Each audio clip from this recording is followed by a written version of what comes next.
Hello, everyone. Hello. Sorry for the delay today. That headache I've been talking about has come back with a vengeance, so it is taking me a bit longer to get through everything that I needed to today. But that's okay. That is okay. We're making it work. I have promised Fallout 4 content, and I am going to deliver today if it kills me. So that's where we're at. That is where we are at. Also, Amelia is preoccupied this evening, and so I have been trying to run some stuff on the back end. Do we have any mods in chat right now? Oh my gosh, thank you so much! Kevin Kuo just gifted 10 subs to 10 the community. Subs. Dang! Did we decide that I can say Kevin? There's a Kevin in that name. Did we decide that Kevin is an appropriate thing for me to say? Or do I need... Is it a Kevin? Do you want to be a Kevin? A Kevin Kuo? I don't... Tell me how to address so that I can thank you properly. Thank you so much. I appreciate it tremendously. All the hype in the world. Thank you, thank you. Okay, so I'm going to throw something in the mod channel in Discord. This is the message that we pinned for the last stream, and Amelia's busy. Thanks for the raid! Do you share your name openly when streaming? I know who you are. I recognize the name, but I don't want to say your name if that's not what you go by on stream. Thank you for the raid. Very much. Let me know how I should address you, because I know your name, but I don't know if you go by your name when you stream. You don't mind? Okay. Thanks, Robbie. I appreciate it. I appreciate the raid. I didn't, you know what I mean? Like, I don't, so I always stick with Magoo everywhere, but I know you as multiple different aliases. So thank you so much for the raid. I appreciate it. I'm glad that you killed Dracula twice. I had a lot of Dress Me as Robbie in my chat. Just so you know, if you ever want people to stop doing that, just be ruthless about it. Just be like, who? You're the wrong chat. Just like, if you ever decide to distance yourself, just drop the gavel on some people. No, I'm just kidding. But anyway, thank you so much. And I hope stream went well. Thanks for popping in. I hope things went well for you. True, but I don't mind. Okay, cool. Anyway, mods, I just threw the message that Amelia pinned last time in our mod chat. So if it doesn't make sense, the way she worded it, it doesn't make sense for me to send, and I don't have the brain capacity to reword it. Unless, Amelia, I also put it in our admin chat. If you just want to send it again, that also works, but I think you're in the middle of something still, right? Yes, do go follow Robbie. Sorry, my brain is scrambled because my stream just started. Go follow Robbie. He has been streaming some you lean in the spooky direction, right? Lean horror. I know you were playing Silent Hill, and I did not catch stream today, so I don't know what game you were killing Dracula in, but it doesn't sound like Skippy Sunshines and Roses, but it could be. So okay, no, Amelia got it. Cool. And if you want to send that on the YouTube side too, I appreciate it. So I know y'all can't pin. I can pin. I just need somebody to send it so that I can pin it. Quick aside, this was actually something that Amelia initiated, and I'm trying my best to follow through on, even though I'm really uncomfortable and awkward as a human being. There's a streamer award category for people who are under 200 average followers, which when you factor in the YouTube side, even if you add them together, that's about where I hover. Or lower, the higher end, that's where I hover. I've peaked over it a couple of times. I've never had a full stream average over that, I don't think. So yeah, if anyone, Castlevania Bloodlines and Bram Stoker's Dracula, did I say that correctly? Awesome. Y'all drop Robbie a follow. Robbie has some really cool content and is already getting is new to streaming, but is already like zooming. Playing some cool stuff and getting things underway, it's just incredible to me because I have a lot of friends who have started streaming. So I've streamed for years, but I took a lot of very long breaks. But the first time I streamed was back in college. So I've streamed off and on for a very long time. And it is incredible to me the number of people that I have seen pick up streaming lately that are starting out like the quality of where they're starting is something that I didn't touch for the first multiple years of me like screwing around with streaming, until I like came back and made a much more concerted effort once I had learned a lot more. So I'm consistently impressed by where people's starting points are, because mine was dumpster fire was my starting point. So go give him a follow and check out his stuff. It's great. But yeah, streamer awards are a thing. I don't really think that I'm like super deserving of a streamer award, to be fully honest. But there's my hype train emote. But it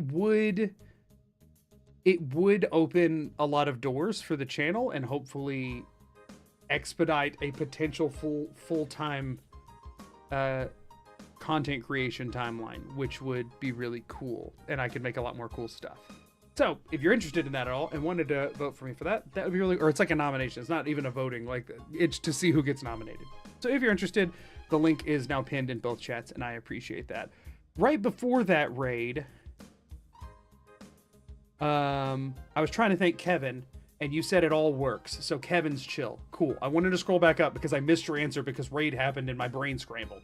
Kevin it is. Thank you again for the gifteds. I really appreciate it. Hello, Max. How are you? I've missed so many highs and I just looked over and saw one. I'm sorry to everyone else whose hellos I have missed. Oh no. COVID sucks. I'm so sorry. I wish you the speediest of recoveries. I hope you are able to recover from that very quickly. I don't know what I've had, but I've been having my butt kicked. I don't deal with headaches at all. When I'm sick, when I'm well, I just never get headaches. And the one I've had, to me, feels quite intense, but I have no real scale for it. Like, for people who get frequent headaches and migraines, I might be dealing with like the weeniest headaches in the world over here. I really don't have a metric to gauge by. Like, I've had some minor headaches and stuff before, but I've never had one bad enough to like stop me from doing something. And the one I've had lately has been stopping me from doing a lot of things. I also have been squatting a lot. I normally just, like, if I'm bending down to pick something up, I just like bend at the hip and grab it, which I guess I probably shouldn't be doing. But if I do that, it feels like my eyes are going to pop out of my head. So I have to squat down for everything right now. If I bend at the hip, the pressure in my head feels like I'm going to explode. Never experienced that in my life. Quote 45, the objective today is to crank. It is. It is. But yeah. So anyway, you should maybe get that checked out. The thing is, it was almost gone yesterday, and then today it came back. So if it continues to come back, then yeah, we'll probably have that looked into.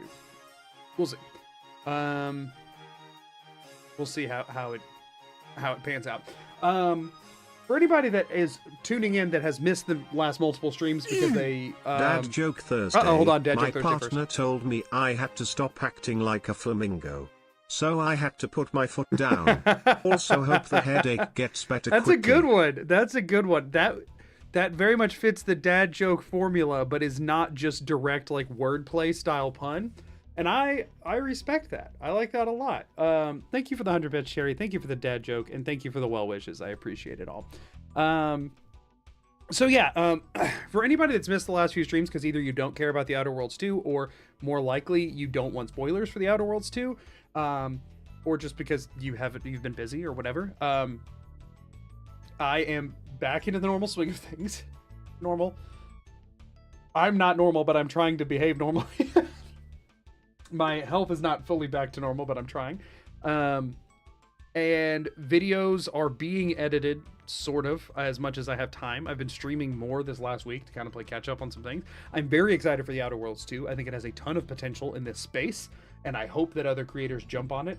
I will almost definitely make a video on it. I just don't know when I'll be able to squeeze it in, because I have a very busy remainder of the year planned. I have a lot of things that I want to do, and then even more stuff I want to do at the start of next year. I have a lot planned that I'm excited about. I just have to find the time to make it all happen. And that has been tricky because of personal health stuff very recently. So I'm hoping that I'm right on the tail end of this, and then I can, you know, get back sort of on the train of things. I had a video I was hoping to post by the end of this month. That's not going to happen because that's tomorrow, and the video is not ready. However, I'm hoping a lot of time this weekend with nothing else planned. So other than like I might do a stream or two here and there, but the ideal will be that I edit a ton this weekend and see how close I can get to wrapping it. But I don't even know that it's quite halfway done. Sorry, there's something on my mic. I don't even know that it's quite halfway done. So we'll have to see what's going on with that. And then I'm trying to, after that one's done, increase the frequency of uploads for the rest of the year. Yeah, Outer Worlds 2 is straight to Game Pass. So anybody who still has Game Pass and didn't cancel with the price hikes recently, but hasn't played the Outer Worlds 2 yet, I recommend checking it out. I'm glad you're enjoying it, Amanda. It's a really fun game. Also, Baylord, I'm glad that the hospital, like, I'm glad that you have the ability to manage the hospital stuff is stressful on its own without having to worry about how you're going to pay for it. So I'm glad to hear at least that that's not causing extra stress on you. Did the price of Game Pass go back down? I have no idea. I don't $30 for the Outer Worlds 2. What do you mean? In addition to, it should be if you're saying Outer Worlds 2 should either be 70 or 0 depending on if you have Game Pass. I think there was $30 was the difference if you wanted to play it in early access on Game Pass, but it's no longer in early access. Or you're just saying $30 is like you're saying you wouldn't get Game Pass just to play that one game. Is that what you're saying? Or they did for people who didn't cancel? I have no idea. I don't have Game Pass. I've never had it. I just heard about the controversy. If you have Game Pass Ultimate, it's available today. I don't know about the other tiers. Oh, gotcha. For Game Pass, let's see, everything on Game Pass is $30. Well, I think The Outer Worlds 2 is an incredible game. If you have the money for whatever version you want to buy, I do think it is worth it. That's my own opinion, and I'm obviously in a different position than most. So I hesitate to ever say you need to buy this game because I don't know what anybody's financial situation is. Look at this American talking about his American dollars. I don't have any other kind of dollars, so yes. Correct. But yeah, been starting to catch up on this run, watching previous streams on YouTube. How are you tonight? I'm trying. That's where we're gonna leave it. I'm doing okay. I was hoping to be better by now. I'm Australian. Every USD means 1.5 the cost. Interesting. I don't know the conversion rates of a lot of things. I have that privilege of most things being listed in my local currency.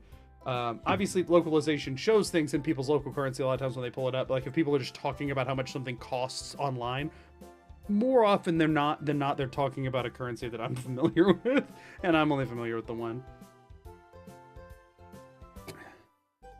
$95 in Canadian Monopoly money. That's what I'll use. Neat. I got plenty of that. Actually, I don't know if we have Monopoly.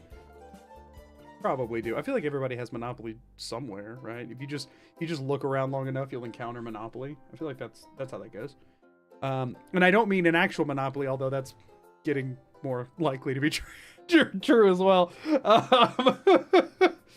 Depending on your own personal definition, maybe not the legal one. Maybe not seeing Canadian money. It's very colorful. I wish our money was more colorful. That's cooler. I think more things should be colorful. Life can be less boring and still functional, in my opinion. So anyway, use doubloons. I mean, I feel like you don't need many doubloons to buy things, right? I feel like those would be pretty valuable these days. Anyway, I don't think I have... I've been streaming a lot lately, so I don't think I have much else to talk about that I haven't mentioned probably ad nauseum already at this point. But thank y'all for being here. As a reminder of what we're doing today, because it has been a minute, so I should probably kind of cover the premise. So VANS is a perk that exists in Fallout 4. If you play Skyrim, it is the equivalence to clairvoyance. If you don't play either of those games, I'm surprised you're here, for one, thank you. And for two, it just puts a line on the ground to tell you where to go in case you literally can't follow the quest marker on your compass. Most people only ever use it for navigating interior cells, where a lot of times the marker on the compass will have you pointing straight into a wall because you actually like need to go downstairs and under a tunnel and up on some other side or whatever. So it does have its limited uses if you're unfamiliar with the game. If you're familiar with the game, it's completely useless because all it does is tell you where to go. It's a perk that gives you no benefit other than directions. It is clowned on a lot for being really bad because also the line only pops up when you're using VATS, and when you're using VATS you cannot move. And then when you come out of VATS, it stays there for like 3 to 5 seconds. It's not very long. I think the entire duration is 7 seconds, but it has I went through the files to mod this. I think it's a 7-second thing, but 2 seconds of it are a taper duration. And it goes invisible almost immediately upon starting to taper. So it's really only there for about 5 seconds when you cancel out.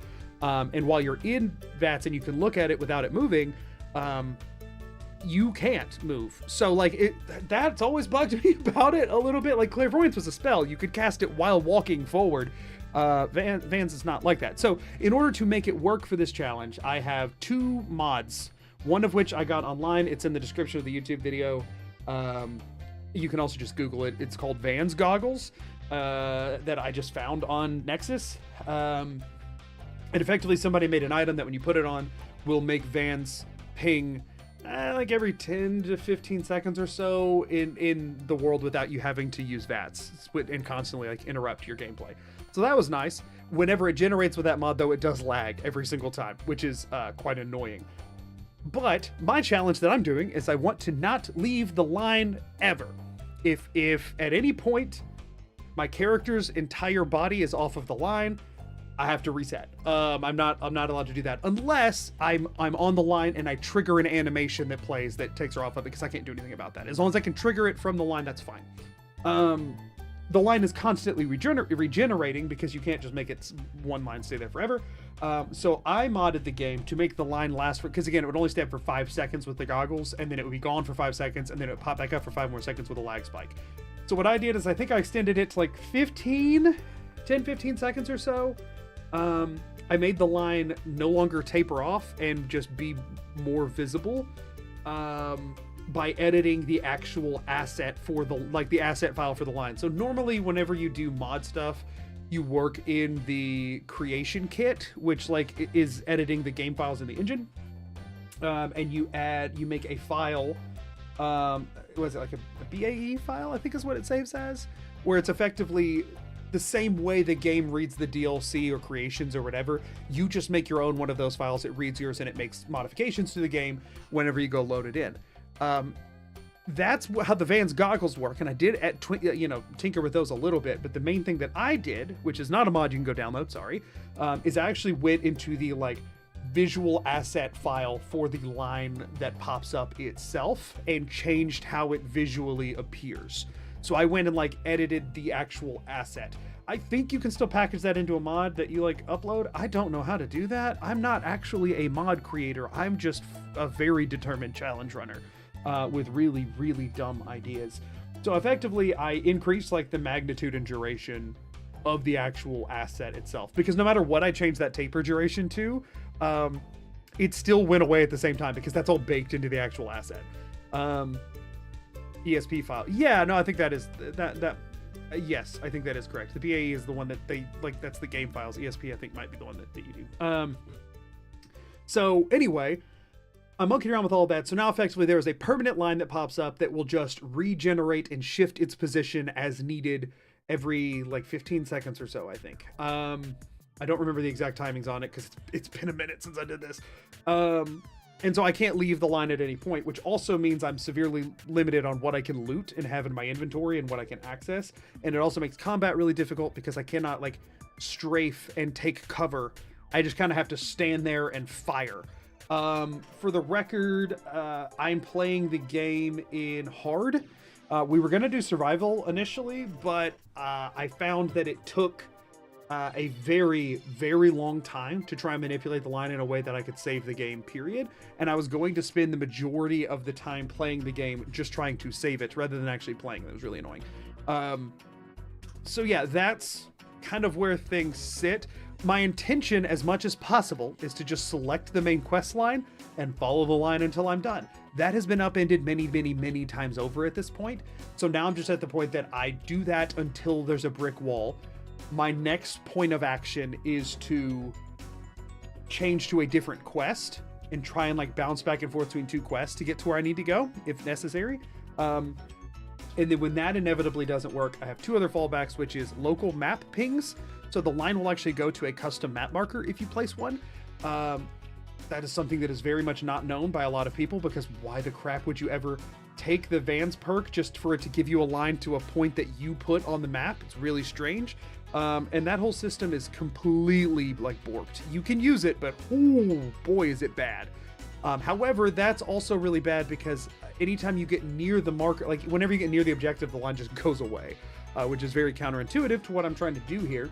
And so the final, like, if I have to do it, which I've had to a lot, is if you take the Overseer's Most Wanted quest, which is just effectively at a settlement, you build a computer and it can tell you where to find your followers if you lose them. I have that quest and I have it pinged on Dogmeat, who is following me. So if anytime I want to get to somewhere that I can't get a line to take me to, I just tell Dogmeat to go over there, and then the line will, I trigger that quest, the line will point to Dogmeat, and then I can walk to where Dogmeat is. That is a very last resort that I've already had to use, I think, like 6 or 7 times. Because that's how much this quest, this perk does not work when doing the main quest line, which is actually completely insane to me. You'd think the main time, again, this is for people who are new to this type of game and don't know where to go and what to do. You'd think the main time people would be using that is for the main quest line, and the main quest line is completely, there's so many objectives that it doesn't know how to tell you where to go, because the point of the objective is to follow something else. But yeah, that's kind of what's going on with it. The rules have unfortunately had to become somewhat flexible, not in the leaving the line, that's not flexible whatsoever, but in how I'm allowed to manipulate the line, because the game has necessitated that I break it a lot. I'm mostly just not going out of my way. Like, I'm not just I'm not just scrolling around and doing other stuff for fun, but I am occasionally going to buy ammo and stuff like that. I have one quest that can get me to a doctor so that I can buy, because I had to get through the glowing sea, I had to go buy radiation removal stuff, and that was the best I could get. So I do have a merchant I can get to with this, but I'm not using Dogmeat to go somewhere that's not the main quest, is the main thing. If it's not the main quest, I'm using actual quest markers to get places. I'm not using the local map or Dogmeat unless it's a necessary quest objective.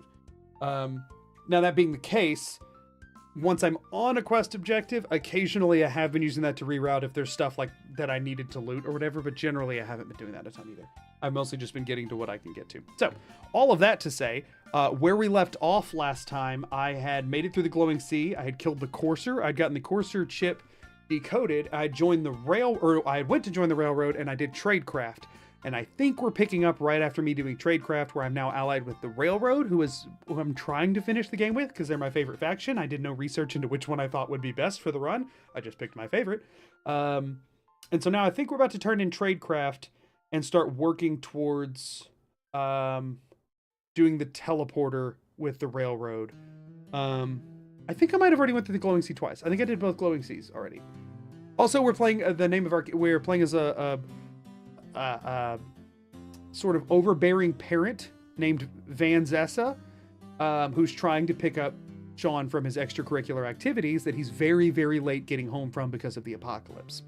So she is actually part Van,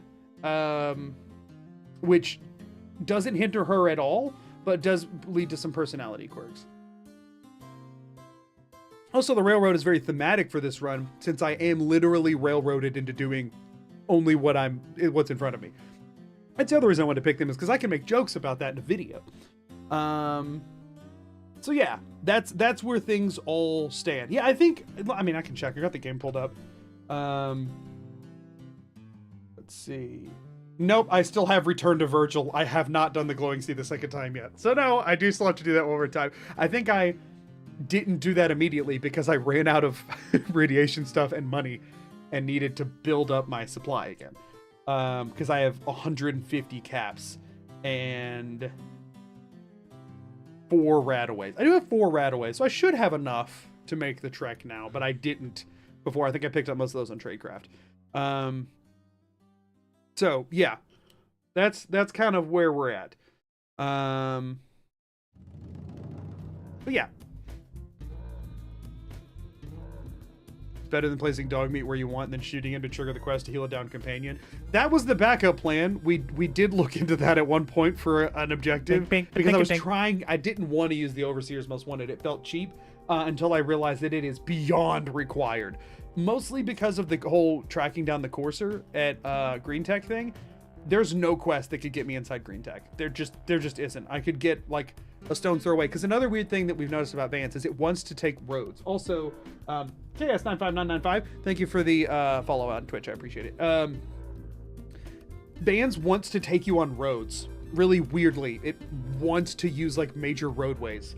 It has like set paths that it seems to pretty much anywhere that your caravans would go. Like if you link your settlements with caravans, it wants to use those routes really bad. So if you're trying to get into a building that's not directly by a road, unless you have a quest marker that is literally inside that building, even going by the door, doesn't really happen. So the dog meat thing was absolutely required.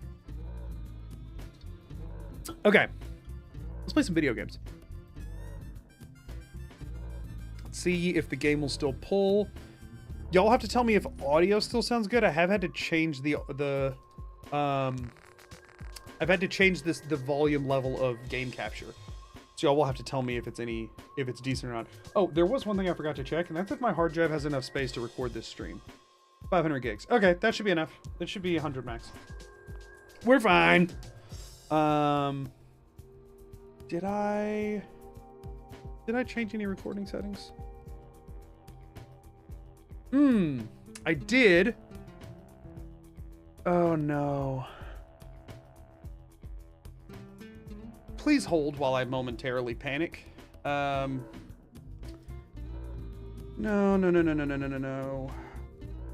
How long has that been like that? What did I record? Oh, this is bad. Dang it. This video might be completely borked. Like, really bad. 1 second, y'all. Oh, crap. Video, audio. Channels, 2 channels. Hold on. Maybe I'm fine. Maybe I'm fine. I need to open Premiere for just a second while I have an internal panic. I am about to have to end and restart this stream. Because there is a recording setting that is messed up. Effectively, my audio recording right now is getting my voice and not the game sound, which means that I can't, I wouldn't be able to put it in the video. But I need to see if I screwed that up. I need to see when I screwed that up, effectively. I'm having a temporary panic moment that I'm hoping is strictly a temporary panic moment. The stream is probably about to lag because I'm opening Premiere Pro, which is a very beefy application that I should not open while running OBS. And streaming to 2 streams at once. I just spilled that all over myself. That's as I'm panicking. Oh, dang it. It's not going to open because it's not... I'll have to check that later. Hopefully I have not ruined... Hopefully I've not ruined everything. I'm going to need to end stream real quick because this is a setting that can't be changed while streaming. Timer death count. I just turned them back on. Why did they go back off? I turned them on just a second ago. How did they get turned back off? So yeah, I need to hopefully it only happened on the Outer World streams. That's what I'm hoping too. That's what I'm hoping as well. So this stream's about to get restarted. I am hoping that it will not have to regenerate a new link.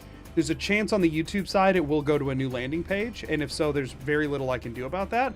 I'm gonna try. Actually, the Twitch side might not have to stop. Well, actually, no. I'm gonna stop the Twitch side first.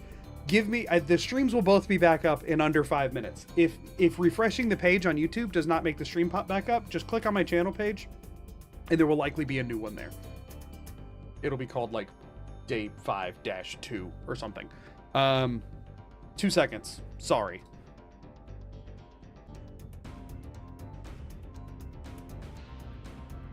I think I'm back.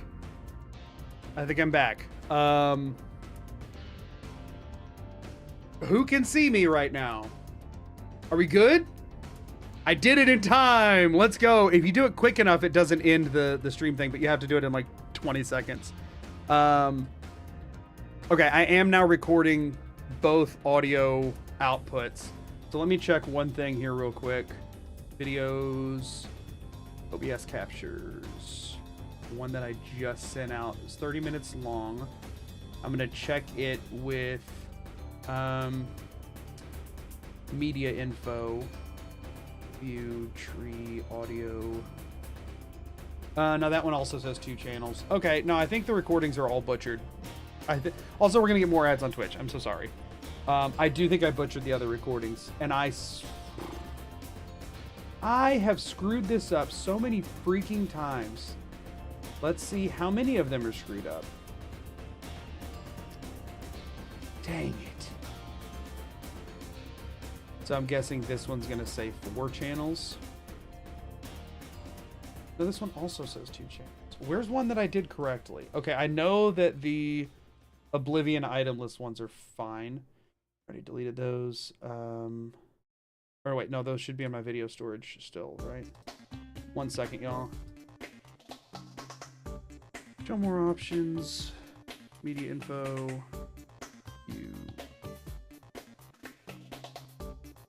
That also shows 2 channels. Okay. So I won't know. I won't know until I can open them I won't know until I can open them in Premiere if it works, if I had it right or not. Oh no, wait, audio 1, audio 2. I see. Do they have that? Don't tell me all 4 of them are broken. That's gonna make this video impossible to make. Okay, that one isn't. Please, please, please, please, please. Nope, that one's wrong. That one's wrong. Okay, just the one. Just the one. I can work around one. Please, just the one, please. Nope, that's another one broken. How about this one? Are we half and half? Half and half. I'm dead inside. Okay, so which ones have audio broken? How many hours? So that's 10 hours of footage with broken audio, and it spans from the Kellogg fight. Naturally, I swear I'm incapable of properly recording a Kellogg fight. Holy crap. It spans from the Kellogg fight to, well, wherever we left off, which is here at the railroad. So all of the Kellogg, all of the First Glowing Sea, and the Courser all have busted audio.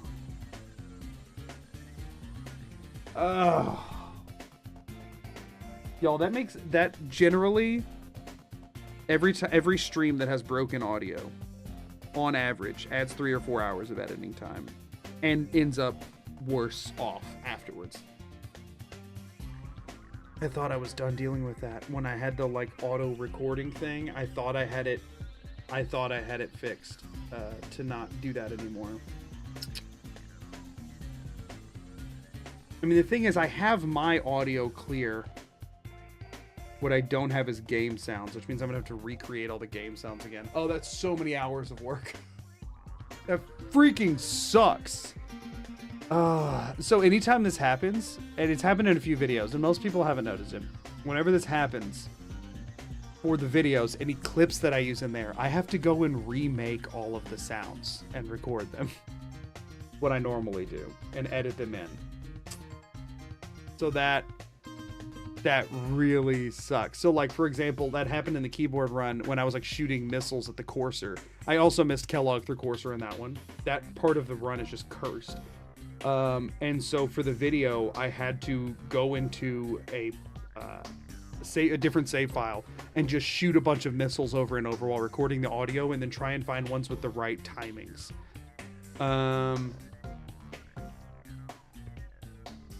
So that freaking sucks. Make it into a bit, do all the game noises with your mouth, or replace them with van honks. No, I don't think I could. If it was less of a stretch of video, I could probably get away with that, but it is a long stretch. I mean, like, genuinely. And the thing is, oh my gosh, I literally modded van noises into the game and they don't play now.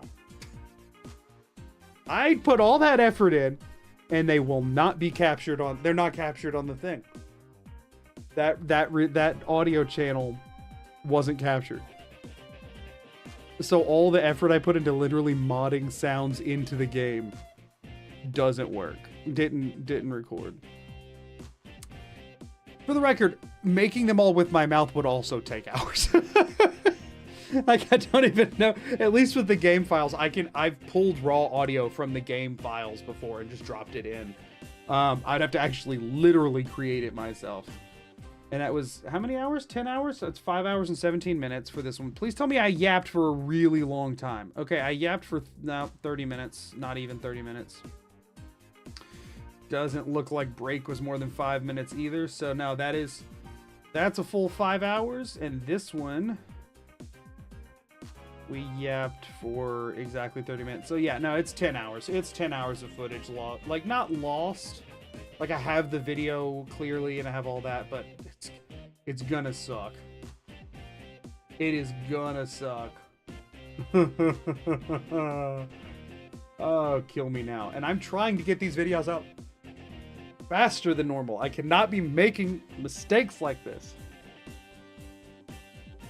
Freaking sucks. So what's happening is, because of how much space all of these stupid files take up, when I record the voiceover, like me with the microphone for a video, I change my settings so that it doesn't record the other audio channel, because it would just literally be recording an empty audio channel and like increasing all the file sizes by like 50% on my already full hard drives. And the bigger the file sizes are, the slower Premiere runs, and it slows down my editing a lot. So when I go to record it, I turn that audio channel off.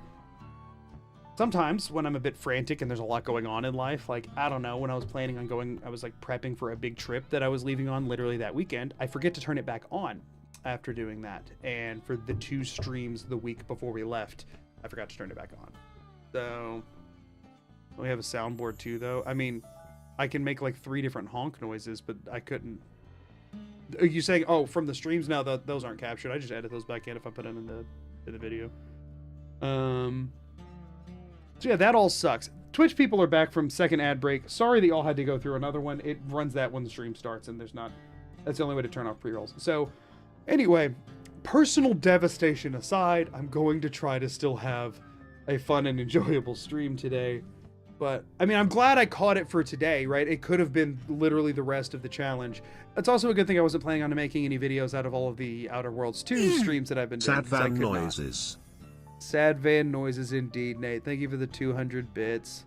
I don't really have sad van noises. That one works. Angry van noises can work. Can y'all even hear that right now? Or is that broken? Y'all cannot hear that right now, huh? Why not? What is, why are you broken? Oh, it's because this isn't launched. There you go. That one works.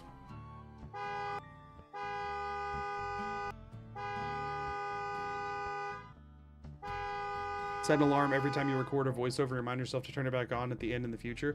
The problem is that I record the voiceovers over the course of question mark amount of days. So I would literally just have to set an alarm that goes off every single day. Because I leave it like that until the recording is done. So, yeah. I just need to bite the bullet and accept that I need to just record the blank audio channel. It's also just way more annoying to edit. I need to bite the bullet and accept I should just record the blank audio channel. Right, like, just effectively make the voiceover recording worse to make the streaming, because like it ends up causing more problems than it solves. Post-it notes on your monitor for future. There is one, but if you put a post-it note on your monitor, eventually it becomes the background. There literally is one. There is. it got moved in the shuffle of this trip we went on, but it was there before we went on the trip. It just, if a note sits in front of you long enough, it becomes a part of the wall. Go to the drive-thru at the local burger place and buy yourself a nice sundae on me. Zap, I appreciate the 500 bits. Thank you so much. That is very generous. Y'all, I'm gonna go get an ice cream later. I'm just kidding. Get a tattoo. Oh yeah, because that wouldn't eventually. I wouldn't get used to seeing that after a while either. Now, y'all, I mean, mistakes happen. Me more than anyone else. I make a lot of them. I'll be honest with you. I will need to reassess whether I think this run is entertaining enough to be worth the hassle. That's the main thing, is every time this happens, I have to assess whether or not I think the run itself is worth the hassle it will take to correct. The keyboard one, I decided yes, and the video did not perform very well. Brother to Steel Paladin, you're not gonna be like this stream. Thank you for the raid. I appreciate it. I needed some Bidoof in my day, so I appreciate the raid. How was stream? I hope you're doing well. Okay. Sorry. Pity party over. I will feel bad about this on my own time later. Thank y'all for being here. Sorry. But we're gonna play this today. There used to be a streaming checklist back in the day. Yeah, it's fine. It got, the problem is there's so much that it got so long it was taking 2 different messages, and then at that point it was just like, nah, it's fine. It's a me problem, y'all. It's a me problem. I shouldn't be talking about it on stream. Y'all, it is not something for y'all to worry about. But I normally make this realization once I start editing and not in the middle of streaming, so I just needed my second to process. Sorry about that, y'all. Phantom, thank you for the follow. I am going to... That matched with the headache from the day. Like, the universe does not want me to be positive on this stream, and I am trying. The reason I have been putting off this stream in particular for so long is that I wanted to have a high, happy energy for this run. 0911 just Havoc, thank you for the 2 months over on Twitch. I appreciate that. Thank you so much. Yeah, I try to always have a very positive... I try to always have a positive mentality for streaming in general, but especially if I know I'm making it into a video, I try to have a good energy. And that's the reason, because I've been sick. That's the reason You're the best. Thank you. Holy crap, Havoc, thank you. 0911 just gifted 5 subs to the community. Thank you for the 5 gifteds. That is very, very generous. Y'all have been way too nice to me today. Again, like, I'm good. I'm good, okay? Do not pity me. I'm fine. No, I'm not saying that's what you're doing. Thank you so much for the gifteds. But do not feel like you have to... I'm good. Thank you tremendously. All the hype in the world for Havoc. Thank you. No one ever feel pressured to spend... There's a lot. To spend your money just because I made a dumb. I'll be good. I'll be good. Thank you so much. Thank you. Anyway, I've put off this stream as long as I have because I was trying to bring a good energy to it, and I'm going to do my best to still do that. So thank y'all. Okay, so I'm going to start the timer, and we're going to figure out why I changed it. Oh, it's because OBS crashed. That's why. Dang it. Dang it. OBS crashed earlier, which also wasn't helping things any. Me spending my money because Magoo made a dumb. No, don't spend your money because Magoo made a dumb. Thank you for the 300 bits, but don't do that. Okay, time back how it's supposed to be. Starting from there, thankfully I hadn't closed where I had the seconds in my calculator yet. Okay, let's what do we got? It's been a minute. What do we have weapon-wise favorited? We have the plasma views. Oh yeah, we got a plasma 4 challenge I've done. I don't think you can. Fallout 4 challenge I've done. I don't think you can. I think you're missing some information from that super chat, but thanks for the super chat. I appreciate it. Plasma infused pipe revolver rifle is our main thing we're using because we have plenty of ammo for it because we've been picking up from submachine guns. We have the deliverer, but less bullets for it. We're trying to build those up for boss stuff we need. The laser musket is a go-to if we have the drop on somebody. Confused type, right? Exactly. Exactly. Combat shotgun, but we're almost out of shells. Laser pistol to if I just need to unload because I have plenty of ammo for it. Thanks to all the synths. And we have a pipe rifle that I'm probably not ever going to use, but whatever. And a baseball bat for some freaking reason. And Molotovs. Okay. We were using Molotovs. Right, because we've discovered the tech of like animation canceling. Why was I needing to animation cancel? Was it for reloads? If I did this, could I just do this and skip the entire reload animation? Yeah, that's what it was. I was skipping reload animations. Okay. So we were about to do Boston After Dark. We were doing all the railroad stuff before going back to the glowing sea, mostly because I didn't want to deal with the glowing sea just yet. Although right now I kind of want to just run in a straight line and not think how things are going. And I have enough stuff right now. So let's do glowing sea, y'all. Why not? Let's go return to Virgil and get what we need. Let's go ahead and do that. We finished Tradecraft. So let's go do the Virgil thing now. We also are no fast travel. Even though I'm not in survival mode, we are not using fast travel because it feels against the spirit of things. So because we have 9 Rad-X and 4 Radaway. That's enough to get through. Let's do glowing sea. This should regenerate. It should still be pointing at the same door, but I want to see it regenerate to make sure the mod's working. There it goes. Okay, mod is working. Oh yeah, also no HUD. I forgot. We have no HUD. Goal is you play the whole game but catches at the end you help the Brotherhood win. I know I have done it, you may call bull crap, but it is possible. I went with the Brotherhood in my last video because I had to. That's the thing I did. Thank you for the super chat. But my last video I sided with the Brotherhood because I had no choice. It was the only way to complete the run. I had to do that, and it was torture, but I did have to do it once. Hardest run I've done on a moral and ethical standpoint. But I did complete that. This is a funny joke though. Props on that. But I did. I put myself through that already. You can't make me do it again. 11 level ups unused, literally Vans only. Oh yeah, no other perks. My HUD is turned off and no fast travel are the other things. A challenge run via painfulness. Yeah, I know. If I recall, you were concerned about being a full member of the railroad before going to the Institute. Right, because it breaks stuff. But Tradecraft is all you have to do that, right? Let's do Boston After Dark. That's fair. That's fair. We'll do Boston After Dark, and then we'll do Glowing Sea. That is... I think Tradecraft is all you have to do to be fine on that front, but we're going to have to do Boston After Dark anyway, so might as well. Might as well. You're allowed magazines and bobbleheads. If the line happens to pass, then yes. I picked up the Perception bobblehead, but I don't think it'll pass anything else useful.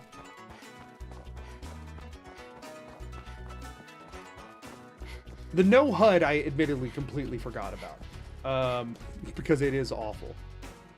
Yeah, no, that is fair. Speaking of, what's my health at right now? Full! Awesome! Good job, past me!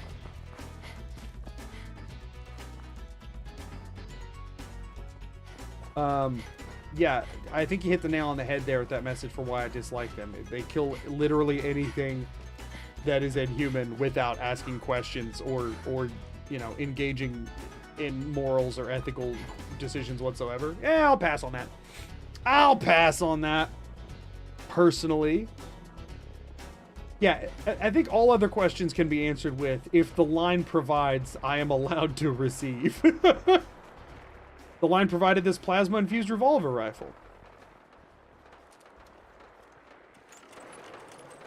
Dead drop? Heck yeah. See, look, it sent me around this car to it because it wanted me to stay on the road for as long as possible. Instead of taking me the shorter path, it took me a more annoying path. So we got Stockton's holotape. Does that automatically reposition us? Or okay, I don't have to actually listen to it. So we're heading to Bunker Hill, but I can't go to Bunker Hill until it tells me to.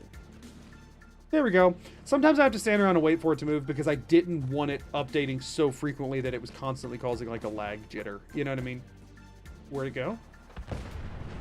Okay. For some reason it repositioned. I mean, technically I guess I was standing there when it repositioned, but I'll just wait. It's fine. For stuff like that, when the game's just being wonky, I'm not resetting unless it actually... If it provided me some positive benefit, I'd reset it. But like otherwise, it would just be an annoying reset without reason. Hello, Cat. How are you doing? You there. caravan or raider? What? What? I said caravan or raider. Which are you? I really don't understand what you're asking. Seriously? This is Bunker Hill. All the caravans in the Commonwealth come through here, and every raider outfit in the area gets protection money to keep their paws off the market and our homes. So there's only two types of people coming through here, caravans and raiders. Which are you? Does that answer your question? I'm here on my own. Freelance, I will huh? say, All right. anytime I play as a Nora playthrough, this specific line of dialogue always makes me miss Nate. Man, the way he delivers those lines is hysterical. What? I really don't understand what you're asking. It's so fun. You would think instead of standing here that he's like over there talking, and I love it. I love how disjointed it is. I love how goofy it is. Bink, bink, Nora went a lot more realistic with the voice lines, which is why I like Nate. Hi, Tyler's your boy. Thank you for the follow on Twitch. Actually, talking to Edward, normally I avoid Edward Deegan because I don't like having this conversation. But but I want to because any extra quest ping is good. You've got my attention. I'm always looking for people who know, from what I hear. I'm on danger if I mind get danger. paid. You'll get paid to start, by the way. Shut up. But I don't want to know if I'm getting paid or not. I just asked you about it. Shut up. For anybody who doesn't know why you're hearing loud honks, because you weren't here for the other streams of this, I went into the game files and I replaced almost all of the ones that I could find, all of the like, yeah, that you say when skipping through dialogue with loud van honks, because I thought that was hysterical. So if you hear a lot of loud honking and you're wondering why, that's why. Welcome, my It's because friend. Vanzessa is literally Might I part ask, van. Do you have a Geiger counter? I have a Geiger counter built into my Pip-Boy. I What love a being ignorant with fortunate them. soul you are. Never will you have to worry about walking into a hot spot unawares. If you're ever in the market to sell that handy device. So I don't think he'll actually talk to you until you say Are mine's you in the here shop, but then you about can say the everything else Geiger wrong from that counter? point. My first stream of Caudiers, your challenge runs have been helping me through a lot. I'm glad to hear that. I'm glad that my weird, goofy crap can be beneficial to anybody in any context. So thank you for being here. Mine is in the shop. You?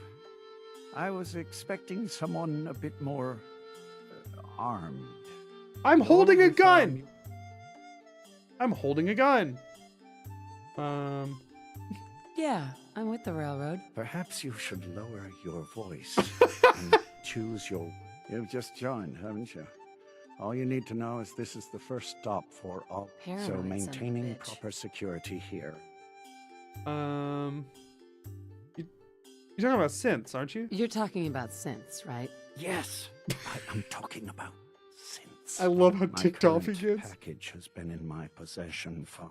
I'm supposed to deliver the package to...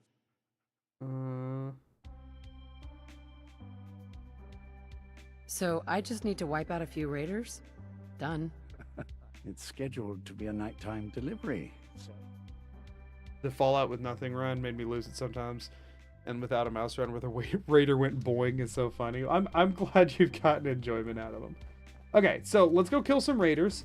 We've had issues with this quest in the past, but this time should not be an issue because we're allowed to actually shoot and kill things. So that's nice for us. This quest broke me during the pacifist run and also just broke the game during the pacifist run. So I'm very glad that this time I can just actually shoot people. Let's we should always be engaging with, okay, I don't want to fight these guys on the right.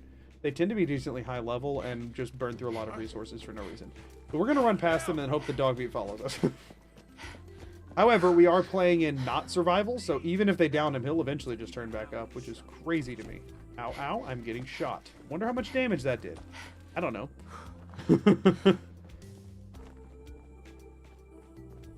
Imagine this, but in caps. I am with the secret organization known as the Railroad, and I am working as a spy. What? Why does this just end here? This isn't where this isn't the spot I'm supposed to clear. What are you... This isn't the rendezvous point. What do you mean? Oh, right.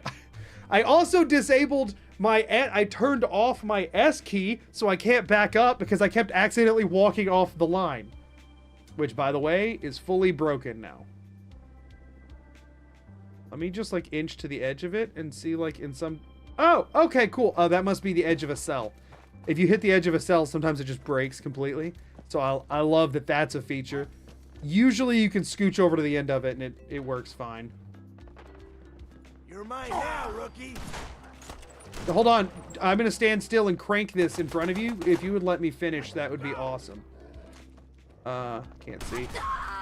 Nice. Cool. Did I secure the rendezvous point? I can't tell. I also have to open... The weird thing is I was not expecting the HUD to disable, like, seeing what's in their inventory. Definitely one of the most annoying things. Oh, wait. Hold on. It's far enough. Can I loot you? I can't. I can't loot the other one, though. Unfortunate. Have I secured the rendezvous point? I actually don't know. Wait until nighttime. I can sit in this, right? I mean, it is nighttime, right? It's 4 a.m. Do I really have to wait till tomorrow? Oh, wait. Hold on. I'm not in survival. It doesn't freaking matter. I'll wait till tomorrow night. I don't care. I don't care. We'll wait till tomorrow. It's rude to interrupt someone while they're cranking. Thank you, Jim. Thank you. Yes, it is rude to interrupt someone while they're cranking. I'm gonna stand still and crank this in front of you. Of course. You know, I stand by that quote. I stand by it. You have any tips for a new Fallout Challenge channel? Love all your videos and you're an inspiration. I do, actually. I have one main tip, okay? If you're new, if you're genuinely new and there's nobody like waiting on a video from you and you're just like trying to make your first one, my main thing that I would tell anybody, and this goes for any channel. This isn't Fallout. This is any YouTube channel. If you've never made a YouTube video and you're planning to make a channel and post a YouTube video, here's my only thing, okay? Like my main thing that I would recommend. The fact that no one is like waiting on your next upload and you have as much time as you want to spend on it is a blessing. There's so many videos that I could make so much better if I had more time. The first video I posted had more editing hours in it than any other one per minute of the video. I spent 6 months on that video. So for one, think of that as a positive, not as a negative. You can spend as long as you want on your first one. You can make it as good as possible. Now, don't get me wrong. I spent 6 months on a video that got 7,000 views, okay? I was stoked that it got 7,000, but compared to what I make now that I make even quicker, you know, don't go into it with high expectations. 7,000 is like blew out of the water any expectation I could have ever had. Set your sights low, you know? But the main thing I would say, make a video that you wish existed from one of your favorite creators or whatever. They make a video that you think should exist and doesn't. That's what I did with the Nuzlocks. I didn't know why no one had ever like translated Nuzlocke rules into the games that I liked. It combined two worlds that I liked. I made a video that was hyper targeted at me. The way that I described it to myself at the time is I wanted to make a video that if my least favorite creator uploaded it, I'd still click on it because the video itself was that interesting to me specifically. You can broaden out later, like make something fun for you that you want to do. And when you're making it, take as long as you want. Make your darn magnum opus if you want to, because there's no pressure yet. And that's great. Because after you do something, then you get all the stuff in your head about, oh, consistency, I have to do all this stuff. When you haven't posted a video yet, there's no anything going on there. That's my tip for if anybody's ever making video stuff and posting it online. Find the thing that you're upset doesn't exist, make it yourself, and spend as long on it as you need to be proud of it, to the point that you feel that just making it is an achievement. And if nobody watches it, you're still thrilled. You're still thrilled because you get to watch it and you wanted it to exist. Do that for your first video. And then, if it does well at all, just keep doing it. Do it more. Oh, well, hello there. Excuse me. Everything looks clear. This That's is it. H222. H2. That's my advice. Here's the person I talked to you about. Great advice. I love that it wasn't just generic and lame. It was actually real advice. I mean, yeah. I mean, the thing is, you hear the same exact stuff over and over, and not that it isn't all rooted in reality and helpful and, you know, algorithm tips and all that kind of stuff. But at the end of the day, none of it's usually actionable. I joined the best song. Let's go. This song rocks. I love this track. But yeah, like I feel like a lot of people give unactionable advice that's like sound and ways to like things to keep in mind while you're doing the thing that you're just magically supposed to already know to do. That's my thought on it. I can't give you the idea because if I had the idea, I wouldn't give it to you. I'd make it myself. But find the video that you're upset doesn't already exist and make it yourself and spin as long as you want, like as long as you need to feel proud of it. That's it. And if you have that idea that you think should exist and you're upset that it doesn't, unless you know for a fact you will never make videos, keep it to yourself and do yourself justice and make it someday. If that's something you want to do. If you have no desire to make videos, then spam it in the video ideas thing of all your favorite creators and hope somebody else makes it because you want to watch it. But like if you think that's something you'll ever be interested in, keep it to yourself. Make it yourself. Have fun with it. That's what I did with the Nuzlocke thing. I've wanted somebody to do like a true like Nuzlocke rules in Fallout 4 for a long time, and I'm really happy with the rule set I came up with and how that first run went. And I was really happy with that edit too. Had a great time with it. Currently working on a video for like the last year where I explain how the time travel actually works in the Back to the Future movies with heavy influences from BDG Unraveled. Oh, that sounds fun. I hope that goes well. It sounds really fun. Nice to meet you, Nice to meet you, H2. Another, remember? Shut up! I said it's nice to meet you! What's up, tendies? Like chicken tendies? If it's any other kind of tendies, maybe don't answer that question. I don't know that I want to... Welcome in. Hope you're doing well. The YouTube algorithm these days very much favors strong ideas that are... Like, your video will show up to some people, so just make it something that at least some of them will want to click on. You know what I mean? It doesn't need to be all of them. And the most important advice, wear a corn dog shirt. Nah, that's my thing. Don't do that. That's for me. Easy there. Don't shoot. Bullseye, right? Oh yeah, I'm I Bullseye. heard about you. Walk the Freedom Trail. Shut up. I'm Bullseye. Moonlight's Moonlight's burning. We have to go. I need a moment. No, you don't. You Need a moment. Worthless. We're in the You're pickup supposed line, to and my take kids. too much activity on the route, and I ain't a heavy like you. We need to get to a lot of. All right. I'll lead the way. I don't even know what I said to him. I was too busy trying to honk at him.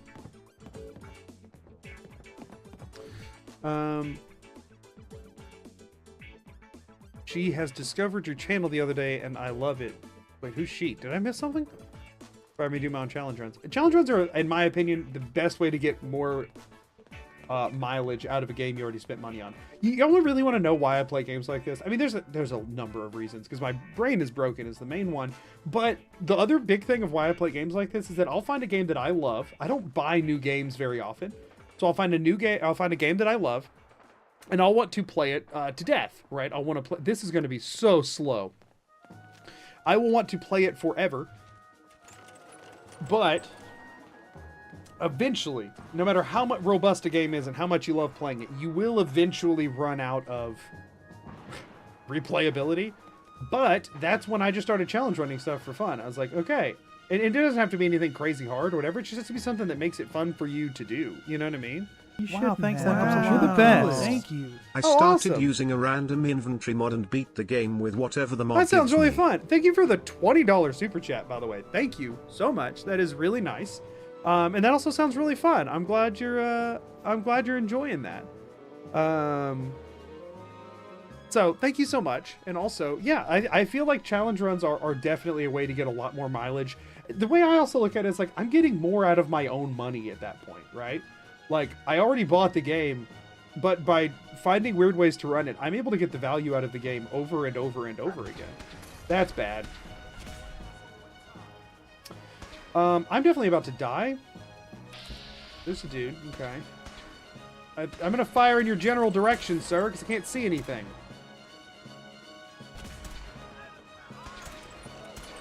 I love that H2 just goes in with his Safe freaking H2. fists. How much damage did that do? A lot. Oh, that's the other thing is I have like no aid items. You gotta keep moving. Wheel. Also, yeah, if anybody's on the Twitch side of things, !run will show you the rules. If you're on the YouTube side of things, it's just in the description of the stream, and you can see all the stuff there. This track's a little loud. Oh no, hold up. Hey! Is that dog dead? Is that dude, was that H2? I don't know, it doesn't show the name. It doesn't show the name because my HUD is off. My buddy here. We're gonna make short work of you. My buddy here. Who, is that what you call your gun? My buddy here? Or are you talking about me? Because I'm not being the most useful right now. I can't really move from this spot. I can only follow you.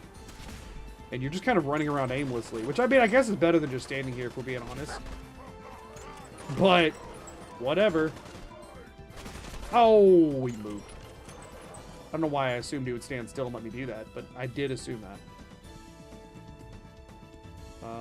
Oh, you can do that, huh? I really wish I had any concept of how high his health was, but, you know. The VANS doesn't show me that, so I won't know. Oh, of course you're legendary. Awesome. Ow, my favorite. There went my arm. Which of these freaking hotkeys? Nope, that decreases death counter. That increases it. He is running around aimlessly while I crank it. You're correct. That was me, sir. Nice to see ya. Okay. Let's get the drop on one of them this time. Did that even hit? I don't know. I don't have the hit indicators because of the HUD.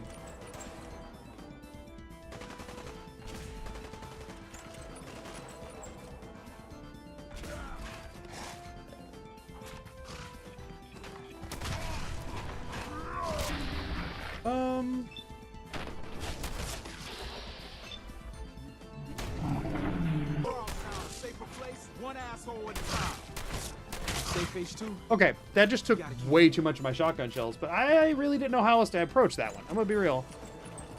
I think I'll be stealing some of your ideas for my own playthroughs of my favorite games because I get so bored even on the hardest difficulty with 90% of games, and I'm always looking for... Yeah, do that. Do that. I only ask that if anybody makes a video out of one of my ideas, that they at least, like, credit me when they become famous. That's it. That's my only humble request. Is that if you make some huge video off of one of my ideas, just tell people where you found it. That's it. Otherwise, go nuts. Hey, if you're just doing it for fun, just please go nuts. Because I very much stand by all of the stupid ideas that I've done. And I actually did have fun with all of them sometimes. The mouseless ones are a special kind of frustrating. I will be fully transparent about that. I just shot this sign right in front of me, even though I was very much aiming over it, huh? Thank you. I'll be up ahead. Moving on.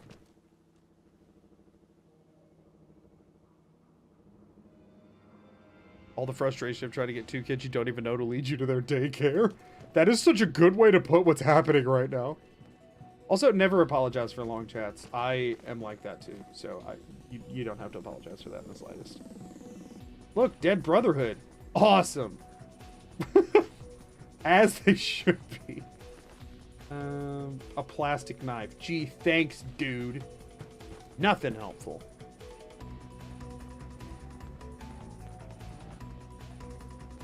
Thanks for the explanation. Yeah, no problem. Offset the challenge runs. I do cheat runs where there's lots of player.add item. See, I can't have fun with the game when I do that. I can have fun with games being overpowered. I just can't do it by just giving myself freebie stuff. I have to feel like I earn it, but I still... So here's a random example of what I was doing when I had a minute the other day that I was like not well enough to focus on editing, but not tired enough to go to bed. So I'm a huge Kingdom Hearts fan. That's something I've talked about a couple of times, but not very much. I'm a really big Kingdom Hearts fan, although I didn't love Kingdom Hearts 3 as much. But Kingdom Hearts 2 is one of my like top 5 games of all time. I love that game. Oh no, we'll be detected. Now they'll never know we're here. But so I was doing a playthrough of Kingdom Hearts 2, and there's a randomizer where you can like randomize what you get from where. And you can do it in like groups, and we had like it's called Archipelago, and I had done that with some friends, like offline, just like for fun, where everybody's playing a different game, and like you find stuff and it sends it to other people's games. It's actually super cool. But you can also do a single player randomizer, and I did that. But they also have a setting on there where you can increase the number of anything to add to the pool. And so all of the movement abilities in that game, instead of the 3 times you're supposed to get them, I bumped it up to 6 for all of them. So I'm just like flying around like a crazy guy. But because I'm doing things in a randomized order and I have like no defensive stuff yet, I'm completely getting one shot by everything. But I'm able to just fly over all of it, and it's actually some of the most fun I've ever had playing Kingdom Hearts 2. The movement in that game already feels so good. Just amplifying it feels incredible. You can also modify in the console your player speed in Fallout 4, and I want to do something with that for a run at some point, because it is also really fun to move way too fast in this game, assuming your game doesn't crash immediately, which it tends to do. But I really like cool feeling movement in video games. It's one of the reasons The Outer Worlds 2, the movement feels slick so far, and it's not anything super, like, it's fairly basic, but it feels good. I like how cool movement stuff feels, so if I could like cheat in the ability to move crazy fast and flashy and stuff, I'll always take it. Hi, Rise. And we're here. All in the night's work for you agent types. Huh. Just part of the service. I think I'm gonna like it if you ever need it right now. Nice. Okay. I wish I could go up there. There's actually a lot of useful stuff in Ticonderoga, but alas, the line tells me I must go this way. We are just going back to HQ at this point, right? Or no, back to Carrington. Sweet. Which is good because we can heal up there. Can you be falling forward at 1000% speed? I think it does have a soft cap, unfortunately. And I think people have done stuff like that where like every kill they speed up, or every whatever they speed up. And I don't know that I'd have anything new to bring to that formula. If I thought of something new to bring to it, I would definitely do it, but I don't think I do as of right now. But yeah, Morrowind max agility and amulet slow fall movement made me love games. Yeah, more games should let you move in fun ways. Here's the thing. A game doesn't necessarily become easy because I'm super maneuverable. For one, you can make enemies super maneuverable, which is terrifying. When you play a game where enemies can like schmoove, holy crap, it's scary. Me being able to schmoove as well makes it fun scary. And you can still make the player feel, the movement allows you to make a player feel powerful without actually making the game easy. Because I can still be squishy and enemies can still be fairly spongy while just being able to fly all over the place. It's giving the player a different way to interact with the game besides just having to tank damage. Like adding actual, and I'm not just talking about a dodge roll, right? But like actually being able to not click a button that gives you iframes, but physically move your character out of the way of things, I think is so underutilized in games, especially like RPG genre type stuff. This is something like Dishonored shines at really, really well. I want more games to take the approach Dishonored takes to difficulty and movement. They don't have to be stealth games. They can be. They don't have to be. I just want that vibe in more games where I can just like combat slide into some sort of like a warp and like whatever. Give me like wall running and climbing and weird parkour stuff in more games, please. Holy crap, it's fun. It is so fun. Give me extra jumps and boosters and really long combat slides. And I played Apex Legends for a short period, and Pathfinder in that game has a really cool like hook shot, like swing thing. Give me freaking Spider-Man hook shots and give me grapple crap. Give me fun junk, and I will sing your praises even if your game's trash. So, one thing I talked about this in a stream before. One thing I really like the idea of. I've already looted everything I can reach here, I think.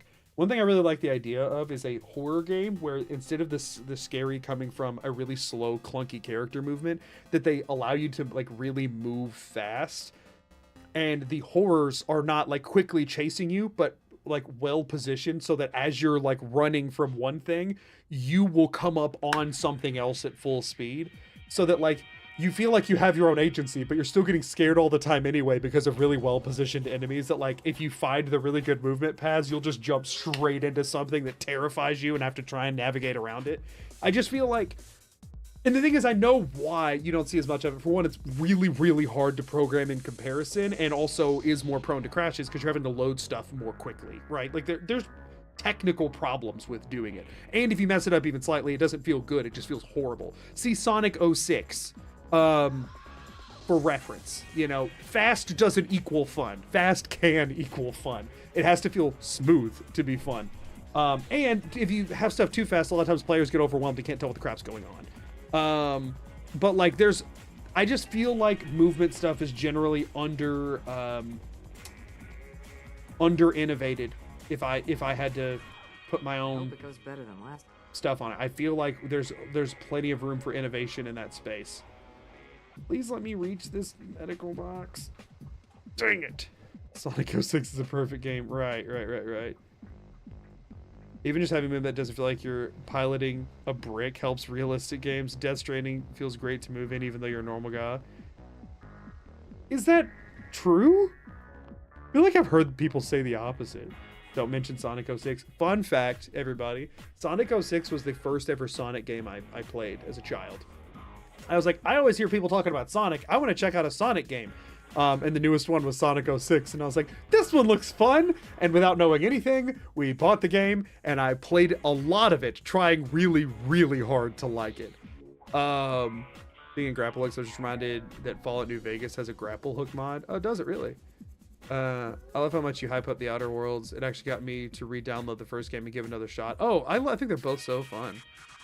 Jabbo did, and every kill makes me faster. Yeah, I think there's a lot of people have too. I think it's not just him either.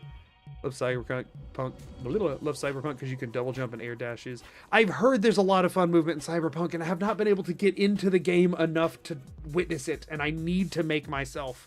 It's just so not my vibe, unfortunately.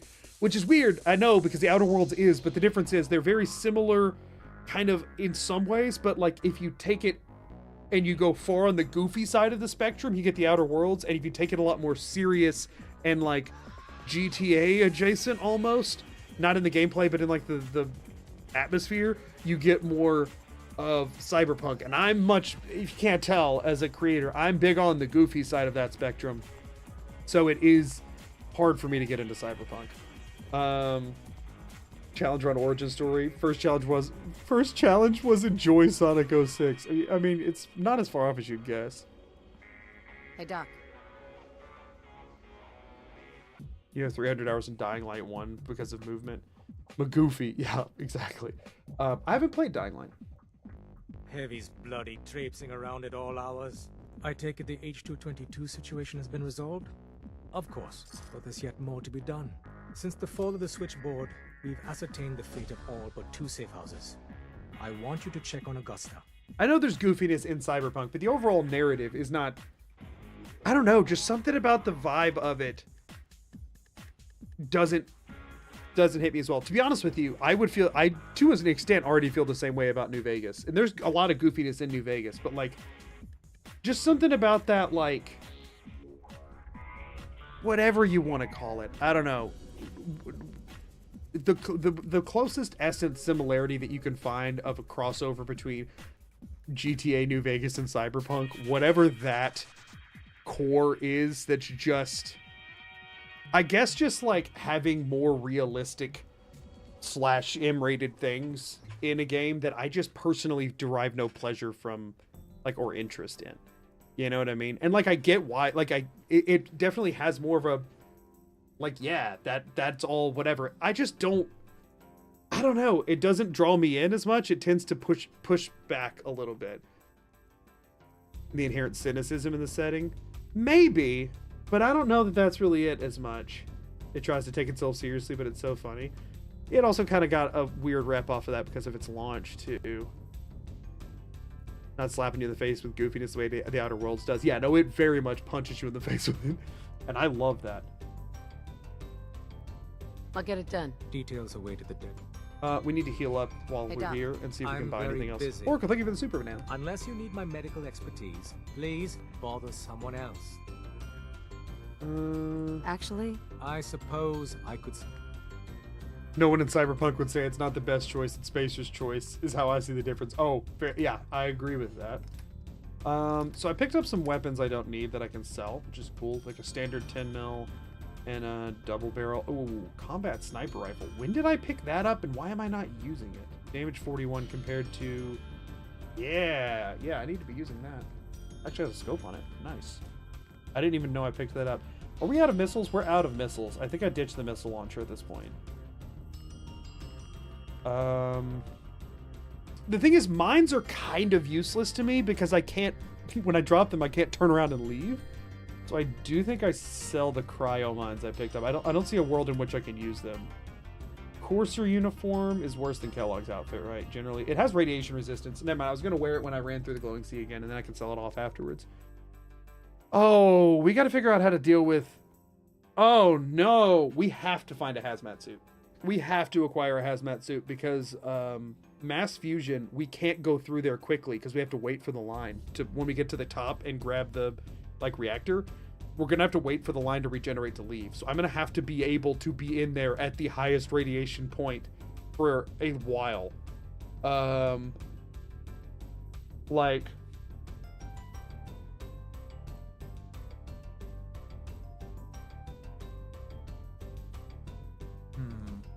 I'll have to figure that out. I don't think I have much over here that I need to sell off. I do have 2 quantums for... Because the mass fusion is just going to be a problem all the way around.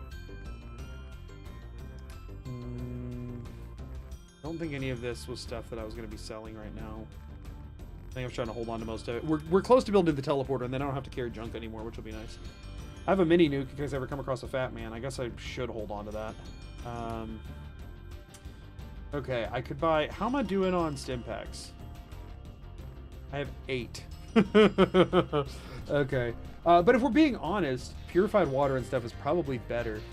Do I need to buy more Rad-X or Rad-Away? Or should I see how it goes first? I might want to put a save point right here.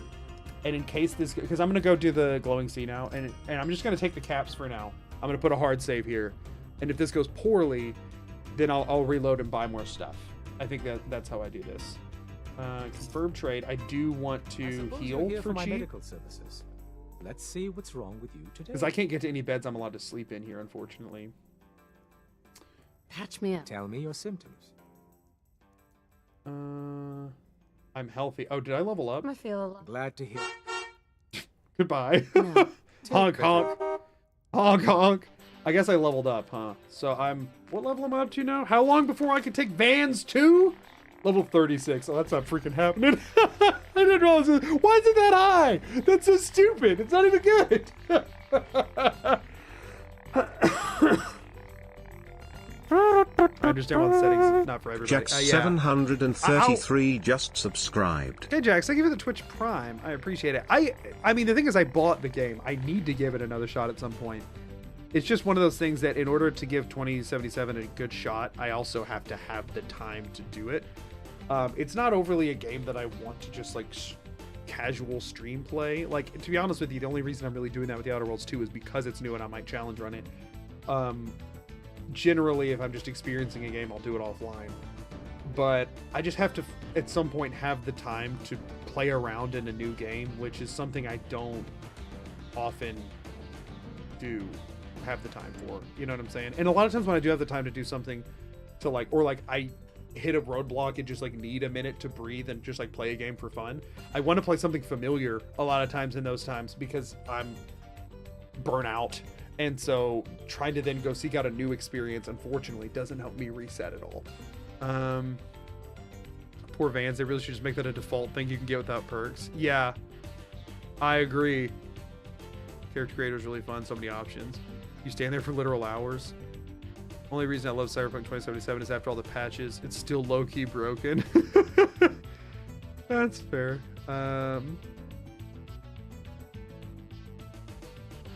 But anyway.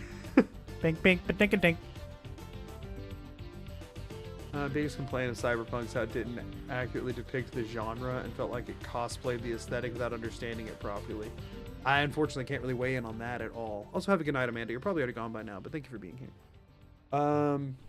Okay. And also, history written by the victor. Thank you for the follow. I appreciate it.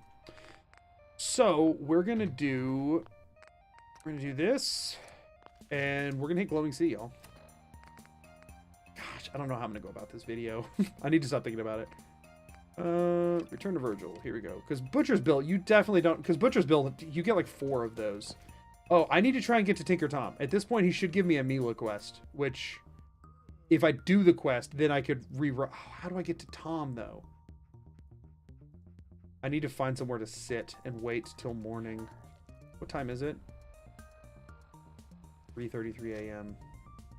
Was there anywhere? Oh, there's a chair that I just passed. Okay, so if I can get that guy out of that chair, I would love to have a quest ping that makes me go talk to Tom, and then I just never turn in the quest, because it would be nice to have like a merchant in here that I could talk to as well. So we're gonna see if we can make that happen. Oh, there's a chair right there. What? Where did my line go? Oh, perfect. Yeah. This is good. Over here is closer. Let's sit in this chair.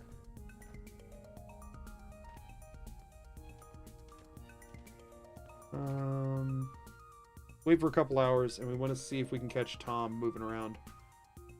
Alright, Tom's up and moving now. We just need him to wander into my path. I want this to route me back over that way. If I stand here long enough, it should. Yeah. Alright. We just need to get closer to Tom.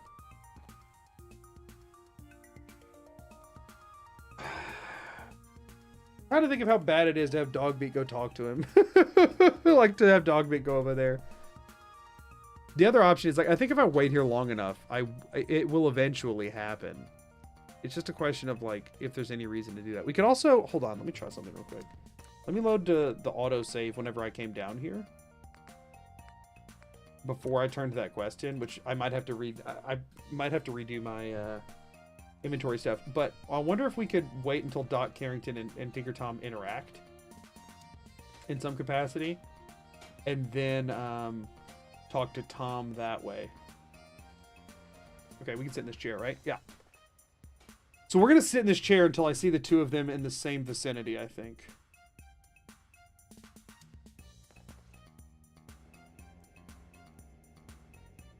Hoping to see some high quality Fallout gameplay. Are you a Fallout legend? I'll let other people answer that on my behalf.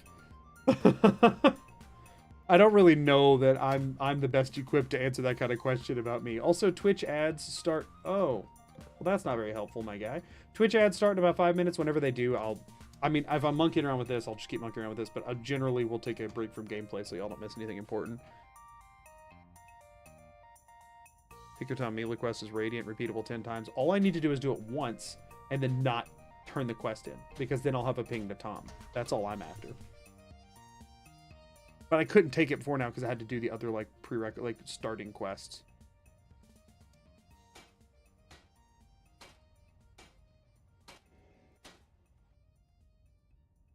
I highly doubt it was just one dev that worked on this, by the way. I'm sure there's a lot of different parts that ended up coming together. There's probably one guy who, like, pieced it together. I've seen Doc Carrington and Tinker Tom snuggling in bed before. That is a thing I have seen. So I know they can end up in the same spot. It's Tom's pathing, I think, that does weird stuff.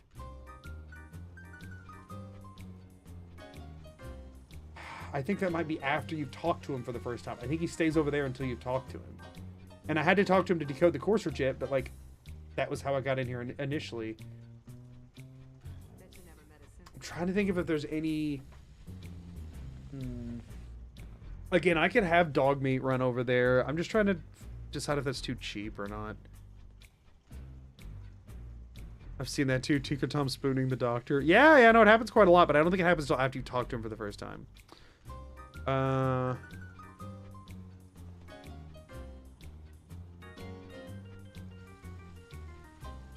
So...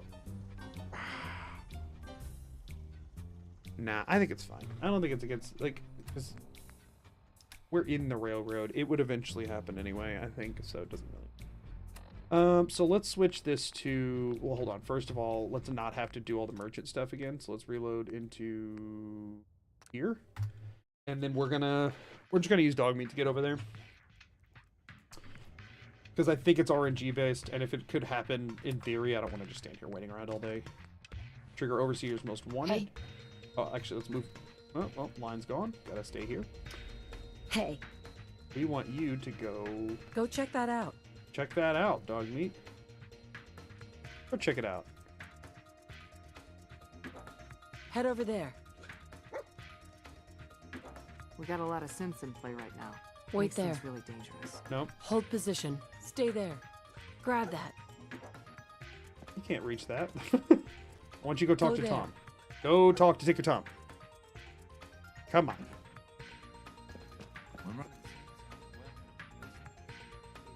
Stay there. Good boy. Come on. Yes. That's not Tom. Where'd Tom go? Who are you? Excuse me. That's not Tom, is it? No, that's not Tom. He didn't wear that kind of armor. Couldn't see his face at all. Where's Dog Meat? Hey. Over here. I'm not going to use it to grab any stuff in the area. I'm going to have to use quests for that. I just want to use it to talk to Tom. Move here. That's it. Because I think that would happen by happenstance eventually. So if... And again, I won't do anything over here. Until I've done a Mila thing, I won't even use Tom rerouting to, like, all this stuff that I could very much benefit from. I'm not picking any of it up right now. I just am talking to Tom. I'll have to actually use quests for that. So from this point, I'm going to switch the quest over to molecular level. And all I'm doing is try to accept the quest. That's it.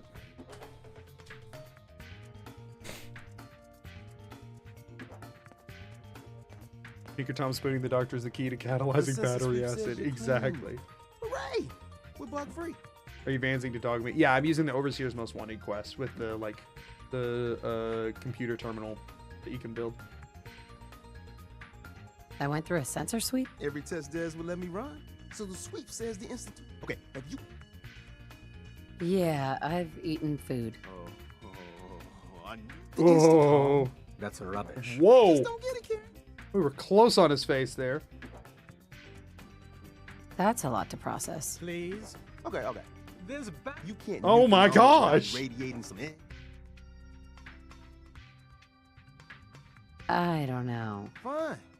Okay.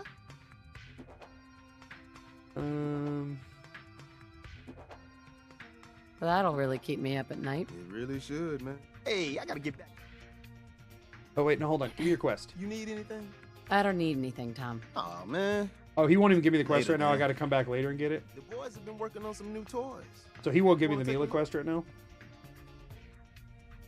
Just Okay, browse so it. I'll have to Keep leave and on. come back to get that anyway. So we still won't get it until the next quest. But now he should free roam, which is the main thing I was after. I just needed him to do that dialogue because he stays over there until he does it. So hopefully that'll fix that issue.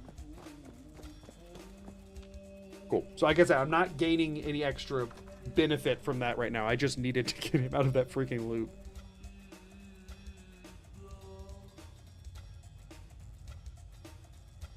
Are you wanting Mila just for new locations?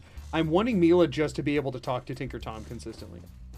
I feel like it's fair game if I do the entire side quest for Mila and can get it to work just to be able to talk to a merchant while I'm in the railroad. So it's literally just so that I can talk to Tinker Tom without having to every time... Oh, ads are starting, so I'm going to pause. It's just so that I don't have to... Because otherwise what's going to happen is in order to have a standard barter experience in the railroad, I'm going to have to chase Doc Carrington or Dez or whoever I'm turning a quest into around and wait for hours until they pass by Tom. If I can do a Mila quest and just not finish the quest... Because I think you have to talk to him to get another Mila. I think it might auto turn it in when you talk to him. And if that's the case, then I'm gonna feel really silly because I don't remember. Because I don't usually do the Mila quests. I'll do like one, but then I get annoyed and stop. So that might not work the way I think it is. It's 50-50 for me if when you and don't tell me the answer. I don't want to know. Let me make the mistake. It's 50-50 on if you talk to him enough to say, hey, I placed that Mila, do you have another one? Or if you talk to him and it automatically finishes the quest. If it's that second one, then every time I talk to him, the only way I'll be able to talk to him again is by placing another Mila, which is kind of funny. That is kind of a funny penalty to be able to talk to a merchant, is having to go place a Mila every single time. That's kind of funny. I don't know how much I would do it, but it is kind of poetic. Or if it works the way I hope it does, there's like going to be a dialogue option that if as long as I don't trigger it, I can just go barter with him and leave. The more I think about it, the more I think it might actually trigger automatically, but it's fine. It's fine. And again, that's only if I can accept the quest initially to begin with. But you know, we'll see. So yeah, we're gonna go run through the glowing sea again, and then we're gonna do Outpost Zamonja, so that we can do teleporter with railroad. Yeah.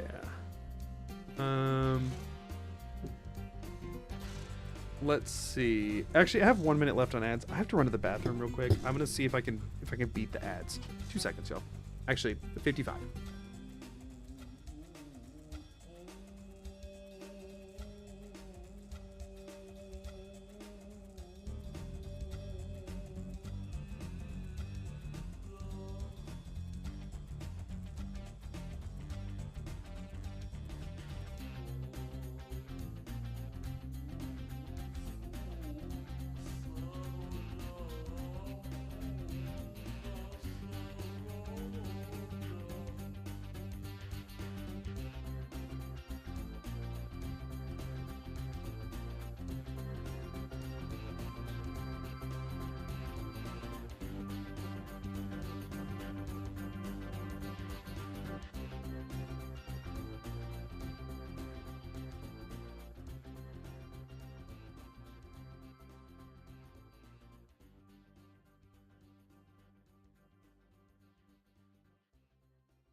I'm back.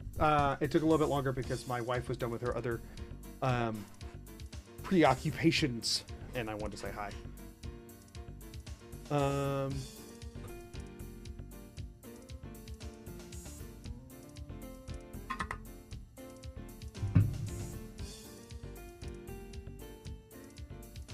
Okay. So let's keep moving, I guess. What's the idea behind disabling the HUD? We don't need the HUD because the line shows us everything we need. If the HUD is on, you have a map marker on your compass, which would sort of compete with the whole VANS line for telling me where to go. So the idea is that the only way that I'll know where anything is the VANS line. And you can't turn off just the compass, so I just turned off the whole HUD.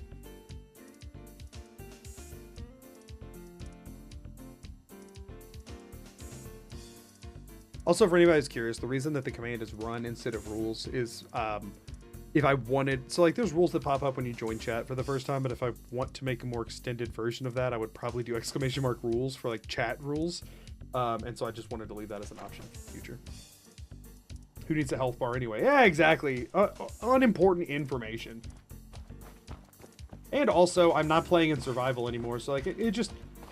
I can't just have one hard thing in a challenge. I have to have a stupid number of weird and bizarre restrictions. And I've always kind of wanted to do a run without any HUD anyway, because it does have a very unique feel playing the game this way. It's actually kind of cool. And I've always wanted to do that, and this seemed like as good a time as any.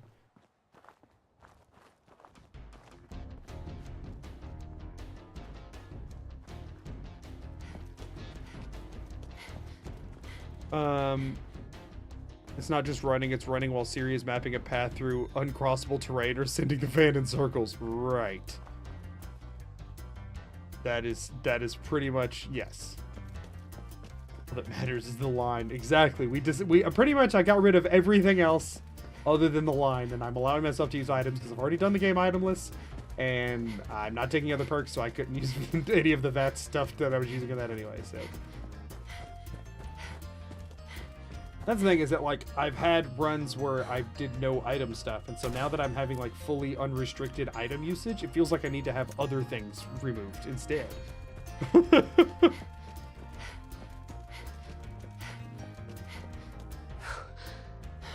Back through here again. Glory to line. Y'all, yeah, in line we trust, am I right? If the line's Bethesda logic, probably a lot of jank, right? I'll just watch. I think you'll have the answer to that question in very much not that much time.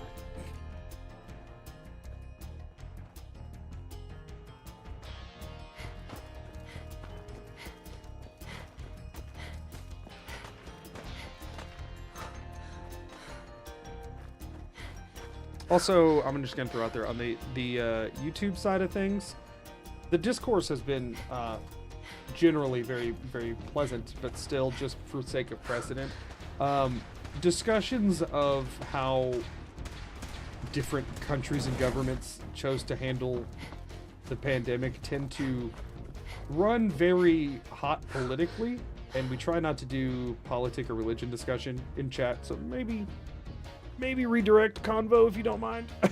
People tend to get heated.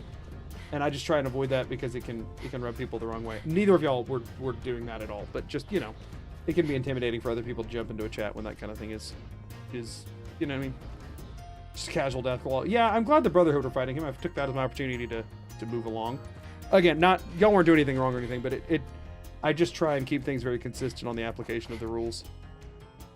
Also, thanks, Cherry. Again, nobody was being disrespectful or anything like that, but if somebody new pops in and sees that conversation and chooses to jump in a less than respectful way, it could cause people frustrations, which is just the reason I no more of redacted. Thanks. Yeah, that's the thing, is that, like, I agree. I think this is a very welcoming community, and y'all were not, again, saying anything bad or wrong or anything, but then there's always the chance that somebody new comes in, doesn't really know the vibe that we have here, and then jumps in a very non-productive way, which is why we just typically avoid certain topics. And y'all's weren't directly politically charged, but it is a topic that tends to run in that direction, so I appreciate it.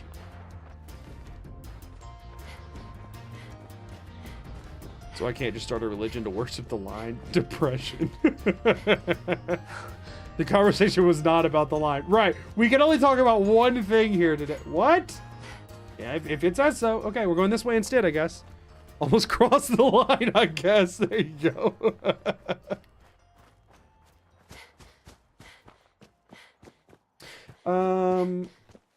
Where am? Oh, I'm glowing seeing it. So we're on this for a while. We need more line discussion. Yeah, find how many different ways you can talk about the premise of a line. Would you just walk into the line? You can't leave it now that you've walked into it. We're stuck here. We can't. This is our life. Once you touch the line, you cannot. It holds you forever. You know, I just realized Fallout 4 has no vans. Like the vehicle. There are cars, trucks, buses, and planes. Where are the vans? Well, I mean, the one that the perk shows him in, there's stuff that looks sort of reminiscent. I mean, actually, he kind of looks like he's on one of the buses, doesn't he? This is what the buses in the game look like. Maybe buses and vans just kind of became one thing. Gotta draw a line in the sand somewhere. Every single time so like that, right? Hold on, I have a sniper rifle now. I do need to favorite this to something. I guess number 6 isn't taken. That could be considered a van, I'd say. I think that's as van as Fallout gets. Every single time I kill someone, I say into the line, chump. Every time. No, no negotiating that. Everyone. Won't get old at all. I think the art book calls that a van. Ooh. Somebody out here got an art book. We got somebody fancy in our midst. That actually sounds really cool. I didn't. I've never been one to buy an official art book of anything, but the idea of that as a premise sounds really cool to me. But it's just one of those things that I've never been able to justify the price because I know me as a person that I would look through it one time and then forget I had it. You know what I'm saying? Official soundtrack is Johnny Cash's "I Walk the Line." Yeah, listen, I've the music I use could already be considered towing the line, so to speak, with regards to what I can get away with. Oh, that's a radic. Can't reach it. Line doesn't want me to have it. Could be considered towing the line with what I can get away with copyrights side of things. That one's a hard. I couldn't. That I would get YouTube smacked down into oblivion. Please, Cricket. Yes. Everyone. Okay, decision time. Wants a piece of what I got. Heck yes. Cricket. Come on, come on. Get your guns here. Small booms, big booms. What'll happen on quest hunting radio signals? We have to use dog meat. You'll probably see it. I'll take a look. We've already done the courser quest. Shut up, Cricket. I just want your wares. Okay, I need something. I mean, I have a combat rifle now, which is the main thing that I was actually needing. Frag grenades are actually really, really good. So she has a pipe bolt action. No. Light sniper rifle. We don't have anything that uses 308s yet, right? Because I have a combat sniper rifle. Yeah, we don't have anything that uses 308s, but I also don't have that many 308s. So I don't know how important that is for me. She has 3 Molotovs. I feel like Molotovs are all... Or no, frag grenades are... Molotovs are 58. Frag grenades are 144. Molotovs always kind of feel like a good purchase. For the price. For the record, even if I could afford it, we wouldn't be buying spray and pray. I don't like buying legendary weapons in challenge runs. It feels like it kind of defeats the purpose. And also, so many people go that avenue that it's like, at that point, nobody's really seeing anything new or interesting. And I want to make sure that they have something new and interesting to see. So we have a light sniper. It only does 34 damage per shot, though. Like, our combat one, we have way more ammo for and isn't bolt action, does more. We have a better shotgun than that already. Yeah, so the best thing she's got is the explosives, unfortunately. Grenades are hard to justify the price on. Parrot, thank you for the follow. I appreciate it. It is hard to justify the price of the grenades, though. 144 caps each. It's putting in context that I think that's around the price of what I pay for a stim pack, right? I mean, I guess I can see. Molotovs sell for 6 and they purchase for 56. Meanwhile, stim packs sell for 15. So that'd be what, like, yeah, right, around 120, 150. I think stim packs are cheaper than frag grenades. That is a hard purchase to justify. Check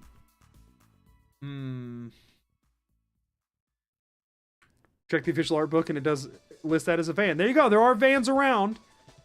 Got it for Christmas last year from my dad. I gotta say, I've looked at it so little, I feel vaguely guilty. That's the thing, is that like, and the art books are always so pricey for anything. And I'm talking to any media, whatever. When you do, it's like, they're always so nicely put together, but I'm like, I don't even own a coffee table if I wanted to sit this on one, and I don't know what else I'm gonna do with this. But like, yeah, anytime somebody's got me something like that, I do feel guilty about it. Meanwhile, official strategy guides though. I miss the days of official. So this is my Dark Cloud 2 official strategy guide. It has pages coming out of it from how much I've used this thing. I've corrected it a few times. I've played this game so much that I've made corrections to the licensed official strategy guide because I know the game better than it. But I cannot begin, like all the different like monster notes in the back, I cannot begin to tell you how much usefulness this has gotten me, because I had this in the days before freaking wikis were like easily accessible and all that kind of stuff. Strategy guides went hard, and then people stopped needing those because the internet became better, and so better subjective.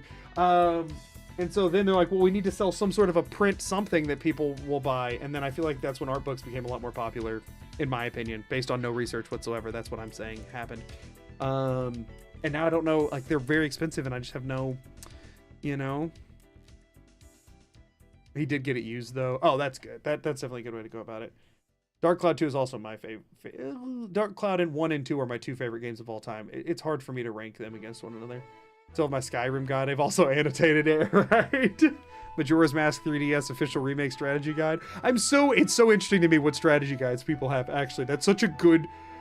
Y'all, new thing, if you're ever at a gathering of gamers, whether it's at a convention or like online or whatever, that is like the new greatest opening question is, do you own any official strategy guides? And if so, for what games? I feel like you'll always either get a story about a game they're very passionate about or a random strategy guide that they don't know why they have.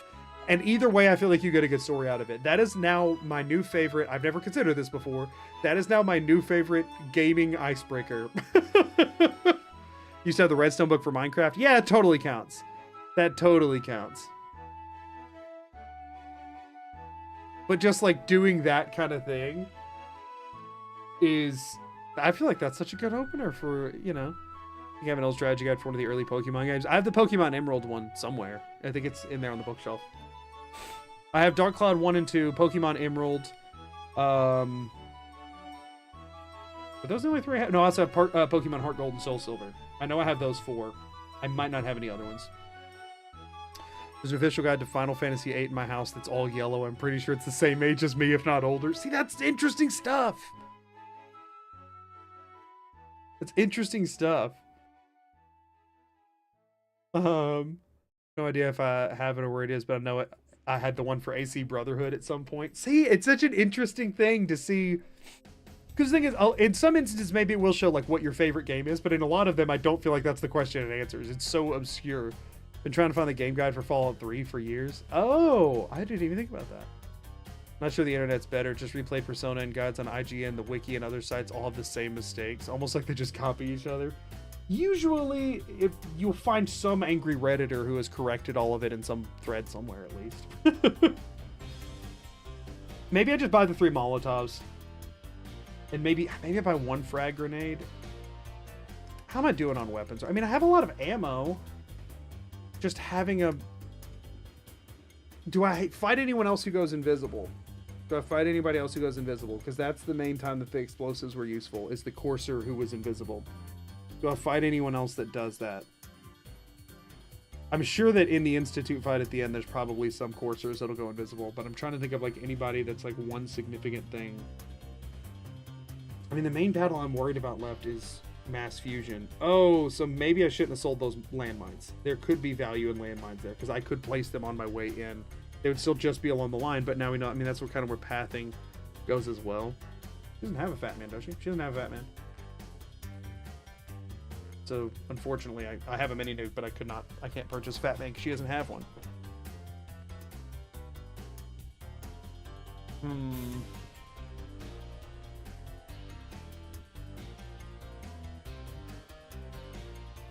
IGN is highly meh. Yeah, it's fair.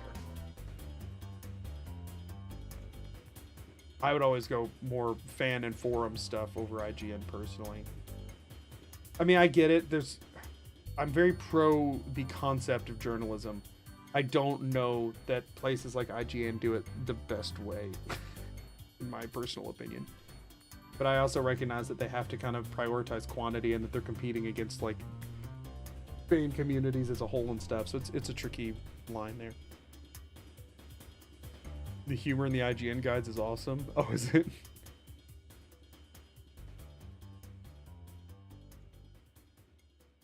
Well, page 20. Peach is in here because she's jealous that Rosie's getting attention from Amelia right now. Okay, I've been sitting here for too long. Sorry, I'm IGN humor is classic. I haven't watched a ton of IGN guides or like viewed or read, you know, I haven't interacted with IGN stuff. I've interacted with random IGN articles more than their actual guides, and that's where the impression has been on the lower end. I think I want to do this. It's 318 caps, and should I save them for 8 items? She doesn't have anything I'm excited about. The 3 Molotovs maybe could be worth it. Because I have what? I have 4 right now. I don't know. I think I wait. I think I'm gonna hoard the caps a little bit longer until I like really desperately need something. I hate how many tutorials or videos now. That also bothers me. I get it. As a video creator, I get it. But I just want to Google and read the information. Like, it's especially bad for like streaming stuff. Like if I'm trying to find a certain plugin for OBS and how it works, or if I'm trying to, you know, edit or change something about my stream setup or whatever, I will never find it written down. It's always like 87 different video tutorials of drastically varying quality, some of which are just wrong or outdated or whatever, which is a huge bummer. YouTuber reviews best because their reputation's on the line. The thing is, you also just find so many low quality tutorials that claim to fix an issue that they're not actually fixing, or they're fixing it like if you had it caused in the stupidest way possible or whatever. Sorry I had to see that. I need I need the meat.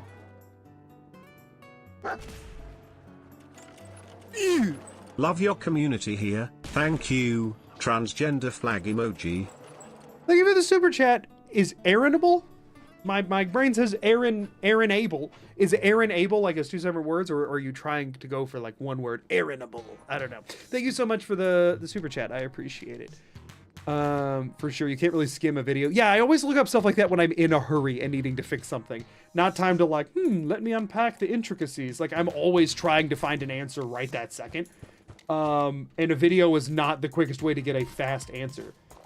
And the thing is, now these days, whenever I Google it, the first thing I get is an AI overview from Google anyway, unless I go to like the web tab or whatever. And unfortunately, the thing I find after that is a list of videos that have varying degrees of reputable. And so half the time I'm just like, what's the chances that this AI overview is pulling the info from the videos? I don't know how I feel about that as a technology yet, but it's like, my options are skim through it myself or hope that the internet bot thing did it correctly, or try and find an article lower down that's probably on something completely different. So I don't love my options when I Google things I need to know in a hurry these days, especially if it deals with streaming. It's the worst because I get it, right? As a streamer, if I knew the answer to an interesting streaming question, do I want to make a Reddit thread about it, or a forum post, or an online article, or do I want to make a video from my stream setup that is the thing I'm trying to promote? But at the same time, no one's going to your stream because they saw your internet tutorial. I am sorry to say. It's just not happening. Unless like you're known for being like one of the streaming gurus or whatever. And even then, they're still probably not watching your streams. They're wanting to find information from you to get other people to watch their streams.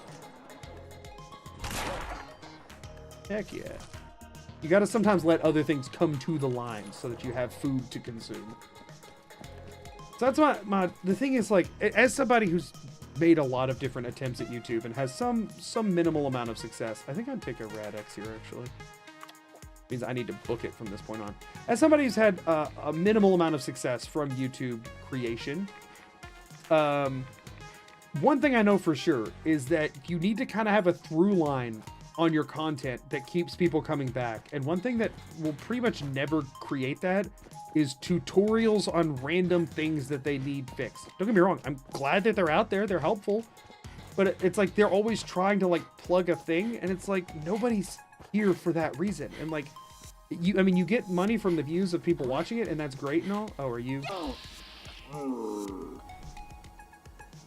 not chill? Oh, you're a gunner, aren't you? I thought there was like a random Brotherhood soldier who I'm not in bad with yet. Do I just run here? I feel like I just run here. Yeah. Oh, I already took the Rad X. We're gonna reload and run. Half the videos are AI also. Oh, that's so true. Especially with what, Sora 2 or whatever that came out recently, and it's like really, it's like easier than ever to make them. Oh no, there's no shot I survived this. No shot I survived this. Pardon me, everybody. I'm just gonna keep walking right by you and hopefully not perish. No shot I actually live through this. No chance. I'm gonna say I earned that. How much health do I have? 22 out of 220. All I need. All I need. The thing is, I'm about to lose most of my health to radiation damage anyway. Might as well just let it chill low. Magoo, new channel ideas. Software installation tutorial challenges. Can I install Fallout 4 with my monitor off? Yeah, that'll make great content. Is them seeing a black screen while I try to install a game? Oh shoot. Yeah, I mean, I guess I could capture what's happening even though I can't see it, but then they wouldn't believe me. So they'll just need to be looking at a black screen too.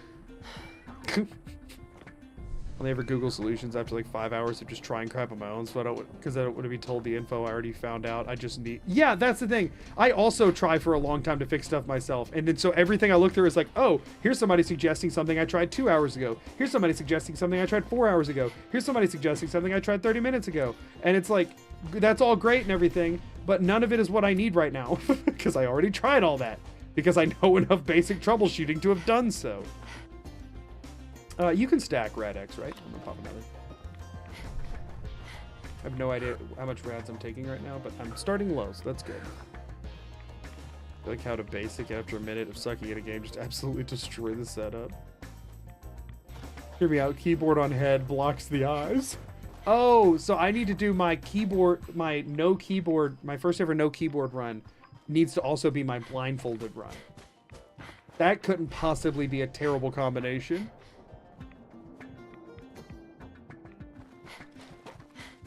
I think every stream of this run I've watched, you walk by this area. Well, the line's forcing me to. I got no choice. I got no choice. I dislike the AI overview. It's often wrong, at least in my hyperfixation. The more specific of a thing you're looking for, the more likely it is to be wrong, for sure. A through line, just like the run. Full circle. Or line. Right, full line. Yeah, take me through the most highly irradiated part of the glowing sea. Thank you. More water pools, please. That's good for my health. I mean, something just hit me, so I'm about to die, right? Did it poison me? I'd love to jump. I'd love to just not have to go around that and walk slower, but that's not an option afforded to me. I'd turn around and see what's after me, but then I wouldn't be able to see the line. I might go the wrong way, so I'm just going to keep walking and hope for the best. Oh, cool. We're just now to the radio tower that's at the edge of the glowing sea. I'm glad that I have soaked up almost like over 10% of my health in rads to get to an area that wasn't irradiated. Love it. Thank you, line, for taking the only logical path. Oh, cool. Just dip me in the heavy radiation pool, too, for no reason at all. Oh, yeah, you changed your mind on it, huh? Thanks. Thank you. I love it. What decides this path? That just had me jump over a literal hole that could have gotten me trapped under there. That's fine to go over, but we have to go around. Like, Minus this is reaching fine. Just subscribe. I can't even go up this. Oh my gosh. Minus reaching. Thank you for the Twitch Prime. I appreciate it. The thing is, I kind of get it when it takes me roads and stuff because they don't want to put it in some like path you can't follow. This is intentionally going out of its way to put me in paths I can't follow, and I don't get why. Like, at all. What's going on? At 3/4 of a mile, left turn, reboot. Like, why did it just change right there? Why did it think that was good before? But then when I got closer, it's like, oh, right, no, you can't actually go through there. Let's move this now. What the crap? Like, I just don't get what influences it. I don't, like, am I getting closer to the cave? It started me, like, here, and then took me in, out, down, and now around. Like, why? Why do that? Todd's actively drawing this. He's just sitting there with, like, a sketch pad, redrawing it every 10 seconds. First time catching your stream, you're seriously underrated. Thank you so much for saying so. One thing that's inspired confidence in my channel is that as it's grown, the number of people calling it underrated has not shrank, which is cool, right? Oh my gosh, that's so much rads. Holy. That was like 10% of my health bar in half a second. The number of people that say that my channel is underrated has not shrank, which is cool, because it's like, when people say my channel is underrated when I have 1,000 subscribers, it's like, okay, I don't feel like it. Okay, hold on. Here we go. Let's get some AP back. Oh my gosh. We have to pause for a second. You're pulling my headphones off, Rosie. How did you get in here? Oh gosh, they're both in here. We gotta wait. What's happening? How did you break down the gate again? She's eating Peach's food, I think. You can lock Peach in here with me. It's fine. You're fine. Sorry. We have a puppy. We have a 7-month-old puppy, and we have a baby gate to block her off from getting back here while I'm streaming that she apparently just knocked down completely. She didn't used to do that, but that's happened for the last 2 streams that I've done. It's happened both streams. So that's, you know, she's getting bigger.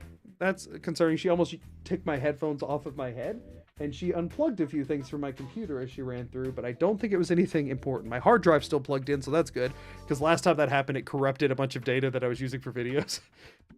Give me 1 second. I'm going to eject that hard drive real quick so that I can unplug that. I had it plugged in because that's where I keep my stream thumbnails.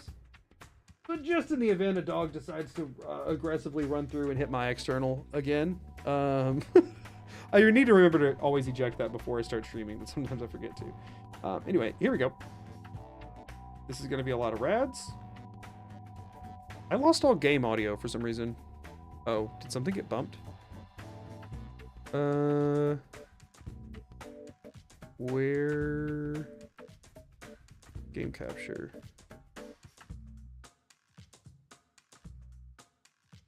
She unplugged my headphones and it broke my audio. I didn't unplug them. I can still hear stuff. One moment. Bink, bink, but you can still hear me, right? You can still hear me, right? Didn't unplug my mic. Okay, no, that seems to be fine. Your dedication to the challenges differentiates your videos from the others. I appreciate you saying so. Thank you. But y'all can't hear the game either, right? I think what happened... I'm gonna need to... Can't save right now. Why? Oh, I'm gonna die. How far back does that send me? I had to stop running. I can't hear the game at all, so I have to relaunch the game. I've lost all audio. Because I think what happened is she temporarily disconnected my headphones, which changed the audio source, and so now nothing can find it. No game sound on your end. Yeah. Give me a minute.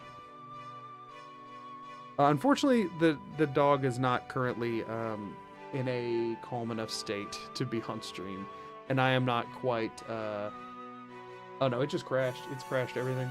Oh, dang it. I don't quite have the energy to wrangle her, unfortunately, right now. Maybe on the next stream. Okay, I got Fallout 4 to close, so that's good. Hopefully we can fix this here.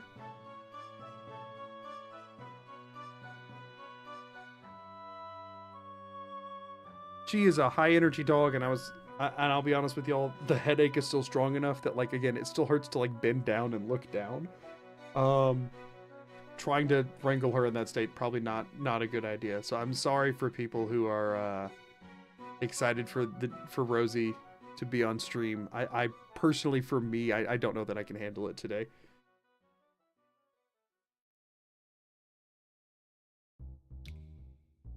Let's not let's not comment on... I know there's been recent controversy with streamers and stuff regarding dogs. Let's not bring that in here. I don't. Oh no! Don't do that again. No. No, wait. Hold on. Be fine. Be fine. Okay, we're fine. Never mind. It was just laggy load screen or intro screen. Sometimes my game randomly locks itself at like 40 FPS, and I thought I did that, but it was just the title screen being laggy. Okay, I think we're good. I think we're back. Were y'all able to hear that? Able to hear the audio again? It looks like it on my end. Y'all good? Sweet. My cat's in my face right now, wanting third breakfast. No matter how old they get, fur babies will always be babies. Yeah, fair. One of them's in there one of them's in here right now, staring at the door in sadness, because so we've been having to keep them separated this week because Peach, our older golden, is on a hip supplement, because she's in the early stages of getting like hip dysplasia, which the supplements have helped a ton. She's been on them for years, and she'll occasionally limp if she's been like way overactive, but the supplements pretty much take care of the issue. But we ran out. We were low when we got back from our trip because she was still taking one every day. Amelia's parents were looking after her, and when we got back, we were almost out, and so we ordered some more when we got back. When we still had a week or two, which is how long they normally take to come in. And for some reason, they took 3 weeks to come in. And so they come in tomorrow. And so we've had a gap in between. And so she's not been having her supplements every morning. So they've not been allowed to play this week because Peach will end up limping if they play for any amount of time. And so Peach has been missing playing with Rosie a lot. And so when Rosie got back here to like try and it got Peach really riled up, and now she's sad that she can't go play with her. And I feel bad, but at the same time, and that's probably why Rosie broke down the darn gate too, is because I haven't got to play in a while. And I feel bad, but at the same time, it's the only way to make sure that Peach does not end up injuring herself. So yeah, she's moping right now, but she will be fine. She will be fine. Oh, I just heard Rad-X wear off. So wait, do I still have one on right now, or do I have no Rad-X on?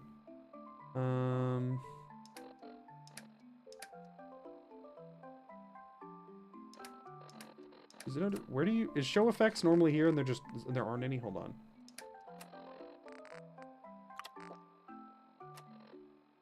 Okay, yeah. It's all pop 2. Okay. I'll keep moving. I'm gonna do an on radiation. Okay, I'm at 20%. We have not gotten to the pool that like gave me a ton yet. Yeah, no, Peach has negative amounts of self-preservation. It's like she's actually trying to injure herself sometimes. We're still trying to figure out if the fur on her tail is going to grow back right, because she would let Rosie just chomp on it. And when Rosie was like a young puppy and like wouldn't stop her and was like damaging her tail. And then after it got damaged, Peach would just pull all the hair out of it because it was itching. And so now we're trying to figure out if the fur is going to grow back how it was or not, because it's taking longer to grow back in than we guessed. I mean, Rosie's 7 months old at this point, and she did that at like 3 or 4 months, and it's still not fully grown back in. So I'm hoping she hasn't like got scar tissue there that's where it's not going to grow back in. We have to give it a once over and see if what the vet has to say, but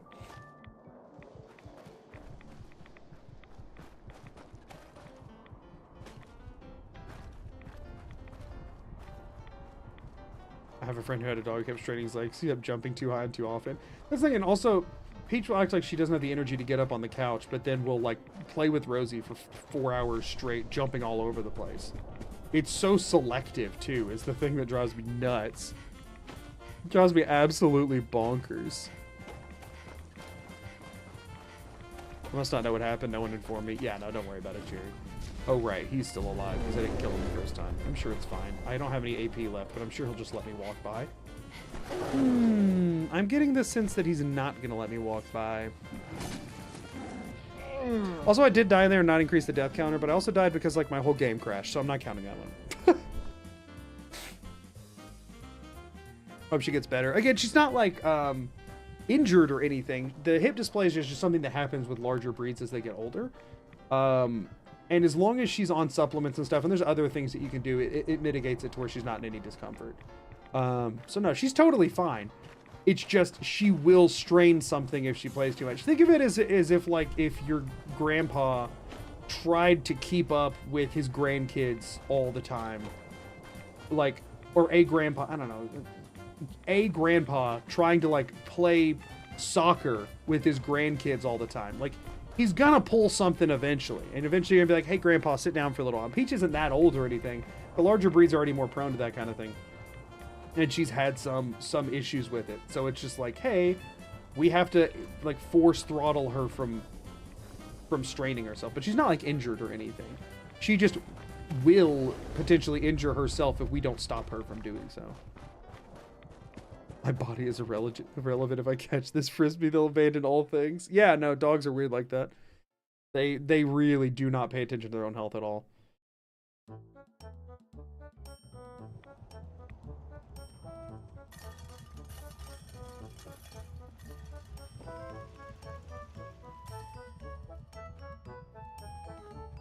Virgil, come back.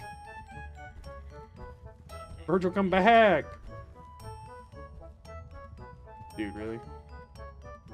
Stop walking away from me. I can't catch up. Sure, I'd see you again. You managed to get what you need? I have the code. Suppose I should. You did. How'd you? The railroad helped me. Oh, I did the. Shut up, Virgil. I don't need to know all your science stuff. Just give me the crayon plans. I'm sure it'll work. For the. Can you? I've got it covered. Good. And don't. It's no. Beautiful. Okay, if I can get out of the glowing sea now, I get to not come back to the glowing sea, which, you know, sounds pretty good to me.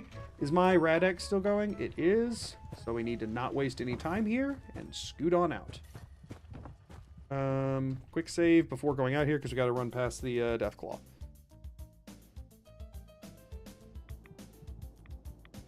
For some reason, even though I know exactly what that song was, I read your message as the Furby song instead of the Furbits song. And I was like, no, this is from Dark Cloud 2. But I read Furby instead of Furbit. And I was like, why do the Furbies have a song? And why does it sound like this one? Yes, it was the Furbits. The Furbits song. Alright, we're at almost 50% rads. That's fine. We have 4 radaways. I haven't even had to use one yet. We have a new doggy and she's very jumpy, also an escape artist. Yeah, Rosie jumps so much. We're working on training her to not, to like just stay grounded. But my gosh, this dog's a kangaroo. Peach never jumped as much as Rosie is. And again, larger breeds are prone to hip issues. We don't want Rosie jumping that much her whole life for her own health and also for our own well, level of patience. But mostly her own health. So yeah, we're trying to work on training so that she does not do that as frequently. But yeah, I don't think she jumped the gate though. She just charges into it. She'll put her paws up on it and then just kind of like hold it down because it's just like tension triggered against the wall, and we don't always like tension it as much because we don't want to damage anything. Oh, something just hit me and I only had 20 health to begin with, so if it hits me again, I'm definitely dead. I love that. Oh, good. Yes, take me through that. That's exactly where I wanted to go. Please tell me I still have Radex on. I don't. Okay, rad away to Radex. Keep running. Glad I went through that right as my Radex wore off. That's great for me. Why? How did I survive getting hit, by the way? Oh, I have 5 HP. That's how. It's fine. I don't need any more than that. The thing is, if I can make it back to the railroad, then I can have Doc Carrington heal me up, and I don't have to use any of my stuff. You have opinions on burrowing mechanics? Enemy burrowing mechanics? The way they're implemented in Fallout 4, I hate. If an enemy's going to burrow, there needs to be enough time from where they went underground for them to actually get to where they're popping up. If you want to increase their speed while they're underground, that's one thing. In Fallout 4, they literally teleport. Why did this just reroute completely? In Fallout 4, they literally teleport. Mole rats and rad scorpions actually just teleport underground, which is just like, what the crap is that? You'll see them like pop down, and then half a second later, they'll pop up right in front of you. What is going on? You gotta go cuddle my dogs real quick. Yeah, have a good time. 5 HP is 4 more HP than you need. Exactly, you get it. It's awful I modded it out because I hate it so much. I just don't really know what they were thinking with that. Maybe they tried to put like a delay, like a cooldown in there, but it just broke or something? Or maybe they just genuinely didn't care if the enemies just straight up like warped into your space. I don't know what the thought process there was. I love Fallout 4. That's got to be one of the like least thought out things. It's not the one that bothers me the most. There's other things that bother me more, but that one bothers me a lot. The only reason that doesn't bother, it's not the most, is because there's so many other things that bother me more that were even I know, fully intentional. Like, they're working as intended. They're just poorly thought out, in my opinion. Underground speed is increased to 105% the speed of light. Yeah, exactly. Diabolical run idea. I forgot this perk even existed. The general thought is that most people probably forget this perk existed, and that's why I wanted to do a run around it. You know what I mean? Like, I try and do my runs around the parts of the games that people talk about and experience that, like, what is this? Why this? You think I couldn't survive that little jump? Honestly, I probably couldn't. I try and design runs as much as possible around either highly difficult things or stuff that is really just like goofy and forgotten about. That was one thing I really liked about the Skyrim like puke run, is that so many people don't even know the Periite quest is there.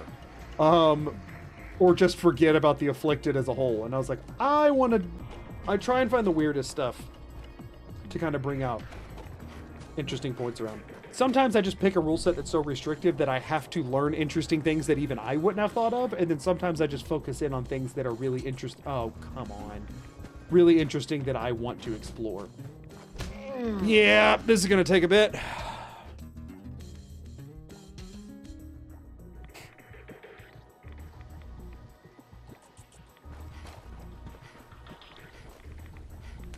I mean, if I can catch it from a distance, the problem is I just don't really have enough stuff to take this slow. Skyrim with clairvoyance. You're talking about... You're just saying, like, would I do a run that's just this one again, but in Skyrim? I don't know. I do worry that it would just kind of be this exact run again, but in a different game. And I don't get me wrong, I've done that plenty, but I don't know that it would be different enough. Because again, I think they're coded like the same. Where's it at? My Rad-X wore off. Let's pop one more Rad. Let's just try and pop one Rad-X and run and see what happens. Please hold, everybody. I gotta lock in for a second. I'd rather not use any more Rad-X or Rad-Away, because again, I'm going to a doctor right after this.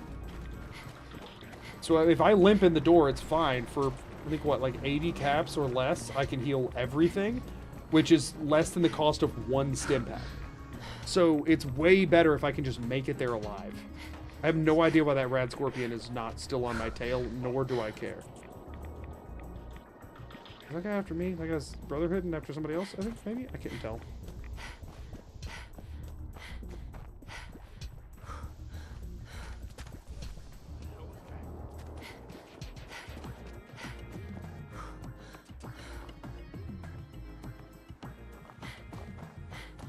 Ugh, sign to the face.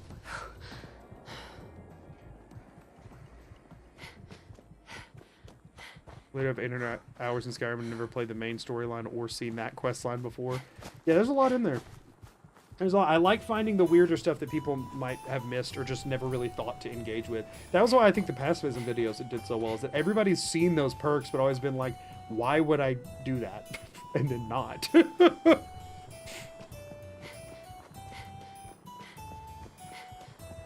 Suppose you have to deal with the magicka drain. That would hardly affect the game at all besides wasting time to let it regenerate. Yeah, I just don't know. I don't know. Maybe I could find a way to differentiate it more from this one and make it interesting.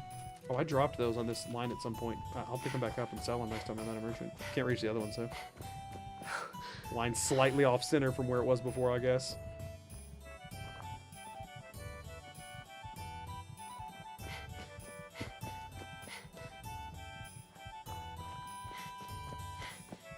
Okay, so the good news is I made it through without dying. Is that same Rad Scorpion, or is that a different one? I have to go... I mean, maybe we sneak by? That's not going to work, but we're going to try. Anyway, I have currently 5 health, and I'm at over 600 rads. So... Yep, no. I don't think I can sneak by. I don't even know where this line is sending me. this point, actually. I didn't check what my current quest objective is. I have to build the teleporter, so who's it taking me to? And how do I make it take me where I want to go? What is it? Get help to build the signal. Optional, talk to the railroad, talk to the Minuteman, talk to the Brotherhood. I'm so curious where it's taking me right now. I would assume it's taking me to talk to Preston, right? Like if it has like a default built in, I would assume this is just taking me to Preston, but I actually don't know. That means if I want to go to the railroad, I'm gonna have to do Butcher's Bill. No! Oh, I should have done the last quest and not turned it in until after going. I mean, am I going towards? I mean, I guess I'm kind of going towards everything right now still. Real quick, where is Butcher's Bill at? Right there. Okay. Let's go to pick up the dead drop first, at least, because it's the closest objective out of the 4, so that we don't have to do a lot of backtracking. This is the same path we took down, so this in theory could be going to Railroad HQ, but it also I think is just the path that would take anything from like north to south, or vice versa. What's that song again? Wasn't Heimrad, it was the dungeon. Yeah, I think it was. I'll be honest with you, my brain was very much in Fallout land. Oh. Well, I ain't getting past him without a fight, am I? Here goes something.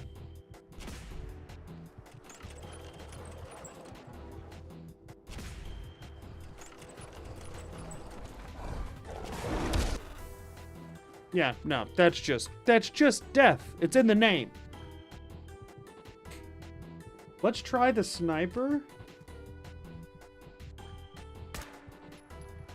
Oh, is it suppressed?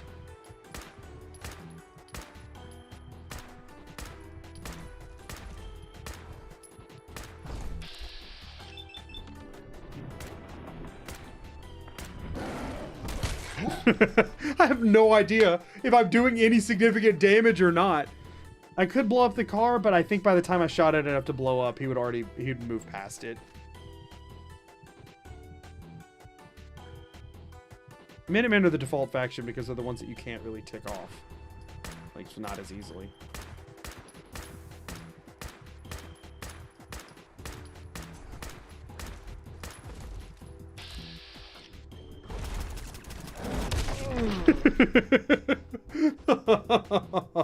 Okay.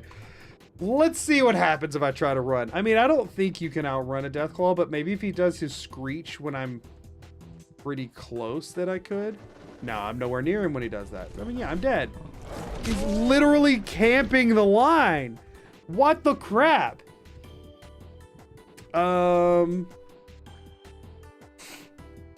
Okay, hold on.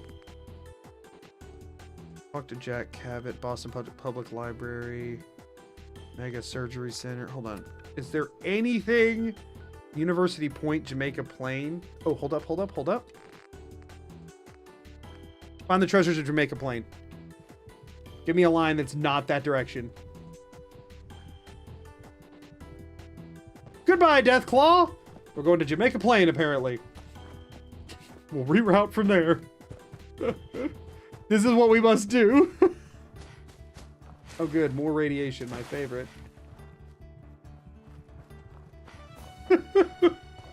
Vans will take us where we need to go. It just might not be that. All right, so now if I go change it now to Butcher's Bill. Now that I'm... Oh, it already changed. Yeah, there we go. We're thinking. We're thinking. Don't you take me right back. Don't you do it. Don't. This line better not be leading straight to that Deathclaw. It should be going. It should be past him at this point, right? Even if it reconnects with the same road, it should be on the other side of him now. Don't take me back to that exact spot. That would be so diabolically stupid.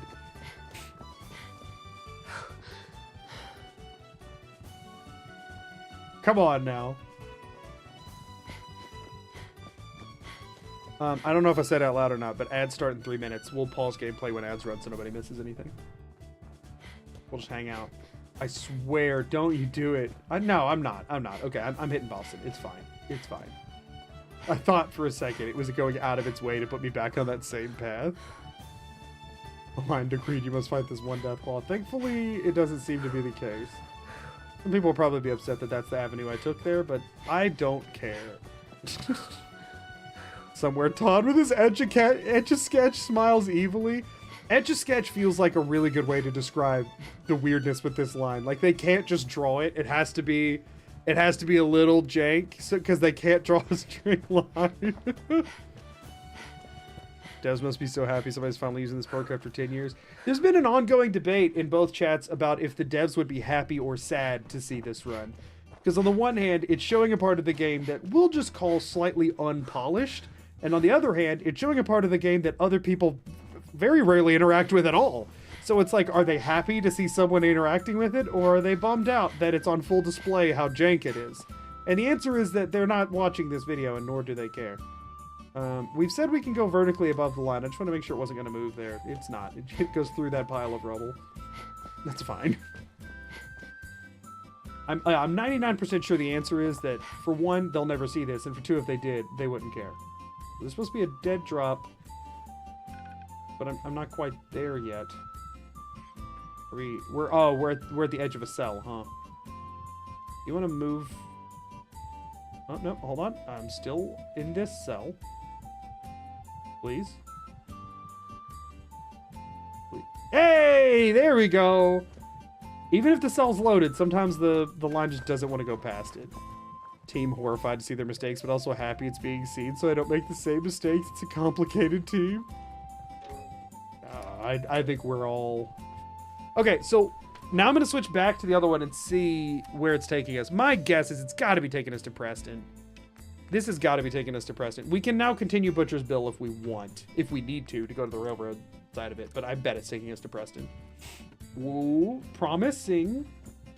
Unless it takes us across the bridge. If it takes us across the bridge, then probably no.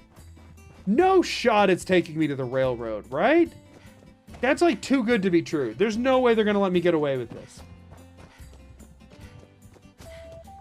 There's no shot. No, okay.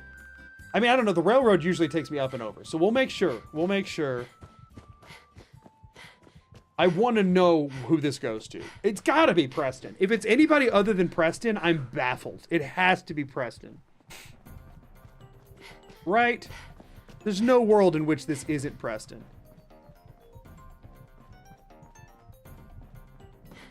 Ads are about to start, so we'll find out post-ad break. We will discover it together post ads. I will not find out during ads. Don't worry. See y'all in a minute. In a mitt. I was trying to say bit and minute at the same time. See y'all in a mitt. Nice baseball mitt or an oven mitt. Really, your favorite kind of mitt is perfectly acceptable. For anybody who's not watching ads right now, my YouTube Premium peeps, the people who are region locked and don't get ads on YouTube or just got lucky and didn't get an ad break, or my Twitch subs or whatever, we're just gonna chill for a few minutes and hang out. Or I guess all the people ad blockering.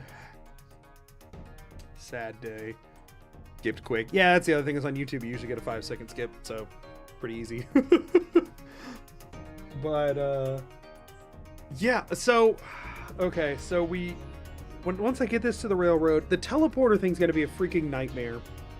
Outpost Zamonja stuff's going to be a nightmare, but it should be managed. The Twitch ads say they start and then start actually at different times for different just people, subscribed. So. Brogator, thank you for the Twitch Prime. I appreciate it. What do we need to talk? What should we talk about? What are my 3 minutes best used on for this break? I've talked about content map stuff, you know, and like what's coming up on that front before. For anybody that's the short form of it, the next video lineup is Oblivion item lists. I'm working on that edit right now. Then it'll be most likely, assuming that things work the way I want them to, the Skyrim randomizer edit, and then this one. unless I decide to do an Outer Worlds 2 challenge after this, and I want to try and get it in quicker while the game's still a little bit more fresh. That would be the only reason that this isn't the one after that. And then I have another Fallout 4 video challenge that I want to do. It's really weird. It's really off the wall, and it would require me making a custom mod for the game that I don't know if I have the know-how to make or not. But I'm gonna try my best. And we'll see. But I'm not sure. I'm not sure that it will it'll come to pass, and that's the reason I'm not talking about it too much yet. Also, I'd hate to just give somebody else an idea to do it, because it takes me so long to make this stuff. Y'all, I cannot begin to express to you how paranoid I am every time I start working on a video that someone else is going to post that idea of that video while I've been working on it for the course of like 3 months. Because from challenge to video posting is usually, like, from challenge start to video post is usually a 3-month turnaround. And not that I think anybody would be out here trying to snipe an idea, more that there would be somebody working on the idea that I am completely ignorant to that would finish that video before I posted the run that I'd already done, and people would say I was copying from them. There is somebody who posted an Oblivion itemless video already. They didn't do it as a combat challenge. They did it in an easier difficulty, and they used a bunch of like Oblivion glitches I don't know anything about to avoid more quest items to see like the minimum total items needed. So it's still different question they were inherently answering, but the title and thumbnail were very similar to what mine are going to be, just because it's the most clickable way to go about it. So I hope people will see the differences and recognize that they were completely cooked up independently, especially when they see that I have a history of doing that on my channel.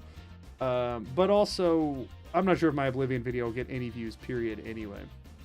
Have you ever played the Outer Wilds? I have not. It looks interesting. I've watched somebody play the beginning of it, and I've stopped watching in case I ever wanted to play it. But it's a game that I know little enough about that I have no idea if I would like it or not. You know, so, but I would like to check it out at some point. I'll have so many games that I want to check out at some point. It's just, at this point, currently, I work 40 hours a week, and then I spend usually the rest of my time either like with my wife or taking care of my dogs or taking care of like life stuff, and anything that's not spent on those two things is either spent streaming or editing usually, and that's kind of 100% of my time these days.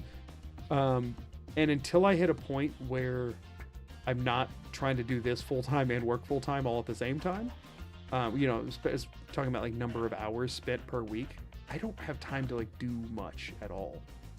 You ever consider a Fallout 3 challenge run? Yes, I will eventually do itemless Fallout 3. I don't know if I'll do anything beyond that. It's just a question of timing. Or pre-recorded series if you don't want to stream it. I would probably stream. I don't know. Pre-recorded series kind of don't really work these days because of just how YouTube functions, unfortunately. I'll talk while I'm walking here. Everybody is back at this point. I was, or at least they should be, according to my Twitch, it says they are. Outer Wilds is like an experience. Definitely better go into it blind, but it's a beautiful story. That's what I've heard, but like very generally. Those were weird ads. Twitch has really, really weird ads. Also, I'm really sick of this in-game fog. It's not very visually pleasing. So I talked about this some during last stream where Mumbo Jumbo is a Minecraft YouTuber actually posted a video on this. But like Let's Plays and series and that kind of stuff don't really work in the algorithm as much anymore. And he mentioned a phenomenon that so like you see it with anything. It's like I see it with my streams and stuff back when they were posted. I see it still, but back when they were posted and not unlisted in playlist, I saw it a lot more. Where the first thing of any, and I see it just with my stream viewership as well, the first stream of any challenge will always have the most views, and everyone after it gets sequentially lower. Streams are a little bit different because it just depends on who's available in that moment, so sometimes it does up and down, but like how many people see it, like watch the VOD, will continue to go lower and lower and lower. Will continue to go lower and lower, just because people, nobody watches the 9th episode of something first. But everyone who watches any of it will watch the first episode. Not everyone will make it to the last episode. No shot it takes you to dance. What? Why? The game? Hold up. Todd? I see you, Todd, trying to shove your freaking poster boys down my throat. I'm not having it. The game, when it gives you the option, even if you've never met them before, gives you the option to talk to the Railroad, the Minutemen, or the Brotherhood to help build the freaking teleporter. They send you to the Brotherhood if you use VANS. Even if you've never talked to them. I'm currently the General of the Minutemen, and I'm a full-fledged member of the Railroad. I've done tradecraft and everything, and it still is sending me to the Brotherhood of Steel. What? Why the crap? That's actually insane. That is just straight up in my, unless it's a bit like, depends on where you are geographically on the map. I'll get closer to the other one and see what happens. But from what I can tell, if it actually redirects you here, no matter where you are on the map, that is just straight up Bethesda, like picking a faction to send you to. It might be a proximity thing. It could be a proximity thing. If it, we'll check if it's proximity. Actually, here's what we're gonna do. I'm gonna reload this because I just want to know right now so bad. I'm gonna do a new save. I'm not allowed to fast travel, so I'm gonna reload here. I'm gonna go fast travel to Pikmin's Gallery, right, which is very close to Railroad HQ, and I'm gonna see where the quest takes me. If it sends me back over to the Brotherhood, that's insane. That's insane. And this is a thing I've never heard anyone talk about. If that is true, it might just be proximity based. It might be proximity based, but I want to know. We'll verify first. I'm not hurling accusations yet. I'm not hurling accusations yet, but I have never talked to them, which is wild. So anyway, I have the quest still equipped, right? Molecular level. Telling me to talk to one of the 3 factions. This should take me straight to the Old North Church, because that's what I'm closest to. It looks like it. It looks like it's taking me in that direction. So I might have spoke too soon. I might have judged a little early. It does. Okay. It's proximity. It's proximity based. We're fine. Oh, I was about to lose my crap. Okay. It is proximity based. Which means if I can, using quests, get closer to the railroad, it'll still take me to them. Which means I need to do Butcher's Bill. That's fine. I can do that. Oh, man. I was going to be so, like thrown by that. Okay, so I need to do a quest that gets me close to the railroad. Wait, where's Cabot House? Yes! Deegan coming in. Edward Deegan, my guy. Coming in clutch. I don't have to go do Butcher's Bill right now, because I am nearly dead, and I really don't want to use all my resources currently. No, listen, I would 100% believe that all of their stuff sent you towards the Brotherhood. I would 100% believe that. Again, they're on the box, right? I get why, if that was the case. I'm glad it isn't, but I would understand. I would still be mad about it, but I would understand. But I would be disappointed. This guy's been ticking me off every time the line takes me past here, and I want to deal with it. Thank you. We get ready to fisticuff over Todd's stormtrooper favoritism. I was ready. Your lack of faith in Todd is disturbing. Is it though? Honestly, I prefer the Institute, but Ridley plays a good person in Bethesda games. See, I usually go for the good person run, which is why I always go Railroad or Minutemen. They've been in literally every Fallout game as well. Yeah, no, like again, it makes sense why they want people to like the Brotherhood. It's kind of like it's what the merch. It's you know, it's what they got to push there. But anyway, what I was saying about that video is effectively, for one, anything in a series, it will only ever do worse, right? Your 10th item in a series is never going to do better than the others. That's just kind of fundamentally how that works. You can see it with my own Fallout 4 item list series. The first video did really well. The second one did all right. The third one, not so much. Even though the third one is by far the most impressive. Like, not even a question about it. The third one is way more impressive than the other two. Don't get me wrong. The first one had its moments, but the third one's insane. But it will always have less views, if I had to guess. Even though I actually did not market them as... I didn't do like part 1, 2, 3 in it. I did not put that in the title. I marketed them all separately, and they all stand alone as their own videos. But it got progressively worse. The Nuzlockes were doing the same thing. So you have that element of things, right? For one. It means you always kind of need to be doing a new idea type, which is freaking hard to do. And for two... And this is something that Mumbo mentioned in that video that I thought was really interesting, because I've seen this, but I just thought I was falling off. He said that he tends to have like, he'll get a 1 out of 10 is what YouTube calls it, like your new best video. And then he'll have a bunch of like hits in a row. But then once that starts falling off, it's hard to claw yourself back out. It feels like YouTube is very momentum based. And you'll see that, right? Where just like one creator is recommended to you over and over. And I don't think that it is actually YouTube trying to say, oh, you've had a few bad videos, so we think this video is going to suck, and therefore we're not going to show it to anybody. I don't think that's what's happening. I think that YouTube, since it's a recommendation-based algorithm, is just pulling, like, if a bunch of people watched and really liked my last video, then when the next video comes out, it's going to show it to all of those people. However, if less than all of them click on it, it's going to think that it isn't as good as the last one, even though it might have just been bad timing on those people's part, right? So it kind of inherently sends bad signals to itself until you have a few flops in a row, and then you put one out there that appeals, and it literally says this in YouTube Studio, is appealing to a wider audience than usual. And then it pushes the video harder because it's surprised by how many people are watching it, even though the reason is because it didn't really push your last video that much. So it kind of has this natural ebb and flow to it. And that's where sometimes you'll see one creator just feels like they're almost like custom beloved by YouTube and getting pushed extra hard. That's not actually what's happening. It's that the YouTube recommendation system has a sort of feedback loop in it. Don't get me wrong, it used to be much worse. Before it was based off of videos, it was based off of channels, and it was, you know, more of a king of the hill kind of system, as whoever was on top stayed on top and everybody else pretty much could not claw their way up there. The current system is the most promising for a new creator that it's ever had.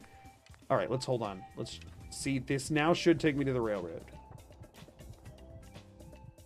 This better be taking me to the railroad. Am I going towards the railroad right now? I am. Okay, cool.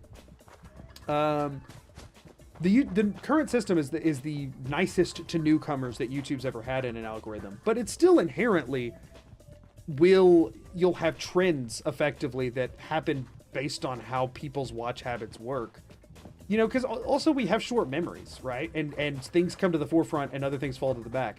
You know, people talk about this with, and I was talking about Minecraft a second ago, which is why I'm thinking about it. People talk about it with like their 2-week Minecraft phase, and it happens for everybody at different times, but you'll remember that Minecraft exists if you're a fan of it. You'll play it a ton for a few weeks, and in that time, you'll consume a bunch of Minecraft content and catch up on these YouTubers you haven't watched in a long time, and then you'll go back to kind of forgetting about it because you'll, you know, miss a few videos on it, and then YouTube shows you whatever your current fixation is, you know. And the thing is that sometimes YouTube will have a handful, you know, enough people fixating on one creator that it'll think that creator's just really hot right now, and then it'll put it up to other people, and then other people will fixate on that creator, and then you kind of have these steamrolls that start happening with certain creators, but it never lasts like forever.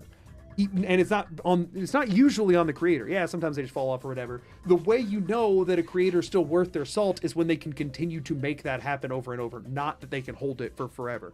Everyone's going to have peaks and valleys. The question of if you're a good creator that can make it in the long run or not is if you can continue to produce new and higher peaks after the valleys, and it's not just a peak and then a fall off, right? Because a lot of people are effectively end up kind of being sort of like a one-hit wonder. You have your peak from like whatever video did really well, and then you ride that wave for as long as you can, and then you can never regenerate it. Admittedly, I've had 2 peaks so far. I mean, I've sort of had 3, right? The Skyrim itemless run, my second video. My first video had 7,000 views. My second one had 60, okay? First peak was early, and then it fell off very quickly. The next peak was Fallout 4 itemless, which hit like 100, 150 early on. Not early on. It took a while to catch on with the algorithm. And then I rode that high for a little bit, and then I fell back down, and my videos started doing like 30,000 each. Then I did the Skyrim book video, which started up, didn't actually hit the peak yet because the pacifist video came out after it, and that was a new peak. And then the puke video did pretty good, and then each one after it has kind of fallen back down a good bit. So I've kind of had 3 peaks so far. Whether or not I'll get another one is the question. I have pretty high hopes for this challenge, which is why I'm probably still going to edit through all the crap anyway. And I have really high hopes for the Skyrim randomizer. I feel like it's very clickable. It's very bizarre and out there, and I think people will want to see how that went. And it's just one of the craziest things I've ever done. I have very high hopes for both of these, but I also had really high hopes for the Coulter stuff because it was so freaking crazy, but it wasn't as clickably crazy, if that makes any sense. But the system's weird. It's all about how many hits you can take and keep coming. It's sort of, but kind of hits you can make. It's more of the thing. Wild how much my recommendations change after watching like one vid I wouldn't usually watch. Yeah, no, exactly. Yeah, you'll watch 1 or 2 videos from one creator and they're like, oh, you want to see them every freaking day right now? It happens to me a lot. Oh, so much. And it's a question. And if you miss a couple from them, then you just never see them again. You know what I mean? This is something that's been happening for a while. It's just scaled along with AI stuff. No. This happened from when YouTube shifted its algorithm to start pushing videos over channels. So they shifted to watch time a while back, and that changed the whole metric of things. But then they shifted to effectively the focus of YouTube and the way the algorithm works now is it's not based around people watching for the longest. It's not based around that. It's based on showing the most ads, which is based around people staying on the platform the longest. They want you to go down rabbit holes at this point. And now it's individual video based, and it doesn't assume a video is going to be good because a channel's doing well or whatever. It goes video by video a lot more. Now, obviously, if your channel's doing well, your videos are going to end up higher up there. So, but yeah. YouTube's algorithm is terrible for small creators. Oh, I highly disagree. I respectfully, completely disagree. I think YouTube, by far, out of every platform that exists right now, has the best algorithm for small creators. And in my opinion, the best algorithm that's ever existed for small creators, unless you were just the first person on a platform. Right, yeah, if you were in the early days of YouTube when there was like no videos on the site, okay, that was the best algorithm ever because it rewarded what was there. But then I think since content creation has been a career that exists, I think YouTube's current algorithm is the most favorable chance that a brand new creator has to get off the ground. But you have to be good. You have to be really good. You have to have really strong ideas that are very appealing to people who see a video with less than 100 views, right? It's very hard to get somebody to click on a video with less than 100 views compared to, more or whatever. The less views you have, the harder it is to get that click. But the thing is, it's about more than just the click now. YouTube will push your videos down somebody's throat if they think it will make them money. Yeah, like you have a hard time at this point pulling up your recommended feed and not seeing at least one creator that you've never heard of that's quite small. Like if I go to YouTube right now, let's just test this. Let's see how far I have to scroll to get to a video with very few views. There's a video that I'm literally in the middle of watching by Eddie Burback. There's a music playlist because I have YouTube Premium and I use it for background music a lot. There's a Steve video, who's one of my favorite creators on the platform, and I watch like all of his stuff. There's a Lemonade Stand podcast, and then there's Ginger's Lo-Fi Coffee Shop Relaxing Vibes, 185 views. It just looks like it's definitely an AI generated Ghibli style image. With just just a lo-fi music video. It's literally in my top 6 videos. The other one's an ASMR video, by the way. Literally just hit by, do you want to listen to music? Watch a commentary video, watch a gaming video, a podcast, ASMR, or AI cat lo-fi. I only have 6 videos I can see when I pull it up. One of them has less than 200 views. And it's not something I would ever click on. But it's there. And if I refresh the page, there's a good chance there will be another one. Yep, 52 views now. It's another music thing. I've been listening to a lot of music while editing lately, so that's why mine are just like random music stuff. Like the small ones it's showing you right now are music stuff. But a lot of times it's also stuff on like current events or stuff on... I've seen this video pop up twice. Yeah. And I don't even know, it's something from Satisfactory and people asking if they're going to add fishing to the game. And it's like a 7-second clip, but it's not a short. I don't know why that keeps popping up. It's 59 views. I have no idea why that keeps popping up. I don't play Satisfactory. Don't own the game. Never played it. I only vaguely know what it is. Scroll a little bit farther. Here's Let's Play Skyrim Gate to Sovngarde Part 6 from a creator that has 12 views on it. Just crap, just not crap. I don't know if the quality of the video, I'm saying crap like random things, not like, I'm not calling anybody's videos crap. I don't know, I can't call it, I haven't watched it. Stuff is stuff in my feed that YouTube's just trying out. That never, in the earlier days of YouTube, or even the middle days of YouTube, never ever would have happened. Like at all. If you posted a video with 0 views, it would just sit at 0. Then you had nobody to watch it or whatever. It would sit at 0 views for forever. No videos sit at 0 views anymore. Very, very rarely, I'll say, do videos sit at 0 views. If you check any video out there, it's going to have like somewhere between like 10 and 200 usually, because YouTube tries it with enough people to get some views on it to collect some data. If that data says nobody likes this, it will then never get another view ever, unless YouTube has some other reason to think that it would. But it will try. Used to it wouldn't try. Used to it would not try. So at least in my opinion, if you're a new creator, this is the best chance you'll ever have. Unless YouTube change. Fun fact, the reason I decided to start making this content when I did, I had wanted to do stuff like this for a long time. I've made a bunch of different attempts at YouTube with different styles of content. The reason that I started really pouring into this is because I had a video pop up from a creator that's actually doing quite good these days. I will say what it was. Something like this. Okay, it's by Zachary Smigel?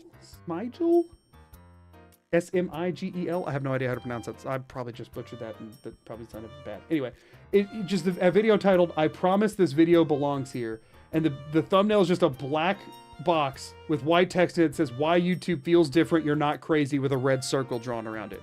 It has 3.6 million views, and when he posted it, his channel was not very big. He currently has 265,000 subscribers, and his most popular videos have 3.9 million views, 3.6 million, 3.3 million, 1.8 million, 1 million. He went on a streak. He went on a hot streak. Before that, I want to say he had less than 50K subs and not that many views on his stuff. That video popped up in my recommended feed every day for like 2 weeks before it blew up, because YouTube knows that I'm really interested in algorithm stuff. Like when it still only had like 10, 20,000 views. And then it blew up, and I eventually watched it because I was like, that keeps popping up, and every time it pops up, it has like 100K more views than the last time it popped up. It's got to be good.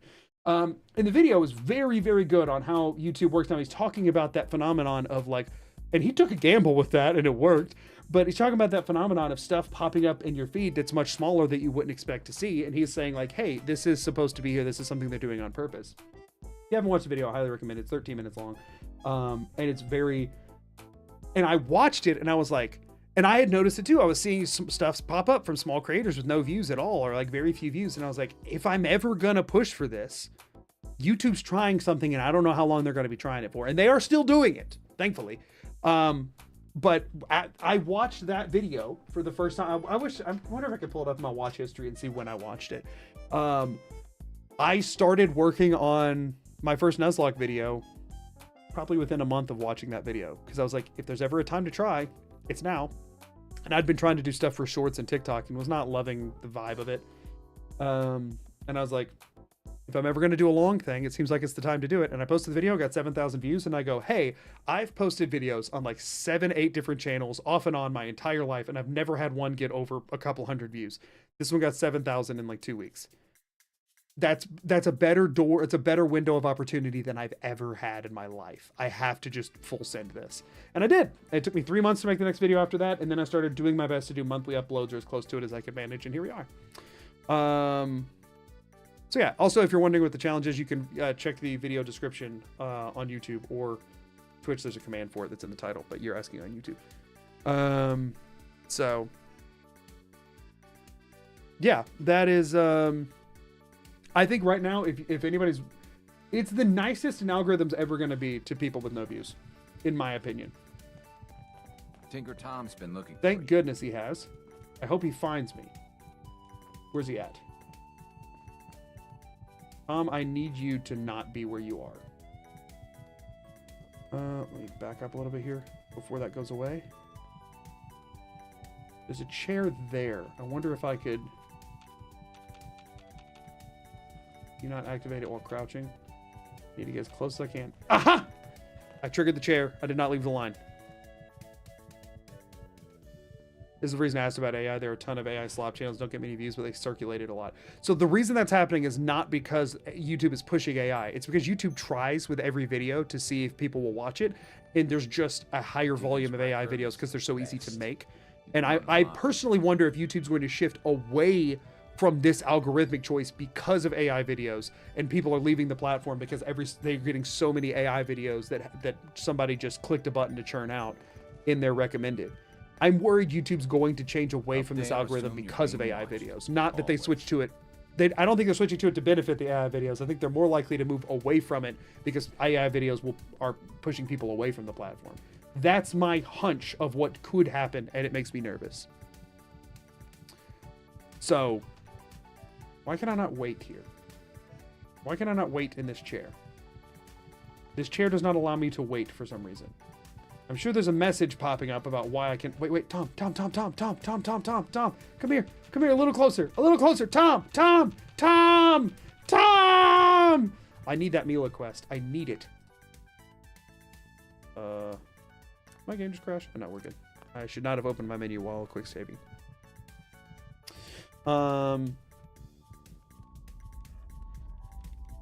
The new boost feature on YouTube is so good for small creators? What do you mean the boost feature? Are you talking about the hype thing? We are finally at the point where YouTube wants you to use it unhealthily and are optimizing for it? I mean, I don't know that I would say it that way. I don't know that I'd say it that way either. I mean, I get what you're saying. Yeah, the thing is, they just want to show as many ads to as many people as they can. That's all they really care about. And the thing is, because that's what makes them the most money, and you can't really fault them for that. Like, it's what every company does in existence. I mean, if you like it or hate it, it's just kind of how the market works. You know what I mean? Watching AI content feels like going for McDonald's and getting a plastic toy of a burger toe at. I know that's probably not what you meant to type, but I like that better. Have a good night, Nate. Thanks for being here. Okay, so we need Tom to get closer, which means, or I need to be able to wait for some of the people an amount of time. I could just do the dog. Screw it. I'm doing the dog meat thing. We could be here all day, and we have other things to do. It's fine. I didn't even tell dog meat to go over there. He just did, and I'm gonna say that makes it better for some reason. Tom, talk to me.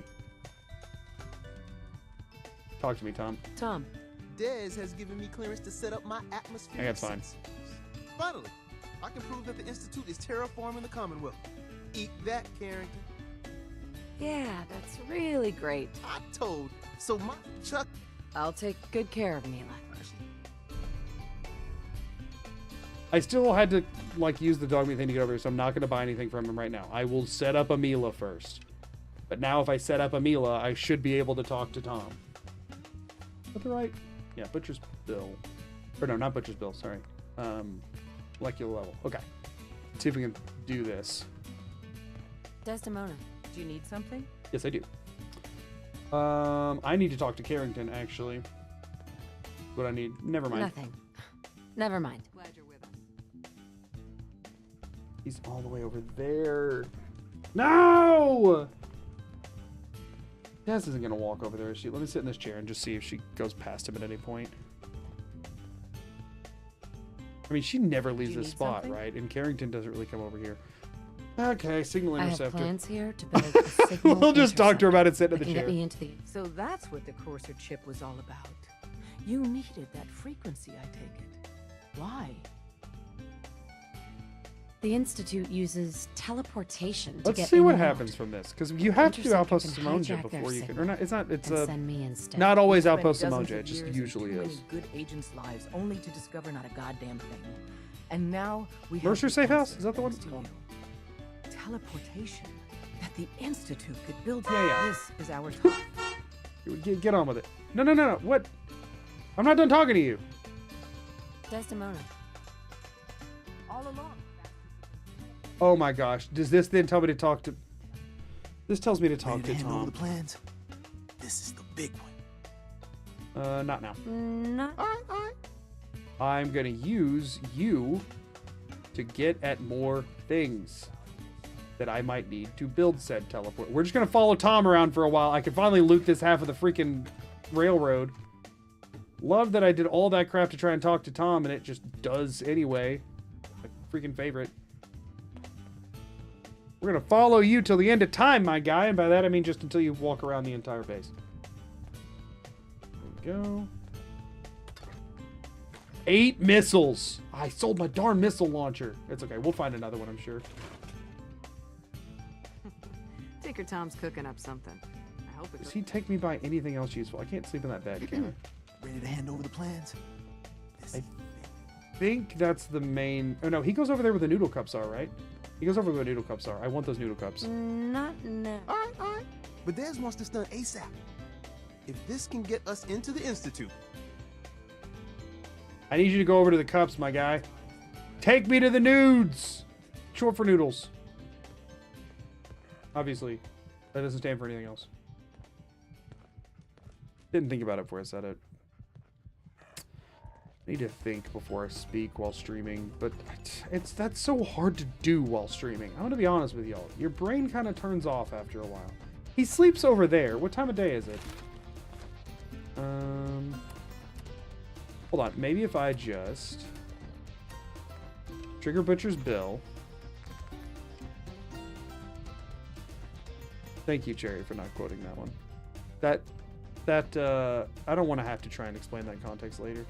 I just need this to take me by a chair.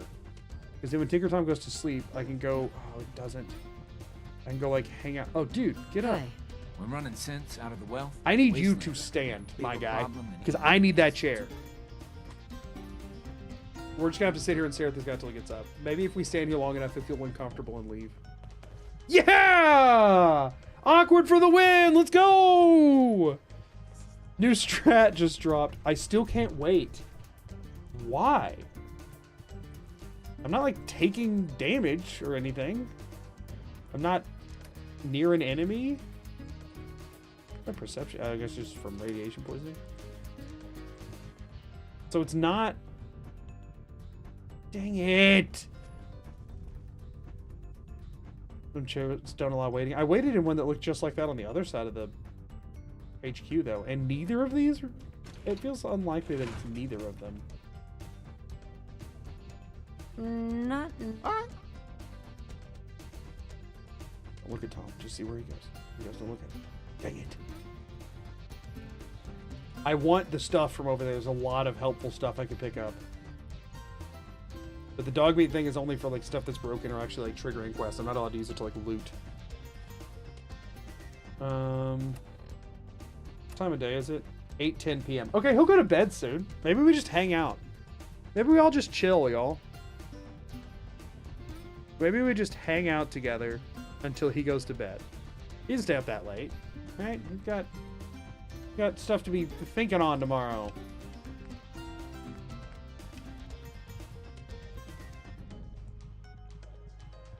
There it is. We're all the sense. Come on, Tom.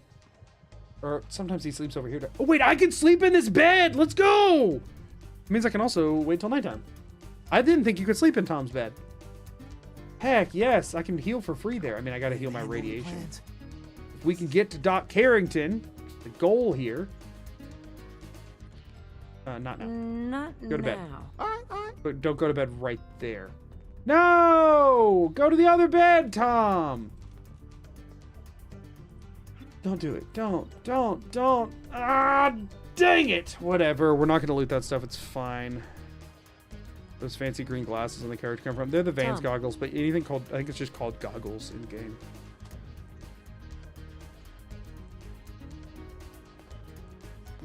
Dang it. Ready to hand over the plans? This is the big one. Sure, dude. Here you go. Let's... They won't let me barter with him either. Oh, man. Molecular transmission via encrypted RF waves? Those Institute eggheads are crazy. And you can divert the signal using a heavily modified... I know why you're making car noise. It was Tom making car noise. He's not. It's just me cutting him off. I knew you could... The plans cover all this bit here. Nice work, Tom. Hey. Shut up, Tom. I know Pam was... Once you... Or you could do it... Oh, wait. Can I just build it wherever? Do I not have to do the... I mean, I can't go talk to Pam. I mean, I could dog meat over to Pam. Oh, it says optional talk to Pam. Maybe it'll direct me over there. It is. I can talk to... Wait, no, hold up. We're reloading. Dang it.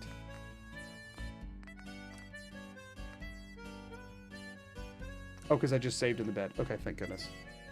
I need to barter with him before I leave because I don't know how long it'll be before I can get back over here. So wait, that was after I slept? They hand over the plans. This is the big one. Yeah, sure thing, dude. Here you go. Let's skip through this dialogue again real quick. I need to try and barter with him because I want to see what he's got. Nice work, Tom. Hey, look, I know Pam. One or you could do. Hey.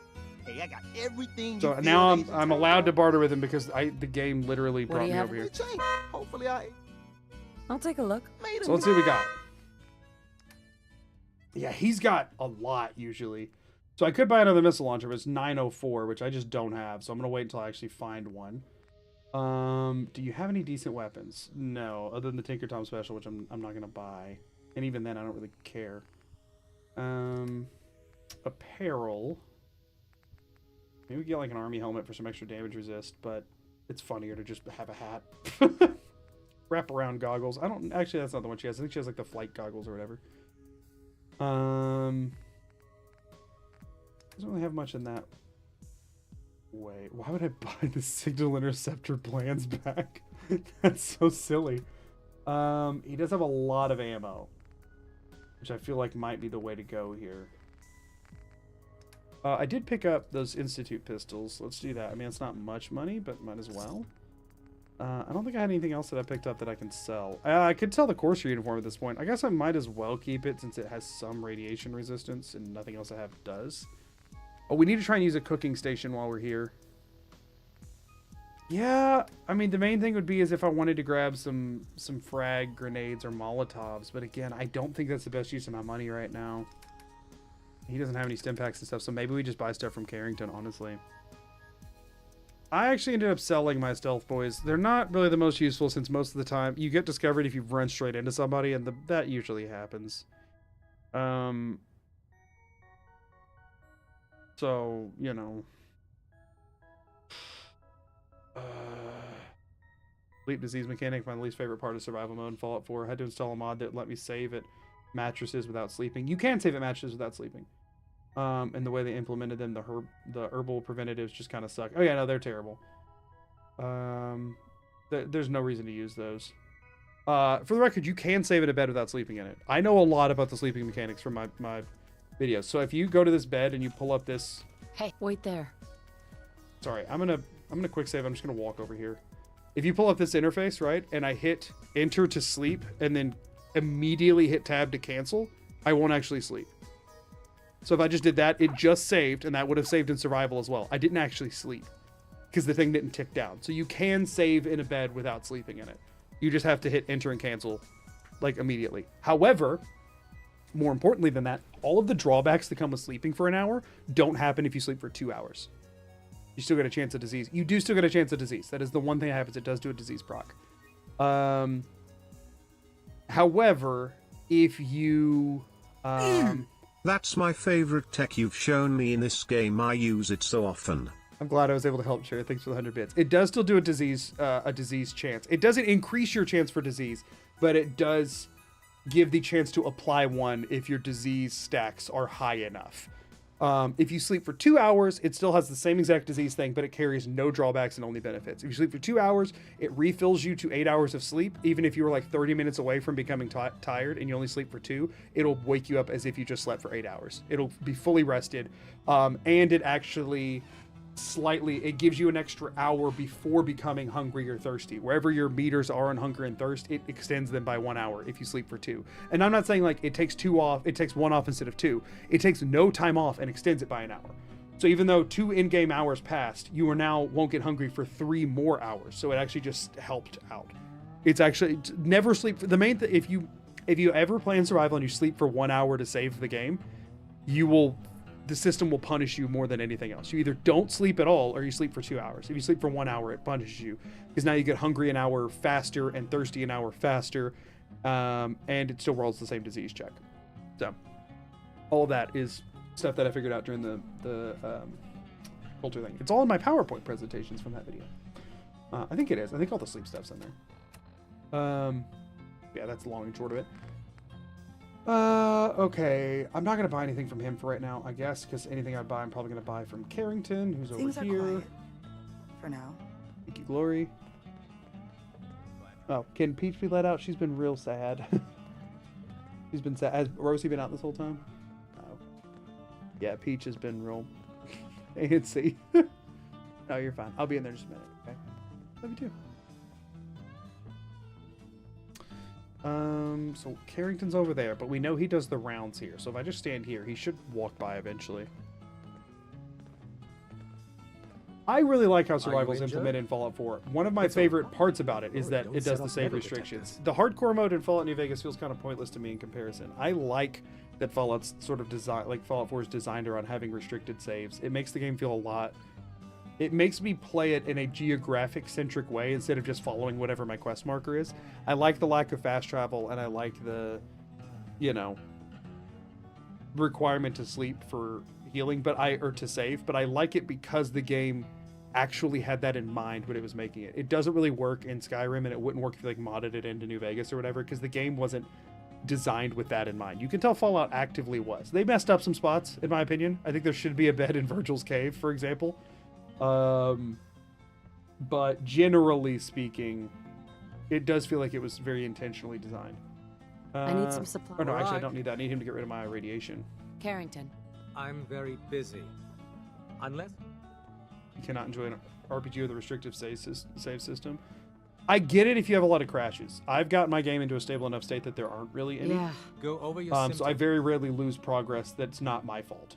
Too you know much what I mean? Like, most of the time when you die in Fallout, it's your fault. Don't get me wrong. There's random car crap, like glitches with cars and stuff, and sometimes it is just bull crap. But done. Now, was there anything else bothering you? I like having save restricted beds. I just don't want to have to actually sleep. I also have a time to autosave mod because of the crashing. Yeah, I understand. If you're doing it for crashes, it makes total sense to me. Just severe. I like having restricted saves if the game feels like it was designed intentionally. The settlement system makes it very bearable. I think without the settlement system, the restricted sleeps really suck. But being able to get like fully well rested and take care of all your needs at points across the entire map, like it actually incentivizes me to engage with the settlement system significantly more, because having like safe houses all over the map feels incredible. When I don't play in survival, I never build settlements. What's the freaking point? I gain nothing of use from it. Sure, they can get some amount of purified water or salvage and stuff.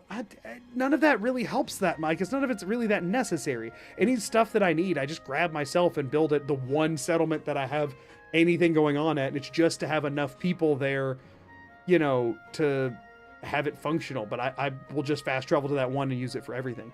In survival, I actually have a need to build out a network of settlements that are actually functional, and I really like that. When I die, I'll go back to a bed save, use an autosave if it crashes. Yeah, that's totally a good... I think it's a really good way to go about it. That was it. Off you go, then.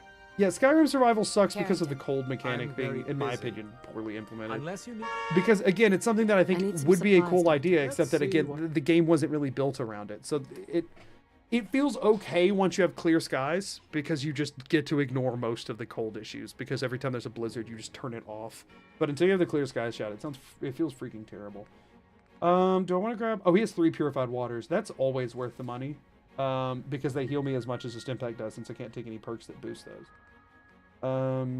Like, while stim packs are 138, it's 174 for 3 purified waters, and each one of them individually will heal me for as much, if not more, until I get to a much higher level health-wise. 40 HP. No, I mean, I guess it's a little bit less than 20%. It's still worth it. So I'm just gonna buy those. Because, like, if I check right now, you have 231 health. So a stim pack heals, let's see, 46, and a purified water heals 40. And it's almost barely a third of the price, or a little bit more than a third of the price. Skyrim's official survival mode doesn't cover all the foods. Like, I think a lot of DLC stuff. What do you mean it doesn't cover it? Like, they don't work? Oh, your game might have been bugged. I think they should work. Confirmed. Agent Bullseye has arrived. I have a mission for you.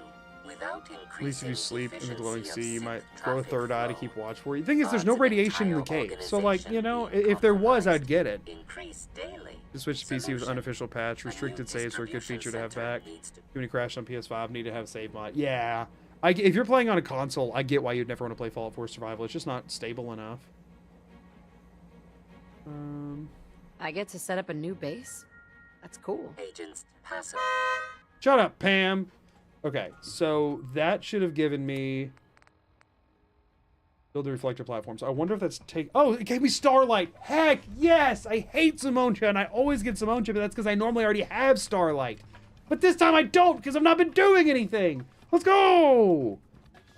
To me, survival mechanics aid in immersion roleplay more than they add difficulty. I like being encouraged to eat and sleep and spend money on those things. The difficulty can make fun moments, but if I'm constantly struggling or wasting hours of time, I won't enjoy it. See, to me, when I can save any time, when quick saves are enabled, I don't play the game the way I would encounter the Wasteland in real life. And I think that's the thing, is that the idea of losing a lot of progress makes you play more like your life has value and that your life is over if you die, right? If I'm going into a combat where, especially if you can quick save during combat, that's one thing I like about the Outer Worlds 2, is it does not allow you to quick save while in combat. I think no game should allow you to quick save while in combat.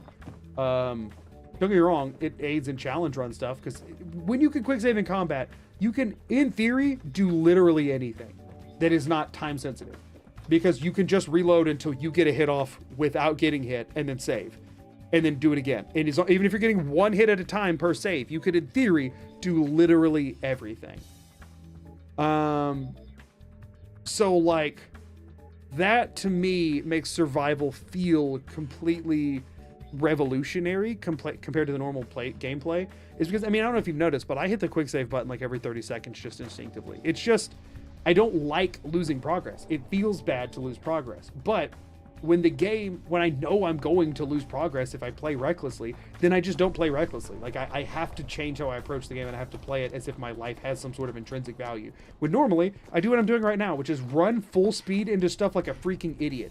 In survival mode, I'm like crouching and I'm sticking to corners and I'm, like actually playing with tactics and how I navigate the world. Sure, it slows everything to a crawl, and if you don't have a ton of time, I also get why nobody would want to do that if you're ever like, if you value your time. I understand.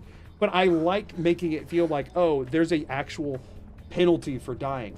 With saves, like auto saves and quick saves and whatever, you go into a building, like into a dungeon of any variety to fight stuff, and it's like, oh, I died. Oh, well, I lost literally nothing. Do it again. Throw my head at the wall. I don't have to like conserve resources or whatever.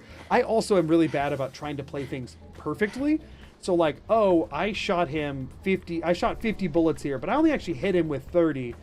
So I'm going to reload and just play it again, but aiming, and I'm going to do that until I use less than 40 bullets, because I want to conserve this ammo that I'm never actually going to run out of.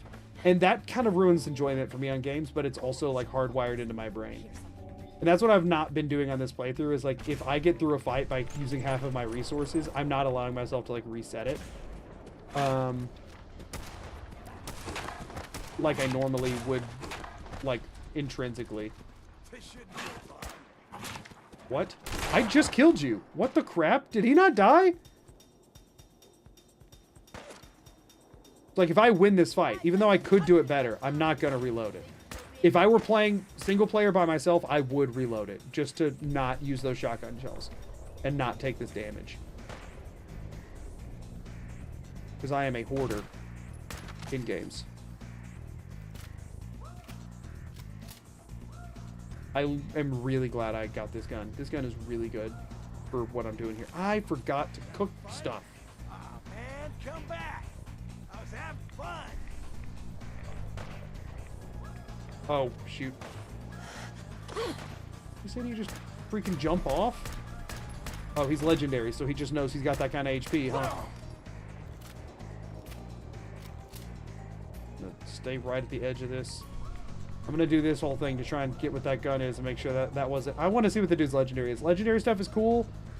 I'm not deviating from the line, but if it regenerates and slowly gets me closer to him as I move over, I'm willing... Like, my butt's in it. My butt is in it. He is pretty much on the path. If his head exploded in a slightly different orientation, I would have been on top of him anyway. If he was up there, I wouldn't have went up there for him, but he jumped down here, so I'm freaking allowing it. I want... Legendary stuff is cool, and I want to know what it is.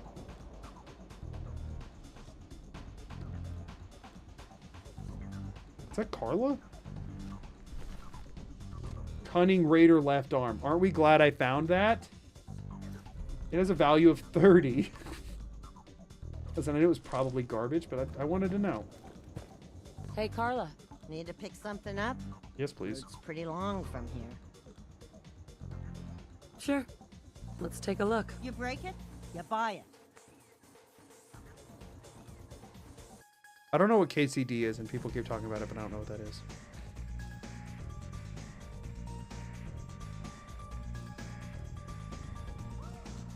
I hate not being able to quit a game when I want, tired and going to bed. I mean, there are exit saves. You just can't continue to utilize them. Kingdom Come Deliverance. Oh, I have not played it. Oh, if you're talking about that game, then I don't know. I thought you were talking about Fallout 4. And Fallout 4 Survival still has exit saves.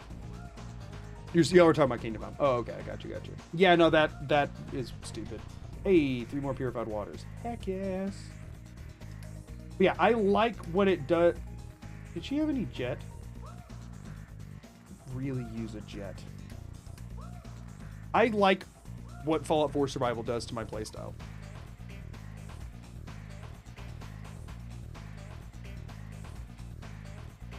The Skyrim food system bothers me a lot too. Some foods are just completely worthless, and I have no idea why. It's really annoying. Ain't no bleeding rolling pin, but hey, it's worth a bit, right?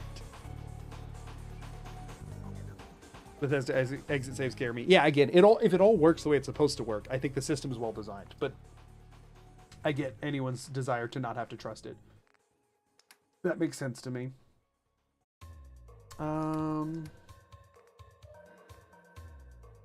Yeah, I don't think anything else is worth the money. Is that stuff that I just... What am I at? 71 out of 231. What's my XP at? Not high. So... I mean, I can build a bed at Starlight, though. So as long as I can kill the mole rats without dying, I should be fine. Why am I going this way? Just to take this bridge? That's so stupid.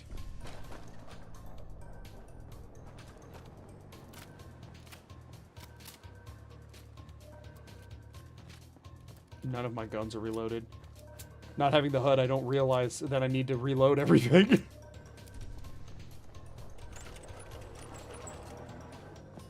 But yeah, to me, the thing is, obviously, if I have quick saves, I'm going to abuse them. I just am not capable of not. But quick saves can very much, without something that kind of necessitates it a little bit, like the stuff that I do, quick saves can very much ruin a gaming experience for me. Because they very much turn high difficulty into how much patience do you have. The mechanic of brewing save potions? What? I believe that's the only thing that can let you leave when not near a bed. Really? It's like the ink ribbons in the old Resident Evil games. Fun fact, you can melee mineral... Oh, no, it's not about this game.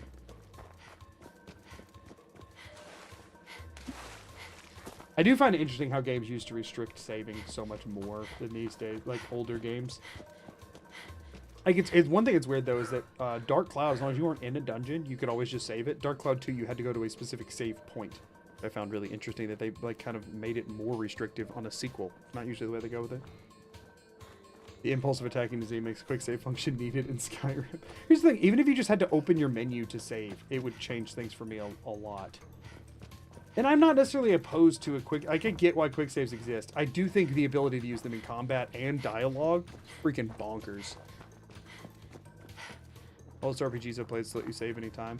Yeah, but it was a lot more restrictive. More games had restricted saves. Just, not all of them by any means, but I think you see way less restricted saves in games of any genre these days than you used to, in my opinion.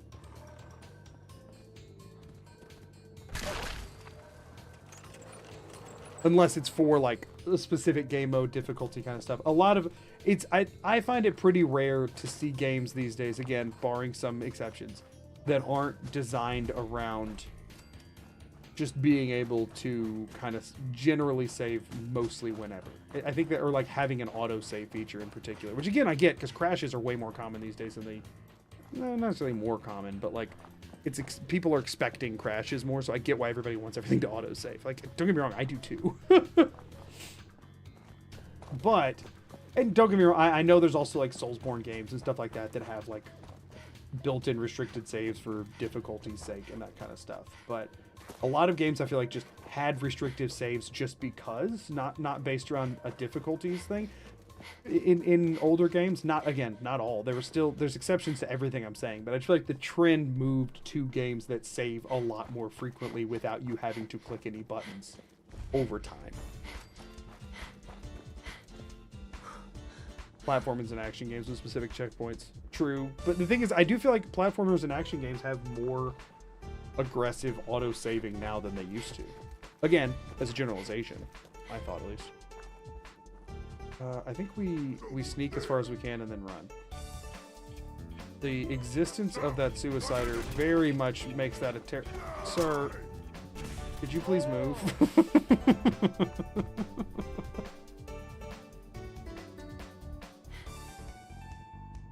No, I will say, you mentioning Zapgun mentioning having a game having only one save slot. That I don't like.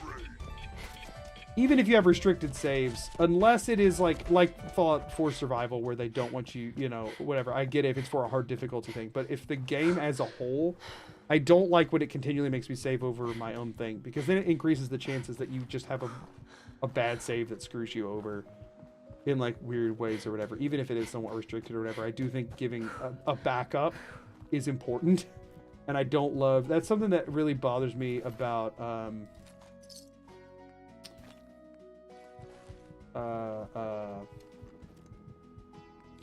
like Breath of the Wild Tears of the Kingdom, is they had, I think was it Breath of the Wild that like master mode, you could have a master mode save and a normal save, and that was like it. I was like, why? Why? I also like having multiple playthrough slots. Yeah, that was more on the playthrough slots thing. It is also the save thing, but yes, playthrough. Let me play the game as many times as I want to and save as many of them as I want to. If it's restricted because of like hardware, you know, or software restrictions, I get it, but that's not the case anymore, right? Like in a PS2 game, some of them were just like, yeah, no, we can't fit all that in the amount of space we allocate in your memory card. And that makes sense to me. But like, that's not a restriction games have anymore. The saves are nowhere near the file size of everything else. Let me have as many as I want. Don't tell me I can only have 3 different characters and then I have to delete one. Freaking why? You have the hardware to make that not be the way that it works. So why are you just twisted? Like, what the crap? Like, I've always hated that. And again, if it's on an older console and that was like a restriction, that was a limitation, I get it, but that's not the case now. If you recall, Dragon Age 4 on PC limited how many saves you could have on PC with hundreds of gigs of storage. I hope I'm misremembering. I don't know anything about Dragon Age, so I'm the wrong person to ask there. I'm playing Minecraft and that Super Mutant Suicider made me flinch. I think there's a creeper behind you with a mini nuke. My friend and I both have a completionist problem that ruins a lot of games for us. The constant need to do everything. Oh no, I very much have that. Obviously you don't see it as much in, oh, I'm so dead. In me doing challenge runs, because I'm going in with a specific objective, but when I play games casually, I can't like walk past something. This is where I tell you the Outer Worlds 2 has a 100 save game cap. Like, that's save game total or save like character files?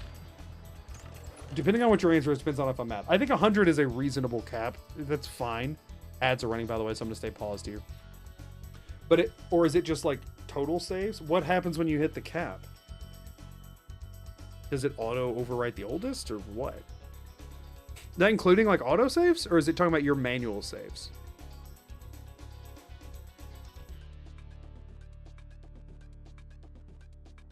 $100 all characters.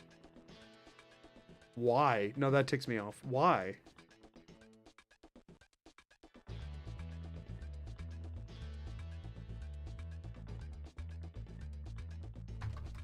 How'd they patch that?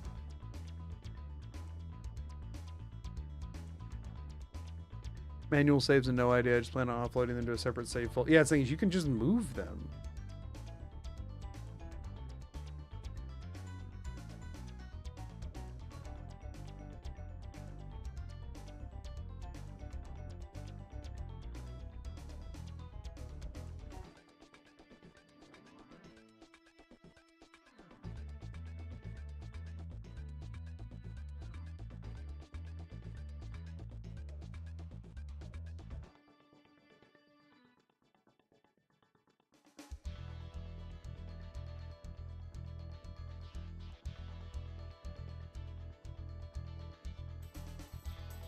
Well, I'm trying to find any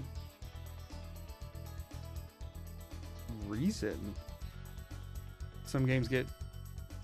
Oh, that is true. Some games like start corrupting and falling apart if there's too many saves, right? I'm worried about console restrictions. But then why would they put it on the PC version? Yeah, Fallout 4 is an example of that, where if you have like too many, if you quick save too many times or whatever, it starts like crashing and crap. I've never run into it, but I have heard about it.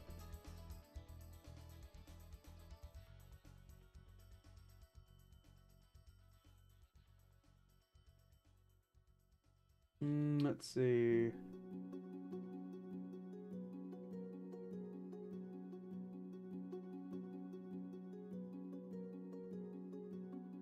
I'm wondering if it's like a bug prevention thing or if it's... I can't imagine it's in there for something other than a technical reason. Easier to port than two totally different systems. I feel like just removing the cap wouldn't be a totally different system, right?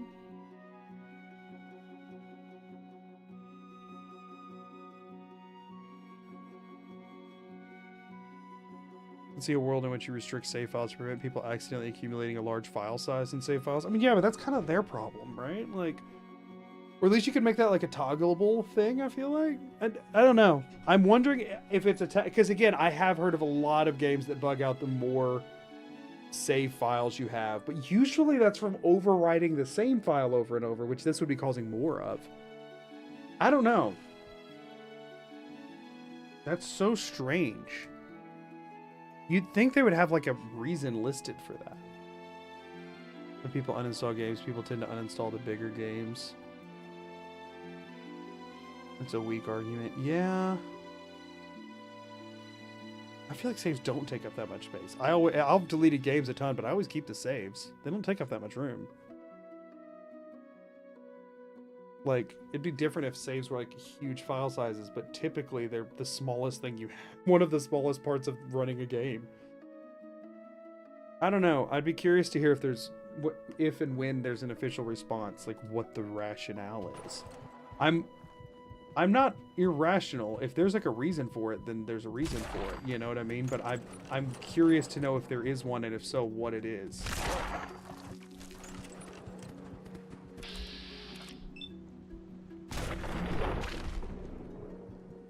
Am I good?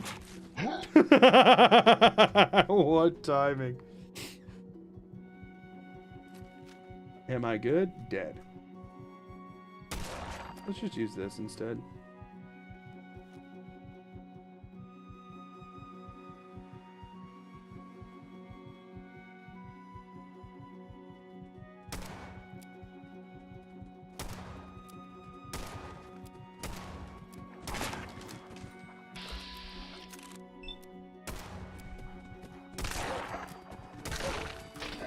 Where's my dog, by the way? Is Dogmeat not around?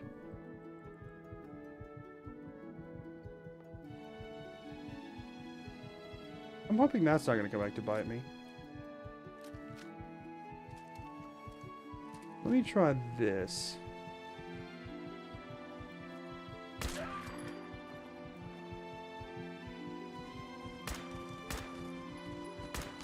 Yeah, no, this is a mistake. Yeah, no, that's not gonna do it. I wonder if I could just run by.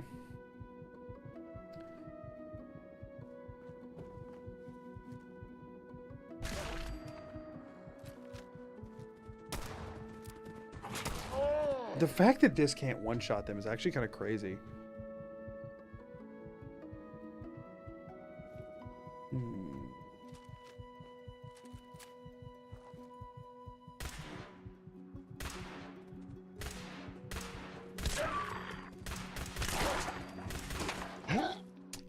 That could work.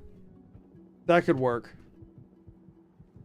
I've never once named a save file, but I also at the same time don't see why anyone would not just allow that in general anyway. Like, it seems like it's no harm. If no one uses it, then whatever. And if they do use it, then great.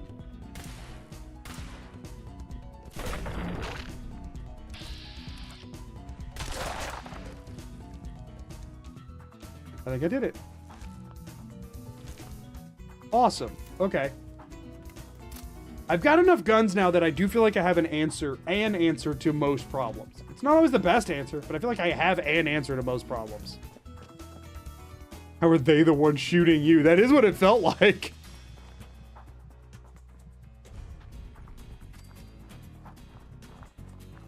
All right, let's take out a boatload of mole rats and not die doing it, hopefully. Don't like that took 2 shots. Go ahead and reload before they're all on top of me.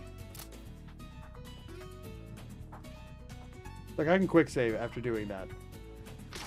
I arguably don't like that I can quick save after doing that, and yet I did quick save after doing that. Now, I didn't hear that one explode out of the ground, but they're coming from behind me, but I did not hear them exploding out of the ground.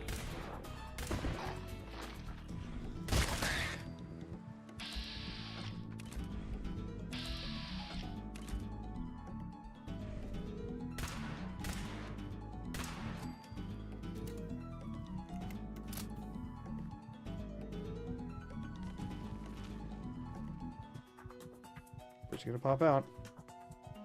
It popped out a second ago and didn't make a sound doing it, which is, you know, kind of what I'm relying on here. That'll work. Is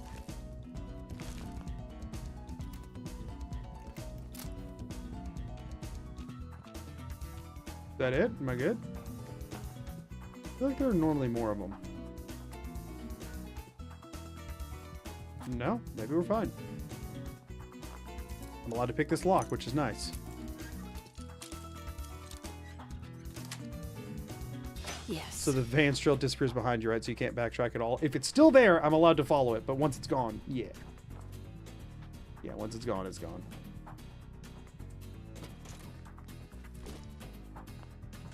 Heck yes. Second settlement. So I need to place beds kind of everywhere that I might end up. Because I need to, like, it's very useful to heal. Let's just store some crap. Sure, it's not what I was trying to do, but it's fine. I need to, like, scrap anything I can reach as I can reach it, because we're going to need some, like, raw materials. What is it saying now? Build defenses. Oh, right. Okay, let's hope I have enough crap. So the first thing I need to do is drop my... So hold on, let me do a hard save so I don't lose anything here. I have a biometric scanner and a military grade circuit board. I need to drop them on the ground. At least one of each. So that I don't accidentally make something out of them. So I need to build defenses. Turrets are definitely going to be the easy option here. I can make 3. And I think you only have to make 2. Right? Yep, 100%. Report back to Pam. So it should give me a line now that will take me out of here. Yes. Pick these back up. Sleep for an hour. We are healed now. I have virtually no rads. We're at almost full health. Thank goodness. How fun or annoying is life of the HUD ban? Actually, really enjoy having a no HUD. I really want to do a survival playthrough with no HUD. Now, I don't think it makes sense for a challenge run. Just like me as a person, I think that sounds really fun, actually. It is really annoying for this playthrough in particular, but I actually think having no HUD is very interesting and fun. Personally, I enjoy it a lot.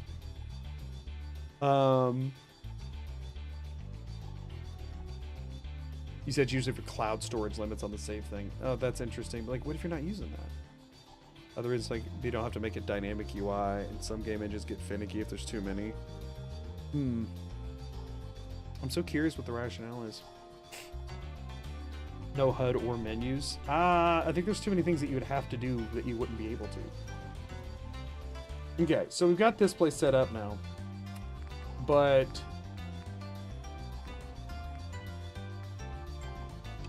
can I now build this reflector platform here?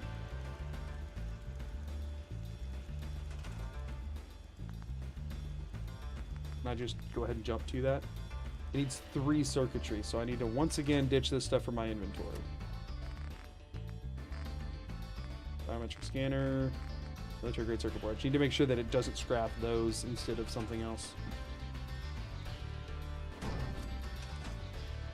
else would tell me to do. Talk to Tinker Tom. Doesn't he show up here if you wait long enough? You don't have to like go find him, right? Doesn't he come here? I'm a go. Hope your day's going all right. Thank you, Foul Play. It is. It's going quite well. Thanks for saying so. Gotta get to therapy to get my brain fixed. Catch y'all next time. Thanks for being here. I really appreciate it. Stop by any time. No, you'd have to go all the way back and talk to him once, right? I thought the first time they don't show back up, whoever it is. I don't think they show up until after you talk to him after the first thing. Basic gist is it's easier to have the game go there are 100 save slots than to tell the game there are N+1 save slots. I feel like if they're going to do that, though, they should make it 1,000. I'm just saying. People got to save. People save a lot. Yeah, I do have to run all the way back over there, which is really annoying. But that's fine. Okay. Guess I'll scrap everything I can on the way out of here. But yeah, you can't scrap those, which always just ticks me off. The things you can and cannot scrap really bothers me in this game. Hold up. Come on, get me close enough. I could sit on that bench, but I think it would blow up if I did. Ooh, let's find out. Yep. I'll take the death before I reload. I just wanted to know. Well, I could get close enough, but then it... I think I might go to the edge of this, though. Oh, I forgot! If you quick load, landmines are gone still. Anybody know why that's a thing?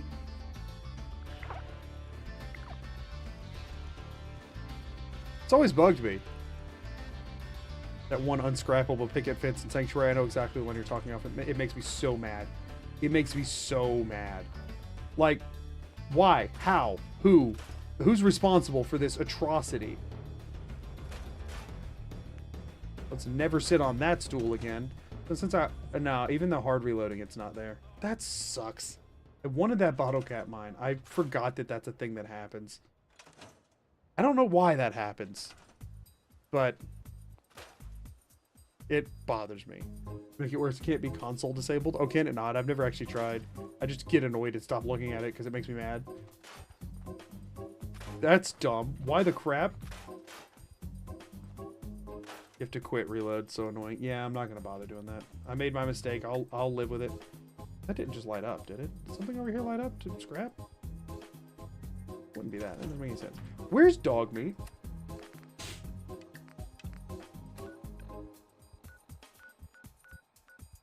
Why is he in Railroad HQ? I mean, at least he's somewhere I'm already going. Did I accidentally tell him to wait? Thank goodness I have to go there anyway. We need him, and it would suck to have to go that far out of the way. Hey! Sam H became a member. Thanks for the Sam membership, H Sam. celebrates 9 months of membership. Hello, Mr. Dog. Got any plans for Halloween this year? No big Halloween plans. I might be streaming... There's a chance I might be streaming Phasmophobia with my wife. That's what we're thinking about doing right now. Just like doing a fun Halloween stream. If I do that, it would just be on the Twitch side. Because I'm trying... At this point, I'm keeping the YouTube pretty curated to just like RPG-based content.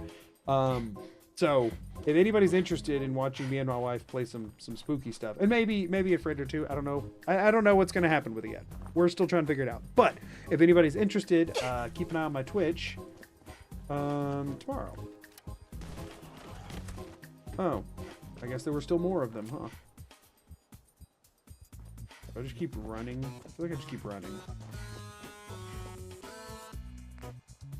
That's the Ghost Hunter one, right? Yes, it is. It is like the goofy, kind of goofy Ghost Hunter, but very scary, and you have to like try and figure out what the ghosts are and stuff.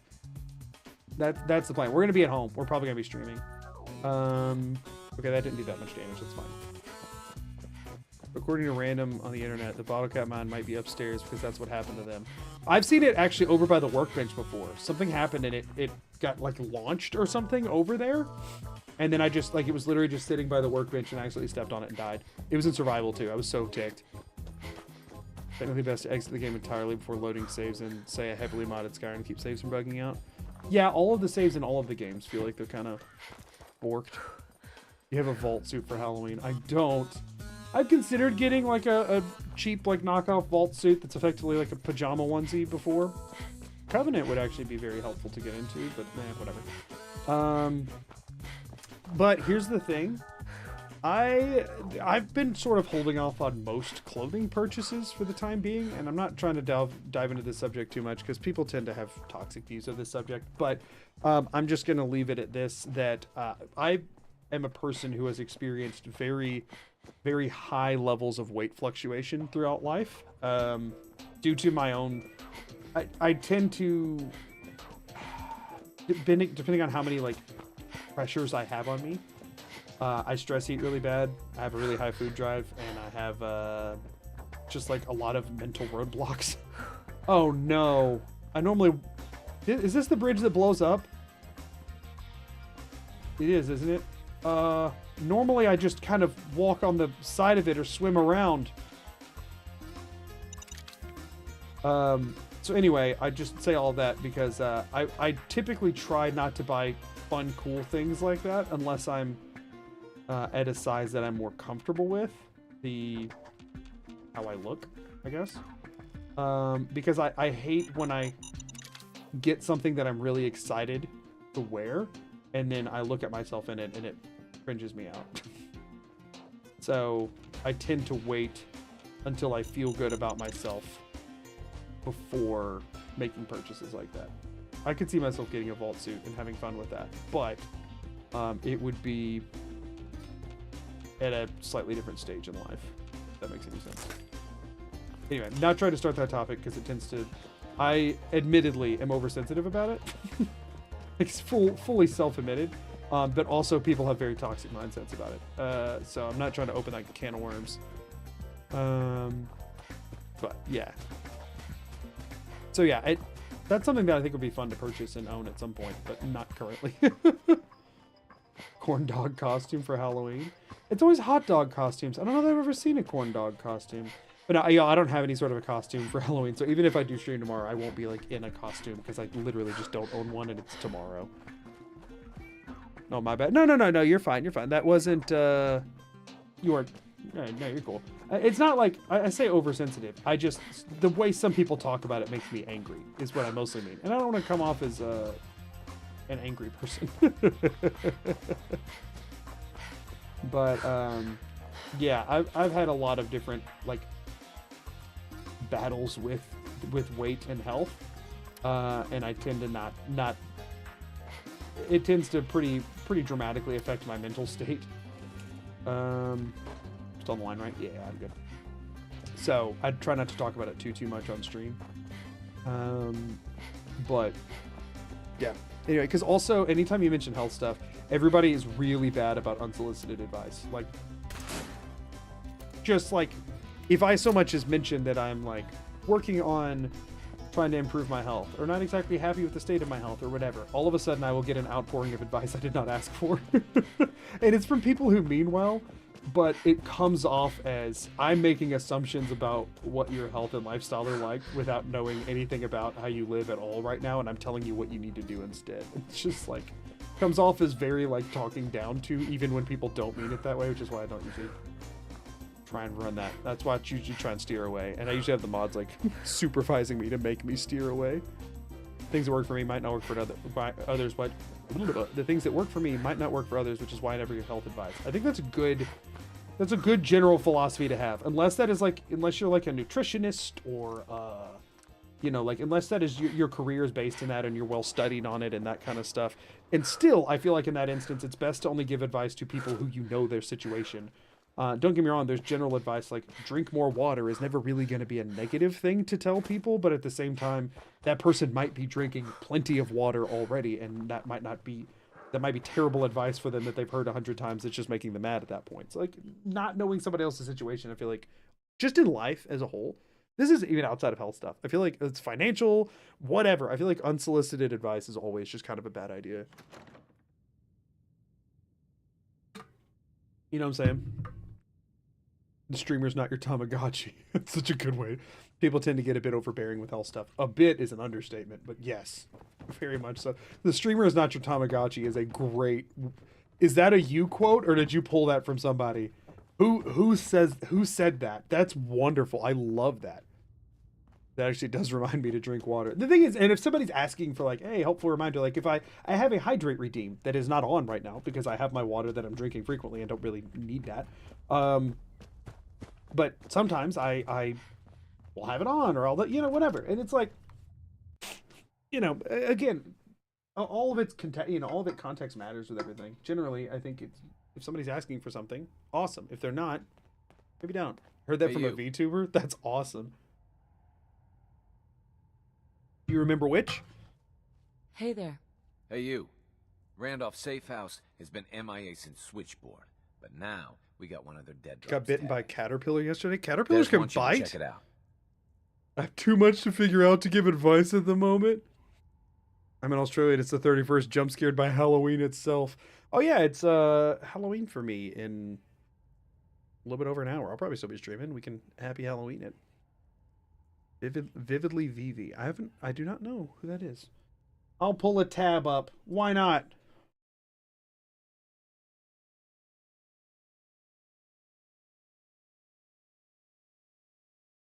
I'm very like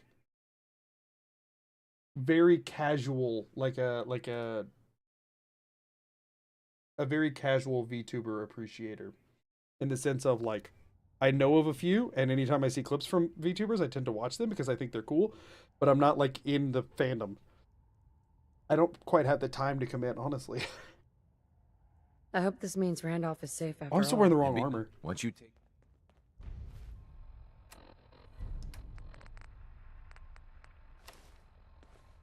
Apparently I picked up some light dog armor. Actually, wait, hold on. We can give that to dog meat. Your life goal, become a biomechanical engineer and genetically engineer new variants of every bug that's capable of biting. Yeah, most bugs can bite, but it's very rare depending on the bug. Yeah, I've just not heard of anyone getting bit by a caterpillar before, but that's good to know, I suppose. Where is my dog? Hey, over here. Found him. Sometimes stream Fallout, hence the viewership overlap. Oh, I'll have to look her up. I mean, I did just look her up. I'll have to watch stuff. Wait there. Come on. Okay, he should be following me now. So glad I did not need him in the time that I left him there. Hey, I remembered to do the thing this time. Grilled radstag is the main thing I wanted to make. Meat and hound chops, mutt chops. Always. Sweet. And let's go ahead and do some purified water. Also, my music ran out. Start that back up. A lot of VTubers are really easy to rage bait. I feel like streamers in general, like that's a human thing. Like rage bait is so popular on the internet because it works. It's very much human nature. But also at the same time, don't get twisted the different, and I'm saying this on a very general state. This is about streamers, not a VTuber specific thing. Don't ever get twisted the difference between somebody falling for rage bait and somebody clip farming, because it could be either. Right? And you can usually, sometimes you can tell the difference, sometimes you can't. Usually you'll be able to tell the difference on whether or not you see that as a TikTok or a YouTube short later. So like, you getting Chibi Doki clips on YouTube and they're always super chaotic. Yeah, I see hers pop up a lot too, and I don't know that I've ever sought one out. No, I typically go for more low-key stuff, and hers are typically high in chaos. But those, I guess, are the ones that do better. No, again, I don't know anything about her as a streamer. It just typically tends to be higher energy than what I'm looking for. But I guess that's also short form content as a whole, right? But yeah, don't ever, just remember that anytime you're watching content on the internet, that it is content on the internet that was put there on purpose. Now, it might have been the rage baiter themselves who clipped and put it up there or whatever. And it might not be from the creator. It might be very genuine. But I always say the same kind of thing with anybody who says something that would lead you to feel the need to donate to them money, right? Says whatever kind of thing they have going on in life or whatever, especially if they ask. But even if they don't ask, right? And I'm saying this is for myself as well. Just remember that the person on the screen is a person on a screen. And you hope they're being transparent and truthful about the things they say, but you have no proof of that most of the time. You know? Like, anyone can go on a camera and say anything on the internet, and it does not by any means make it true, even if it's about their personal life. Greenbait just gifted a sub to Greenbait, thank you Mortified for the the gifted Penguin. sub. Greenbait gifted My a guy, tier 1 sub to Mortified the Penguin.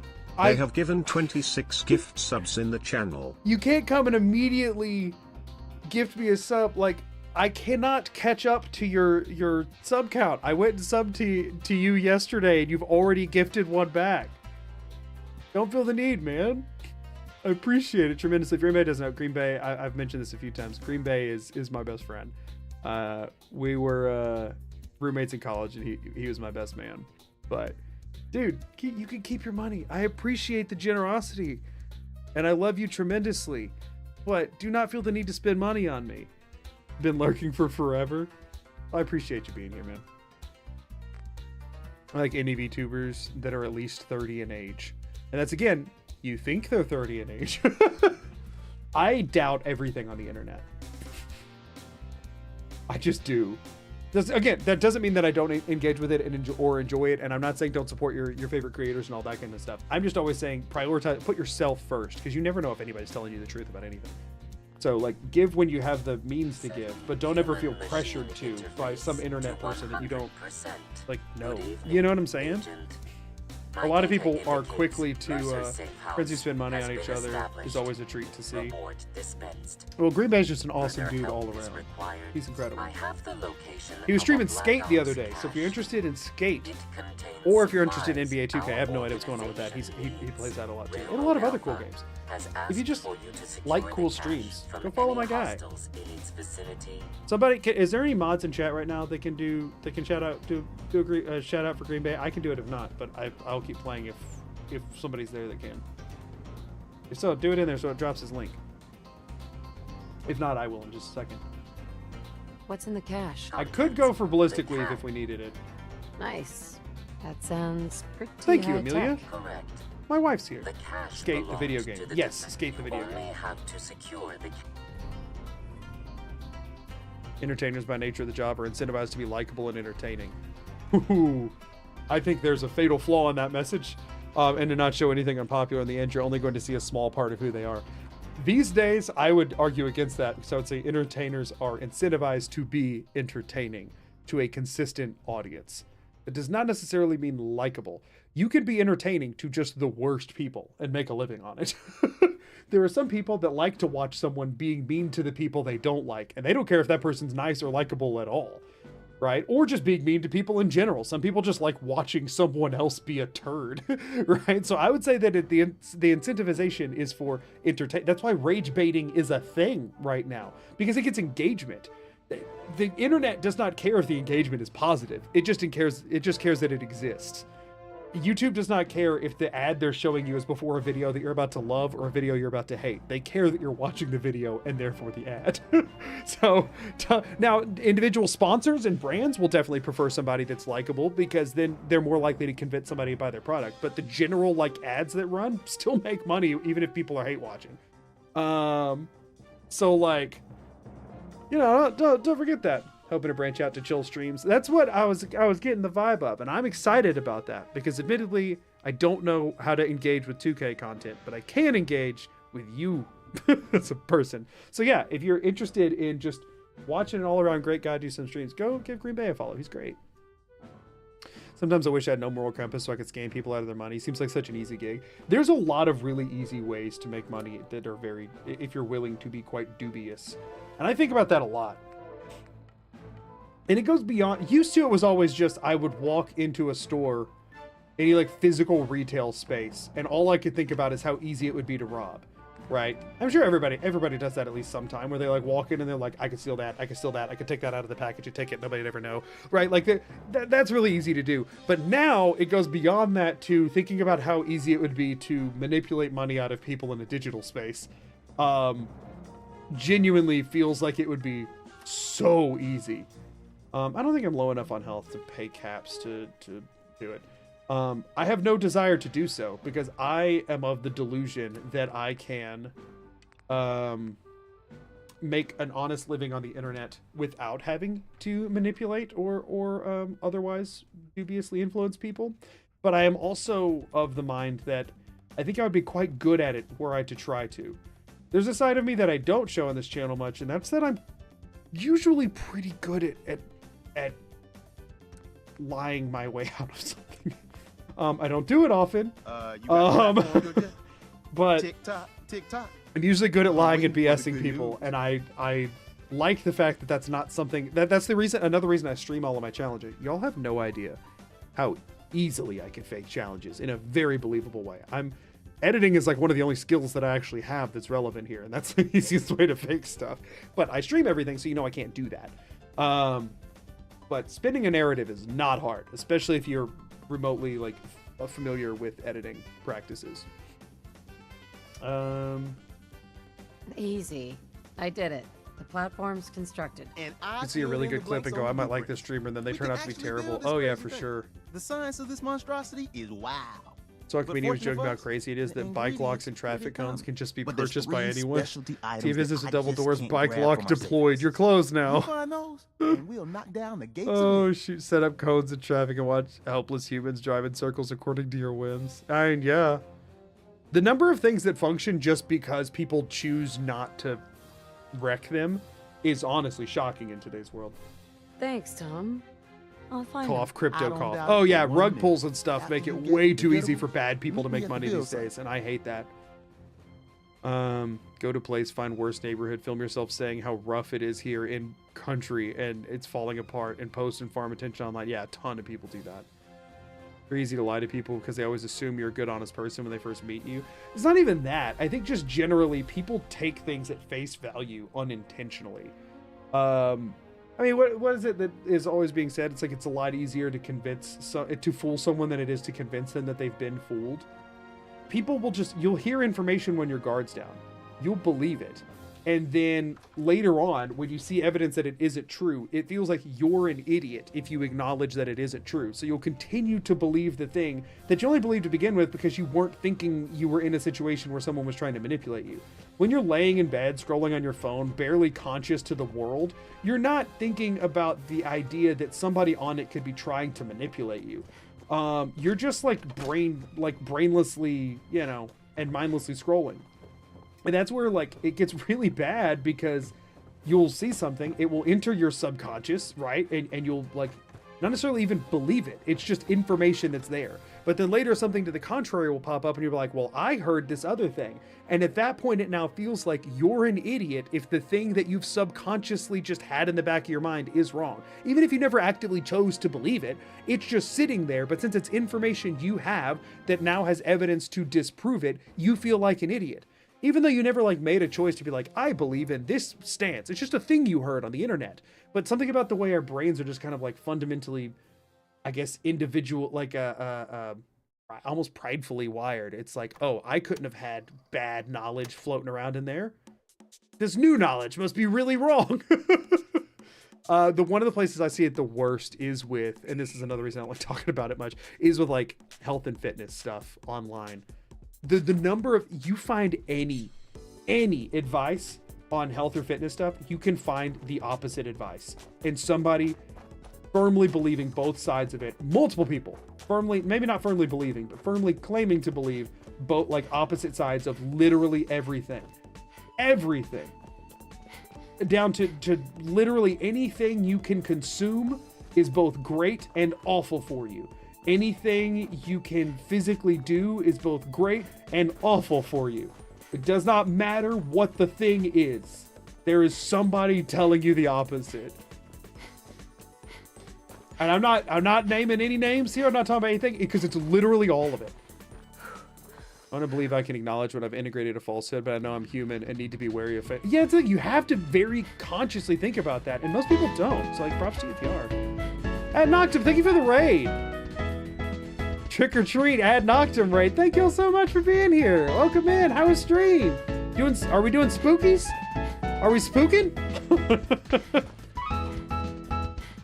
Is it? If it's not doing the auto shout out, I'll manually do one. Welcome in, everybody. Welcome in. How was stream? Also, if you're exhausted from stream, whether as whether it's ad noctem or a viewer. I totally get if you have to bounce. If you don't know who I am, my name is Magoo. I do challenge runs in RPGs, usually open world Bethesda game-esque games. And I'm glad to have y'all. The dude with the wooden sword, our Lord and Savior. Doing Whispering Hills mod for Fallout 4. Ooh. Was the mod cool? Like, was it well implemented? I don't do a ton especially I've done some Skyrim mod stuff. I don't do a ton of Fallout 4 like playthrough mods that like change and add content much. So I always like hearing about them. Maybe smile. Good time to go to bed, maybe. Hey Google, text me Operation Goo Coin is ready to go. Just let me know when to go live and pull the rug. Did you set up your offshore yet? Question mark. Tell us you're freaking nuts. How do you get the green guy thing you have in front of you? I've never seen it before. So this is the VANS perk. It's what the whole run is built around. If anybody on Twitch wants to !run, and on YouTube, it's just in the description. Oh, that is a big blowfly. That is a big blowfly. I don't want to fight you. I don't fight you. Please ignore me. You are going to have a scary amount of health and be impossible to hit. Frostmod is a challenge run. Okay, hold on. Super cool. Silent Hill, for a Silent Hill or a horror fan, recreates a lot of the maps and rooms very well. Did about 5 hours today, and I don't think the end is in sight. Oh, nice. Is it well made, or is it just cool because of the familiarity, or is it also well put together? Yeah, I want to check out Frost at some point. Frost sounds really fun to me personally. I just haven't had the time. And there's always been... Oh, wait. No, is this just a normal dog? Oh... Whose dog was this? Do I need to reload? No, these are like attack dogs, right? Yeah, these are attack dogs. That's a raider, right? Why is this just leading me straight into a tree? Give me... Really? Oh my gosh. Anyway, the quick overview of the rules effectively for this is that VANS is a perk that's supposed to show you where to go that is quite famously not very well implemented. Like it is just broken right now.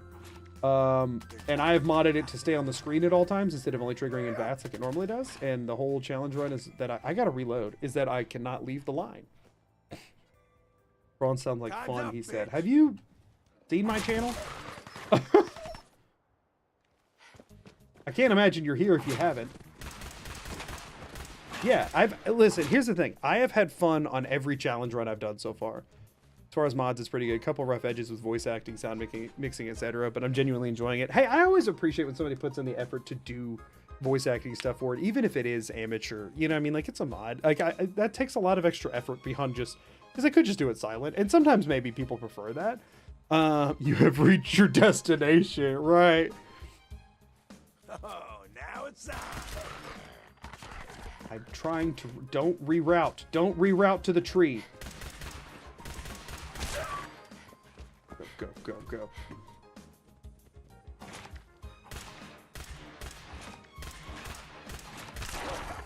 Come on, dog meat. Let's get out of here. Did I learn that Moist Critical voices a character in Dispatch? Did I know what Dispatch is? I think Whispering Hills is pre-AI, but I respect anybody that tries to perform and doesn't just AI generate it. I do too. I do too. And the thing is, it's also a really good... It's a really good way for like somebody who's thinking about going into that field to try and get into it. You know what I mean? Like, is to do work on mods and just like give it their best shot. I like anytime anybody just giving something their best shot and like just trying something, you know? I feel like as a society, we tend to discourage things that aren't like super polished and perfect all the time. But I like when people just do stuff. They just try and do a cool thing, and maybe it doesn't always work out, but if you do another cool thing, it'll be cooler and better than the last one that maybe didn't work out that great.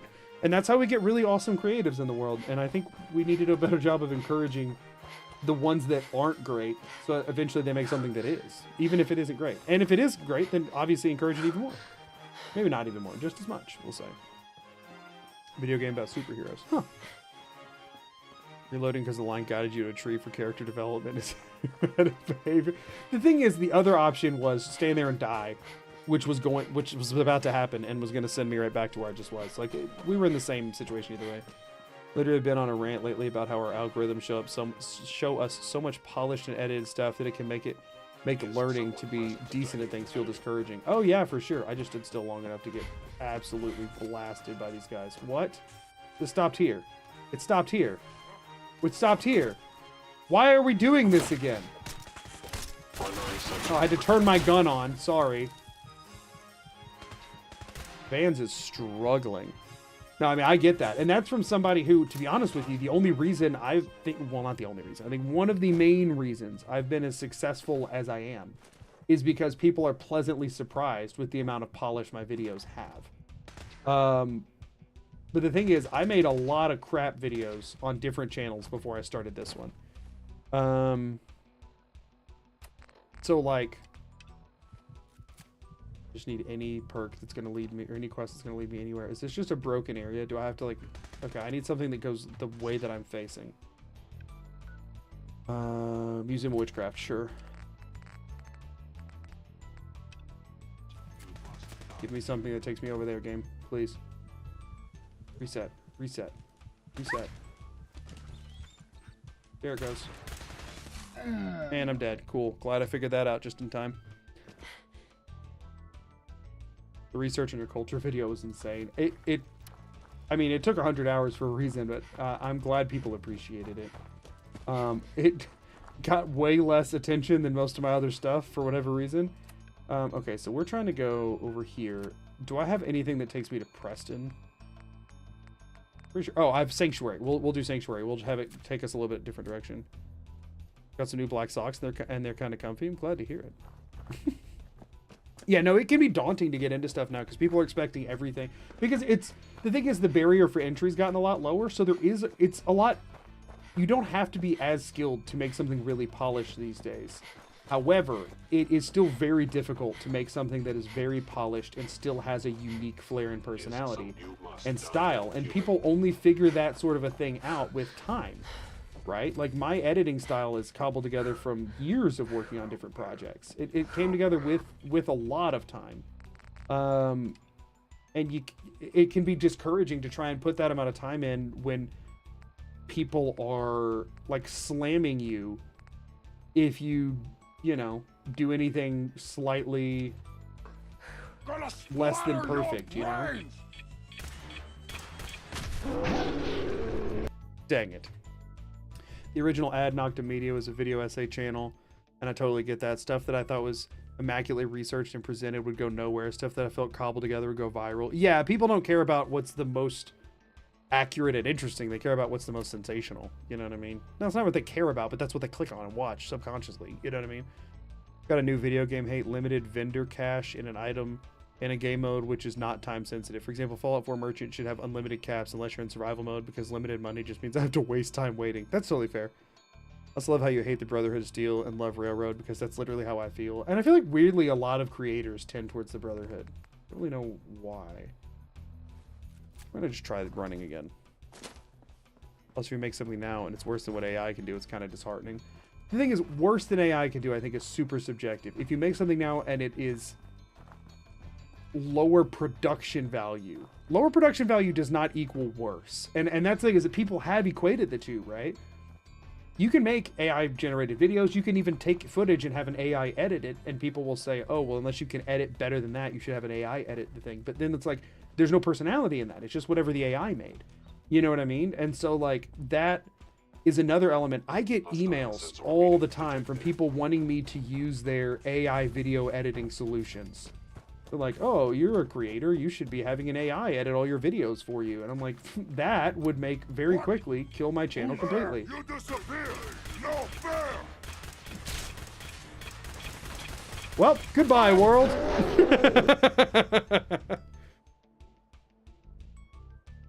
I think society just pushes the always perfect vibe.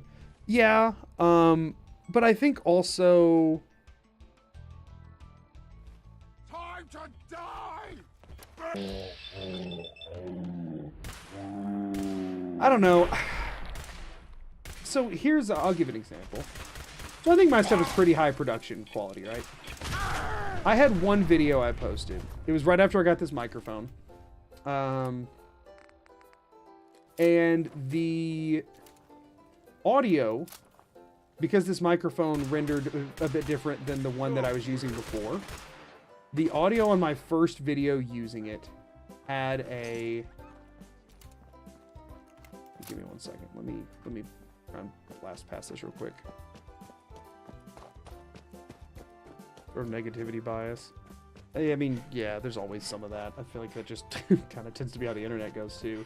But there was a video when I first had this microphone that the audio on my voice, because of the way that it was set, I believe I calculated it down to a 6 millisecond, no, 6 frame, a 6 frame. I can't grab the Deezer's Lemonade because I haven't started that quest. Like a 6 frame delay, right? Meaning if you looked really closely, my mouth didn't perfectly line up with the audio from it, right? Because it was first video I had. No one noticed it that was not like really trying to, or on a device that already had a bit. Like if you were listening with like Bluetooth earbuds, for example, it would be very much accented because there's already a small delay there that you're just used to.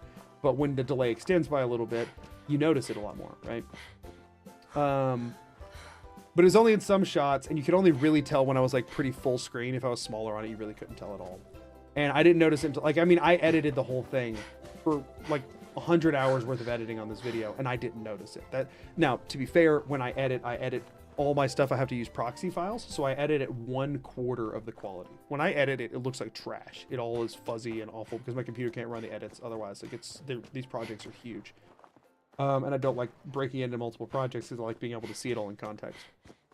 But anyway, how's my health doing? 74. Oh, we have a bed here we can sleep in. But anyway, that video, from the couple of people that noticed it, the way they left the comments was, we'll just say, less than stellar. It wasn't like, hey, you might not have noticed this, whatever. It was like slamming me as a person for making a very human mistake. I remember the one that stuck out the most was somebody saying, doesn't really matter if you have a, you know, they're like, spend as much money as you want to on that fancy microphone if you're not going to know how to use it. And again, we're talking about a 6 frame delay, 60 frames per second, so 1/10 of a second, right? Very not noticeable. Unless you were like really, really looking at it. And it was this whole thing slamming me for daring to own a, in their mind, oh, I guess that was still there. In their mind, expensive microphone. Which again, this microphone is expensive, but it's very relatively expensive. It's still a USB mic. It's not like it's not going to like an audio mixer or anything like that. I intentionally got like the one that was best value, but that's also why it came with some issues. Like, how could you not notice this? Are you stupid? Like that? Yeah, or just them like generally acting like I was trying to come off as professional while also sucking and not knowing how to actually use this up. Like they were writing it as if I was somebody who was trying to look like I was better than I was because I was buying expensive equipment, when really my microphone went out and I had to buy a new one. Are you not using level up perks? Because VANS 2 isn't available until level 36. So I can't get anything else. I've seen someone in the guitar community where someone has something slightly above the bare minimum and isn't an amazing player, and someone's like, that guitar doesn't belong with you. Right. Exposing a pretender type thing. Yeah, that was how they worded it. And it was literally just because I had bought a new mic and I made one mistake with the first video I made with it. And I'm like, it didn't have anything to do with like the quality of, in my opinion, the quality of the video or the content or what I was trying to make. It was just one small mistake with it that, again, was so subtle that very few people noticed it. Some people couldn't tell when they actively like looked for it. So like, and again, their frustration was just with the idea that somebody would have the audacity of having a microphone that sounds good and accidentally have one thing set up a little bit wrong. Matthew, the full rule set I'm using is in the description of the stream if you want to see what else is going on. We're also playing without a heads-up display.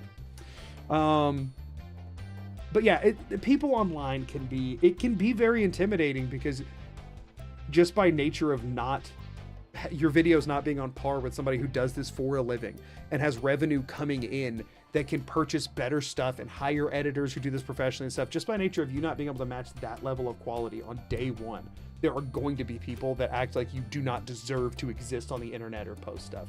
Those people are idiots and wrong, but it's hard to remember that when they're the loudest ones, right? I'll never understand how people can have that level of vitriol over something so small, or just something that doesn't affect them at all. An internet video will never actually impact your life, even if it bothers you a little bit in the moment.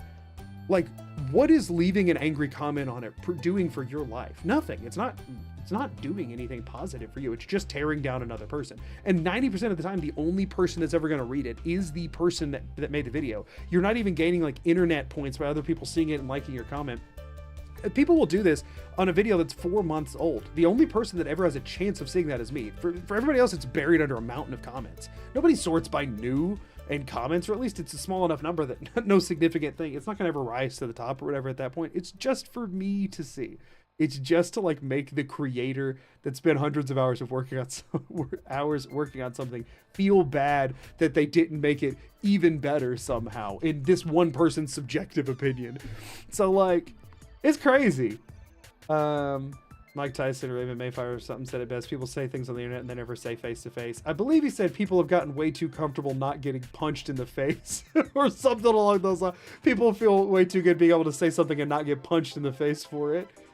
But yeah. Online videos won't affect your life. Are you telling me I shouldn't be looking for hidden clues about my life in your videos? Now, my videos will affect your life, but only positively. So you should watch all of them. My favorite thing creators do to review is the pin of shame. I get that as like a concept, but it very much does directly incentivize people to leave the most absurd hate comments possible, which is the reason I don't do it. Props to anybody who does, but you will get more hate comments if you do that, because it will be fake hate comments from your fans who want to be pinned. But like, the fake hate comments will still probably feel bad to read unless you're very thick-skinned. I'm decently thick-skinned. I would not say I'm very thick-skinned. Y'all, I'm gonna take a break real quick. I need to go check on my wife and dogs and see how that's going, and make sure that they're fine and in bed and everything's good. And I will be back in just a moment. So I'm gonna bump the track for a little bit, and then we will hopefully go into the Institute. That seems like a pretty good way to... We are approaching end of stream. That seems like a pretty good way to end. This to make them feel better about themselves, not doing what you are doing. They probably want to make videos and are not for some reason. That one thing, y'all, I'm really petty inherently. I'm gonna say this real quick. I'm really petty, and something I'll do a lot of times when somebody leaves a very disgruntled comment about a rule I chose, or a ruling on my own rules that I chose, or how I went about a game, and they're like, you can't believe you do this, that's so not what this blah blah blah blah, like telling me that I'm wrong on a thing that I made up. I'm petty, and I almost always click on their channel, and about 60% of the time I will find videos that they have posted on one of the games that I play that are very unsuccessful. I won't watch the videos. I'm not giving them that much satisfaction. They will never know. I just go and see. And as soon as I see any content made at all that's even remotely ballpark the same thing, I immediately write off whatever they said and never think about it again. It's crazy how immediately it's like, oh yeah, that's why they said that. They said that because they're really mad that I am a small creator that is getting success that they want to have, and they feel they deserve it more than me because they're inherently stuck in their own bias. I'm like, oh, cool. I don't have to know if their content's good or bad. Maybe they are getting shafted by the system. I don't give a crap in that moment because they're being a butthole. I would give a crap if they weren't being a butthole, but they're being a butthole, so I don't give a crap. And I'm looking at it and I go, oh yeah, that's what it is. A lot of those people are also ones that get mad. I was just saying I don't give a crap. Get mad at the fact that I say crap or whatever instead of whatever else. They don't like my vocabulary, which by the way, is just how I talk. I'm not cleaning up my speech because of trying to like impress advertisers or whatever. This is just how I talk as a person. But the ones that hate on that tend to also be people who are making stuff. I doubt it's that deep. Most likely they just saw something they didn't like and just garbled out something to make their anger known. It's again, I click on it. Oh, it's a high percentage of the time. I've been binging your videos all day. Thank you so much. I appreciate it. I appreciate it. Thank you for Haunt of Harper and Matthew. I appreciate it. I'm glad people enjoy them. Don't go back to the 9 to 5. No, that's it. I don't reply. I don't reply. I don't care. But sometimes it is, I just have to wonder, it's like, what motivates somebody to act like that? And seeing a bit of insight into it can be like, oh, I see it. I guess there's a reason. Well, the hardest 3 words to say is I don't know. Some people just want to sound correct or knowledgeable. Yeah, desperately. And the thing is, they're usually posting that online because they're seeking some sort of validation from others, which already means they're going about it the wrong way. Your vocabulary is my favorite part. If my 1-year-old hears you, it's most likely rather PG. Right? I don't claim to be fully PG or anything. And obviously, I'm streaming and playing games that have language in them and gore and such. This is just how I talk. You know, like, I'm not trying to behave necessarily in a certain way. It's just who I'm just being pretty unabashed who I am, because it's too much effort to try and be anybody else. I'm not even trying to be like, I'm better than whatever. I'm going to stick to my... It's just way too exhausting to try and put on a face. I stream for a lot of hours. I can't pretend to be anybody else for that amount of time. Some people can. Honestly, in some manners, hats off to them. Because I just couldn't. It takes so much energy. You know what I mean? I'll say good gracious if I feel like it, right? So like the Game Grumps method for hate messages. Just read it in Dale Gribble's voice. I don't know who Dale Gribble is already. But yeah, hate stuff gets to me on bad days, but most days it doesn't. Because the thing is, if I can read a comment and it makes me mad because of how stupid it is, I just pause and go, oh wait, it's that stupid because the person who said it... Just like, it's fine. It's fine. There's no point in getting heated over the dumb, angry comments. Why would I bother? Because in my opinion, it's a dumb take. So why do I care? I'm not trying. I think my videos are I think they're decently intelligent videos for intelligent people. So I think people who don't like them, they're just unintelligent people. Just a diss to them. In my opinion, if you're a smarty, you like my content. Y'all here, all of you, smarties. Y'all are all the smart ones. All the smart ones are here. It's us. We're hanging out, team. And the people who think my stuff's bad, they don't have a high enough level of thinking to appreciate it. And it's like, am I really going to get mad at them for that or fault them for it? They can't help it, you know? That's how you deal with hate comments. That's what you got to do. I assume all of the comments are bots. Dead internet theory is just a thing that keeps me sane on the internet. It definitely will improve your view of humanity if you assume that they're bots, for sure. I wish we could see how long it took for someone to write a comment. I do too. I find it interesting the number of people that leave a really hateful comment about something that happened in like the last 10 minutes of one of my videos. I'm like, man, you made it that way and you were all that way and you've been mad this whole time, aren't you? To be fair, it takes a high IQ to understand a Magoo video. Right, that's the mentality. I identify as an M&M, not a Smartie. That's totally fair. You're valid. Any Skittles here, also valid.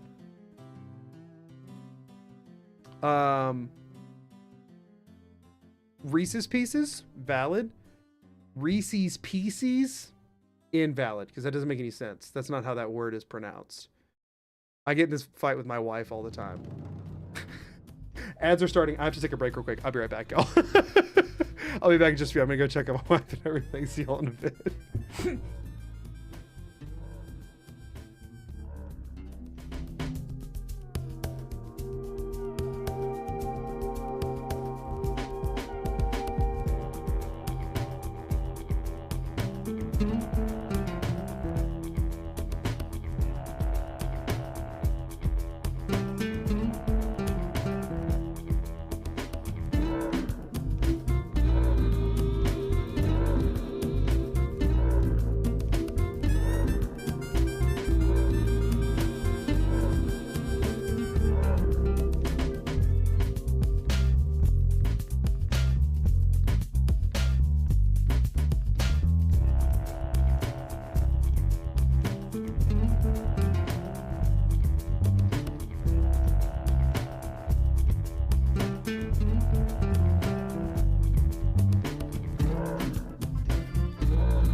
I'm back, everybody, and I think ads just ended. So let's build us a teleporter, shall we?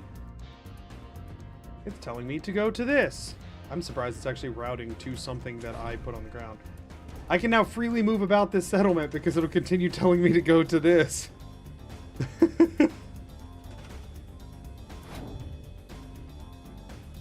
Wanting to give myself a little bit more room here. This is a van. Gone now. I have consumed the van. I am in my truest form. Okay, so now we need to, the console needs the biometric scanner. So actually, let's do the one that needs the circuit board first, which is this. I need to move. Actually, no, I don't. I will just place this here. Whoopsies. New tech, right. And then we'll do that. And then we'll do this. Oopsies. Okay. And then we'll do this. Cool. I was able to build all of the things. Now it's a question of if I can build enough generators. I think they give you stuff for some of it, right? I think so.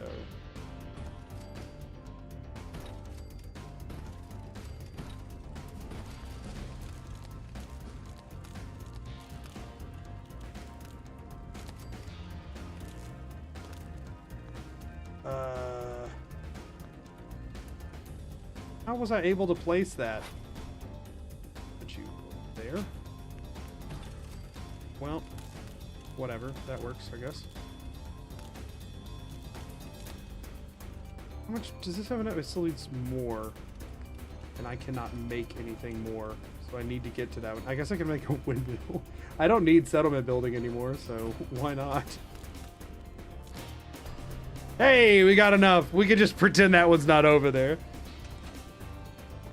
We'll pretend it's not over there. I can still grab the bed. I can sleep before I go in there. Talk to Des, I guess. Status report.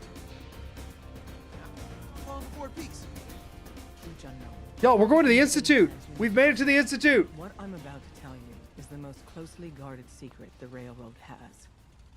It's time you learn about Patriot. Cool. I like the name. Sounds encouraging. There's a man. Sounds encouraging. Dozens of, if your plan works. Shut up, Des. I'm ready to go to the Institute. Okay. Comms until can. Yo, we're about to actually find Sean. We saw him in the memories, but we haven't actually met. We haven't found Sean yet. Stand up. I'm so excited. We're gonna find Sean. It's time. We can pick him up from school. It's been so long. You know who doesn't make the same. He's like 10 years old now. He's like 10 and we can finally pick it. We're 10 years late picking him up for practice, but we can get it now. So stand still. You gotta lock in all those molecules of yours. Yeah, lock in all those molecules of mine. I'm just here because this line told me to stand here. I don't actually know why. Feeding our baby some juice. Let's see what she's got. Take this holotape. You needed to contact Patriot. Oh, man, don't worry. That's all part of the plan. Tom, do whatever you can to gain their trust. Lie. Tell them what they want to hear. Make up a cover story and sell it. Come on. I think I got it. Establishing lock on the Institute signal. Just get all the information you can. About synths. About the Institute's plan. I'm low-key impressed the line actually legendary. I know since I built it, I'm so surprised. Or destroy the Institute, I'm very scared about Libertalia. We have Libertalia coming up, and I'm very scared of it. Libertalia and Mass Fusion are the big question marks I have left at this point, for sure. Find a way to save them. Nobody else can. There's no shot I could have heard that. But sure. I really like Fallout 4, but not really a fan of the Sean recovery origin motivation thing. Kind of ruins role-playing freedom. I don't know what you're talking about. I'm here to find Sean, and we're about to find him, and I'm excited about it. Sean is my boy.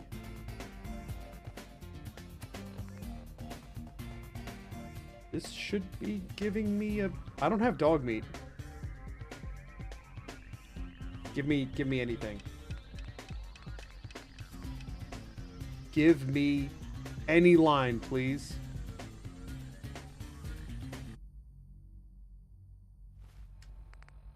Okay, this could be a problem. We have a backup. We have a backup thing that we've used to effect in the past. Work. Are my goggles still on? You're kidding me.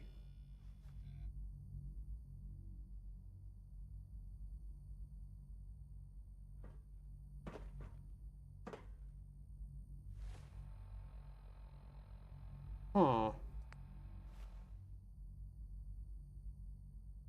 Oh wait, it has to be decently far away, right?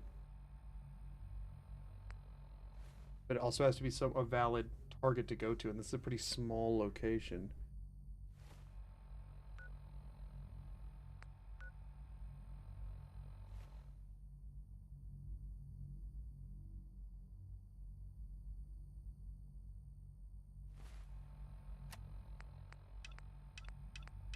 I mean, you have to do this. It doesn't matter what faction you're with. This that I'm doing right now has to be done.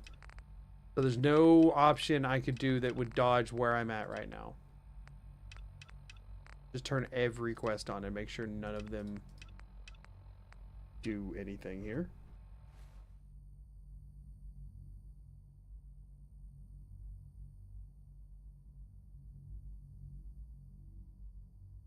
Okay.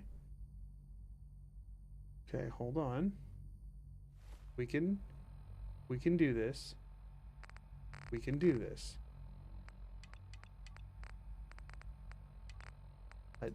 There's options. Hold on.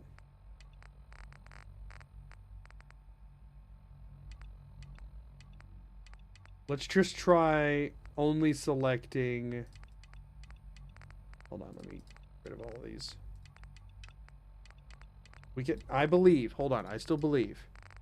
Let's try only selecting. Oh no, because the main quest doesn't exist right now. We're in between quests. That's why it's a problem. The only one I have is Underground Undercover. And it's on any Institute terminal. But that would be the case with any of the holotape quests that you get. They would all say on any Institute terminal.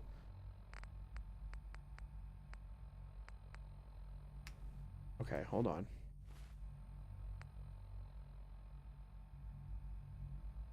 There is a task to upload the virus. It's not working. Because it's any terminal, so it can target any terminal. There's nothing I can interact with that is an animation, which is allowed. Okay, so... Okay. Didn't really want to do this.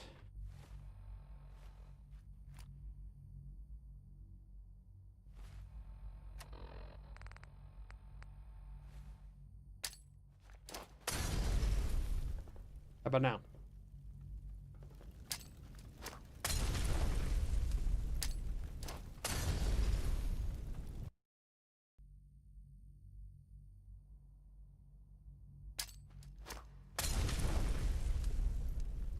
Hold on a second. I'm not moving myself this way. I'm not allowed to move myself. So like I can't VATS target something and VATS to it because that would be moving myself. This is not moving myself. This is something in the environment moving me. It's an important distinction. Sure, it's something I threw, but it is something moving me. I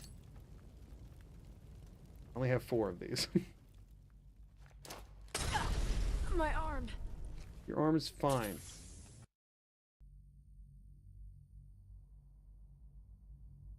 I don't think the Dr. Lee quest would work either, but I mean, there's a validity to that maybe. Like, for example, I could, like, melee and that moves forward, but that's me moving, right? That's not allowed.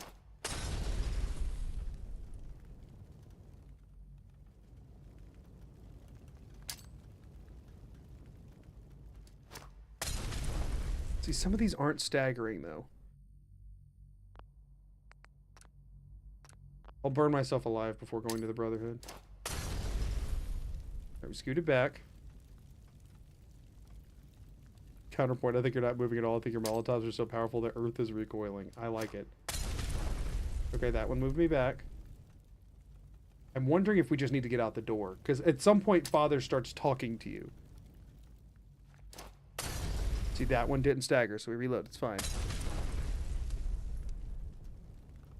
Does this stagger me more if I'm in first person? Am I doing this the dumb way? It does like nothing in first person. Let me heal up.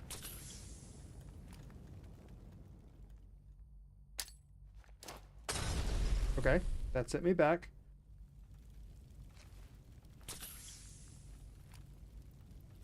Hold on, everyone. Do I have any other explosives? I have those frag mines, right? These are going to do a lot more damage.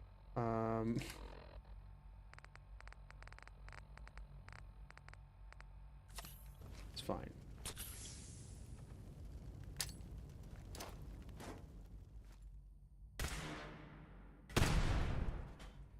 Okay. Mm-hmm.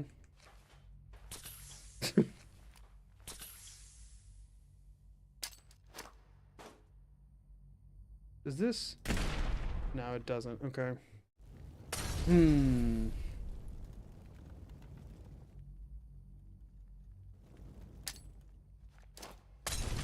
That didn't move me. Hold on. Give me a minute here. Give me a minute. Let me literally cook for a second here, okay?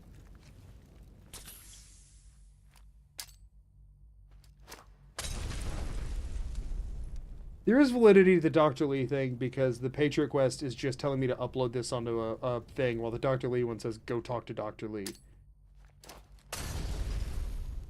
That's not really moving her back anymore.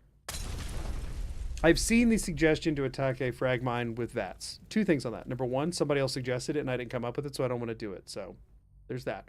For two, I would be intentionally moving to do that, which is not allowed. That in order, triggering a melee attack in VATS is me triggering a forward movement, which I have not done at this point. At any point.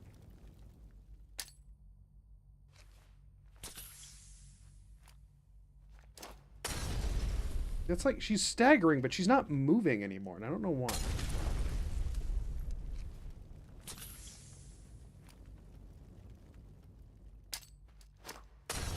Ooh, that was much better. I took a lot more damage, but much better.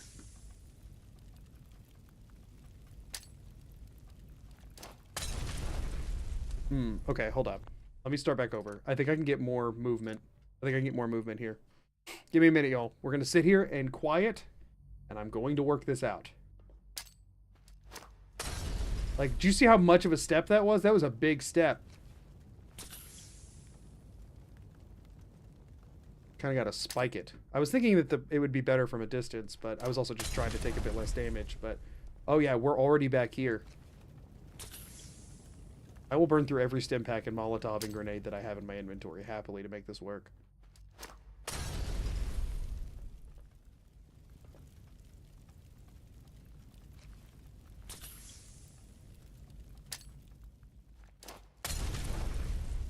Okay, that is close. Again, I have no knowledge that the door actually matters. But it's close.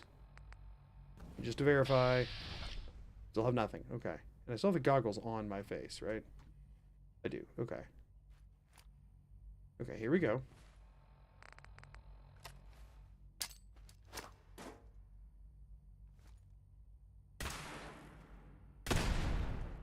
Did that move me back much? I don't feel like that moved me back enough.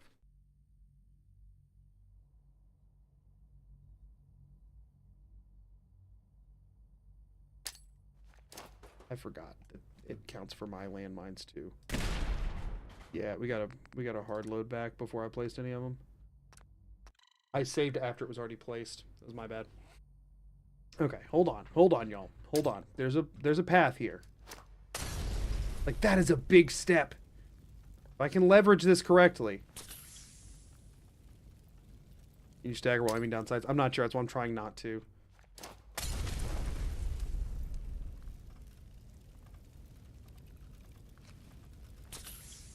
Okay, hold on now. That was a little warped a little bit. Wasn't quite straight. Ooh, that was a good one. That was good. Hold on, y'all. Hold on.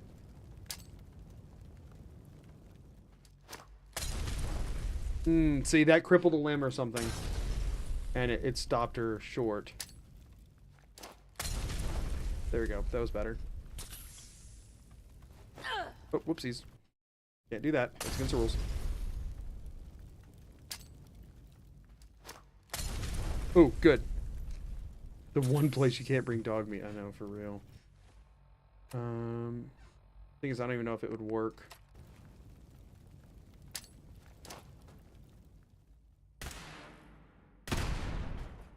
Okay, that didn't. I'm worried the frag mines aren't going to.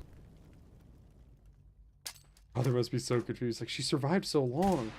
Why now? Why now? Do landmines not stagger you at all?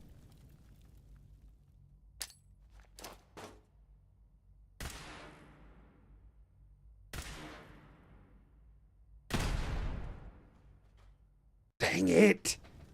I need those to... Just for clarity's sake here. Just trying to see if I can shoot it before it landed, but I don't think so. Do I have any other explosives? I have all those missiles, but I don't have a missile launcher. That could be an option if I went and bought a missile launcher. Yeah. I'm going to have to go... I mean, Tinker Tom's there. I wonder if I can buy stuff from him before I start, because he had more Molotovs, right? Let's try and buy stuff from Tinker Tom. I did do a hard save right before we came in here, which I'm happy about. Unfortunately, it was like, oh, I'll maybe go to this bed. I need to go before they're locked into that dialogue. When you're waiting for your mom to pick you up from school, but she's busy setting fire to the elevator. Exactly. Where's Tom at? He should be coming back right now. I don't want to build the thing yet. I want to try and talk to him. Get over here, Tom. Get over here. Oh wait, I can move this to where he's at if I need to. Tom's gonna be in heaven on this job. Excuse me. Hey, man. Need help with the signal interceptor? This thing is gonna be... Dang it. Not now. That's what I figured. So I need to go all the way to find somebody to buy Molotovs from or reload from farther back. We made it! And the thing is, I don't even know. Okay, here's what we're going to do. Here's what we're going to do, okay? For research's sake, I need to know how far I have to get. I need to know how far I have to go. So I am going to just let myself... I'm going to reload it, but I'm going to let myself walk through this doorway. I want to know at what point a line appears. So hold on. If I can get to here, can I trigger this terminal from back here at all? I'm allowed to jump. If I were able to get to here, it does not look like I could trigger the terminal from anywhere in this vicinity. So... Oh no, you have to get all the way over here. And it still hasn't. I wondered if you might make it here. You're quite resourceful. I'm known... This is actually a huge problem. The Institute is under my guidance. Okay, so here's a question. I'd like to discuss things with you. If I'm at here...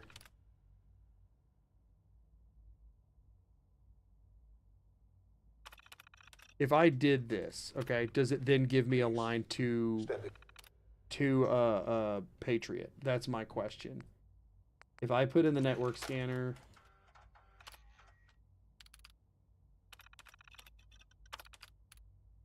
If I do this...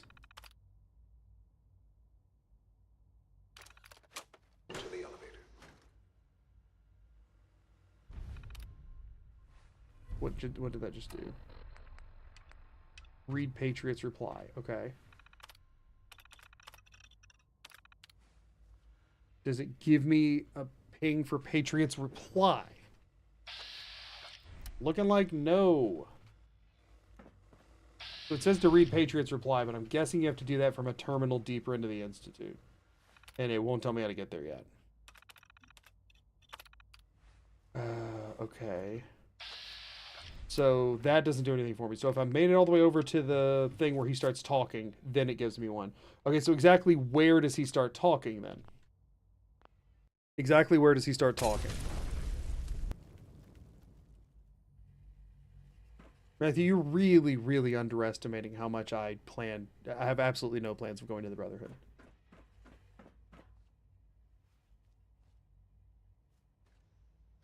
Hello? Here. I mean, actually, he might wait a second before he talks. So let's, you have to read it while the tape's in, I think. No, I think you have to go to a different terminal completely. If I recall, I think there's just, like...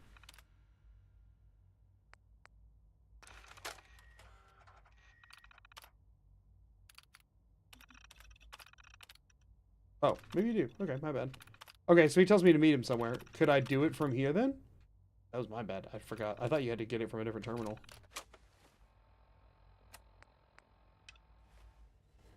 Meet Patriot. Come on, give me a ping to Patriot. Give me a ping to Patriot. Really? Oh, so then the Dr. Lee thing definitely wouldn't work. If this isn't working, Dr. Lee wouldn't work either. It will not take you anywhere into the Institute right now. It won't. So Brotherhood wouldn't fix this anyway. There's no shot these are coded differently. No chance.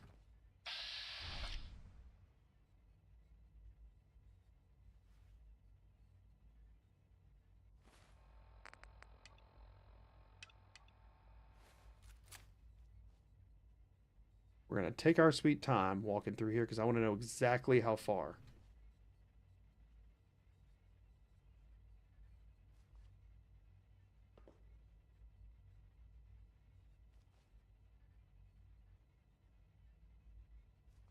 Is it through this threshold here? Is this the threshold? You won't know unless you create another timeline. Oh, no, I know. I know. There's no shot that's different. Hello? So it's here. It is this doormat. I wondered if you might make And if I stand here long enough for him to finish yapping, it'll then give me the quest and a I am line. known as Father. So I have to get to here somehow without moving. I know why you're here. I'd like to discuss things with you face to face. Please, step into the elevator. And that should have given me institutionalized, and now I have a line. Okay, so another question then. Let me take this off. Because I want to fully explore the map ping option. So again, we're just testing right now. I have to reload anyway and all that kind of stuff. But let me uncover the local map. What happens if I just put a ping on the elevator? It doesn't. What if I put a ping right in front of the elevator? Like right here, where you can definitely stand. Really? And I don't have any other active quests, right? Do not. So nothing here works with Vans other than that one quest. Nothing but that one quest will work with Vans from here. So we have to find a way to get me right there without moving. Or a way to get a Vans line to show up. I want to check something real quick. Y'all, bear with me a second. I want to check something real quick. I'm so curious about this, actually. Let's see. My caps lock is on, apparently.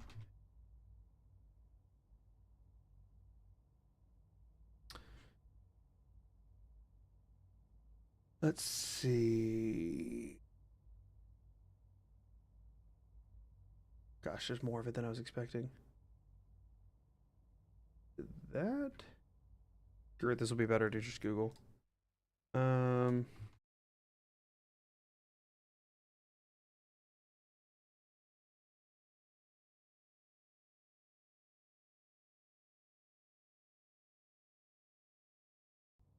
Okay. So we want to do this.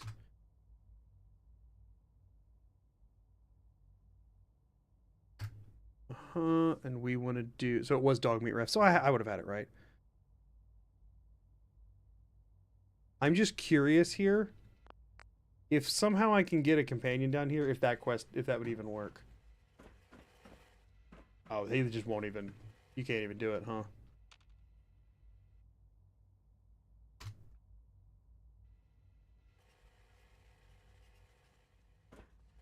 Yeah, no, he just won't even come down here.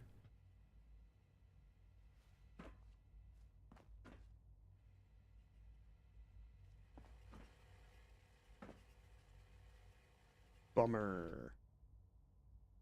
Unless I have the wrong thing on that. Let me double check. Just...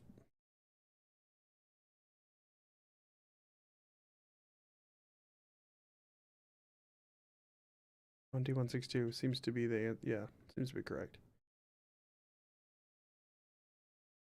We'll try doing it without the reference, so it would just be...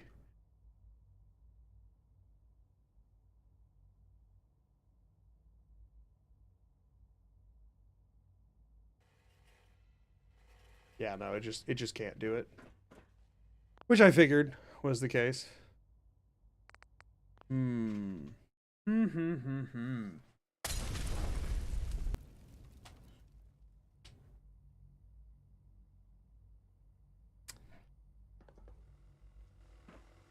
Test the side. What does that mean, test the side? You mean like if he triggers it over here anywhere?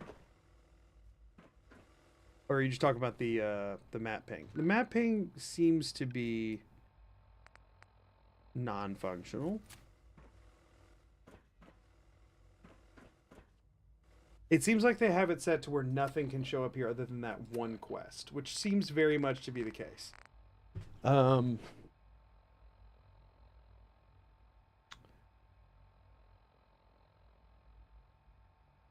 Yeah, Bethesda definitely put in extra protection from companions showing up here for sure.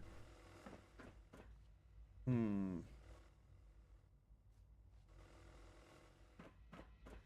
yeah, we have a bunch of Molotovs. So it took me 4 to get to about here. Okay, from there.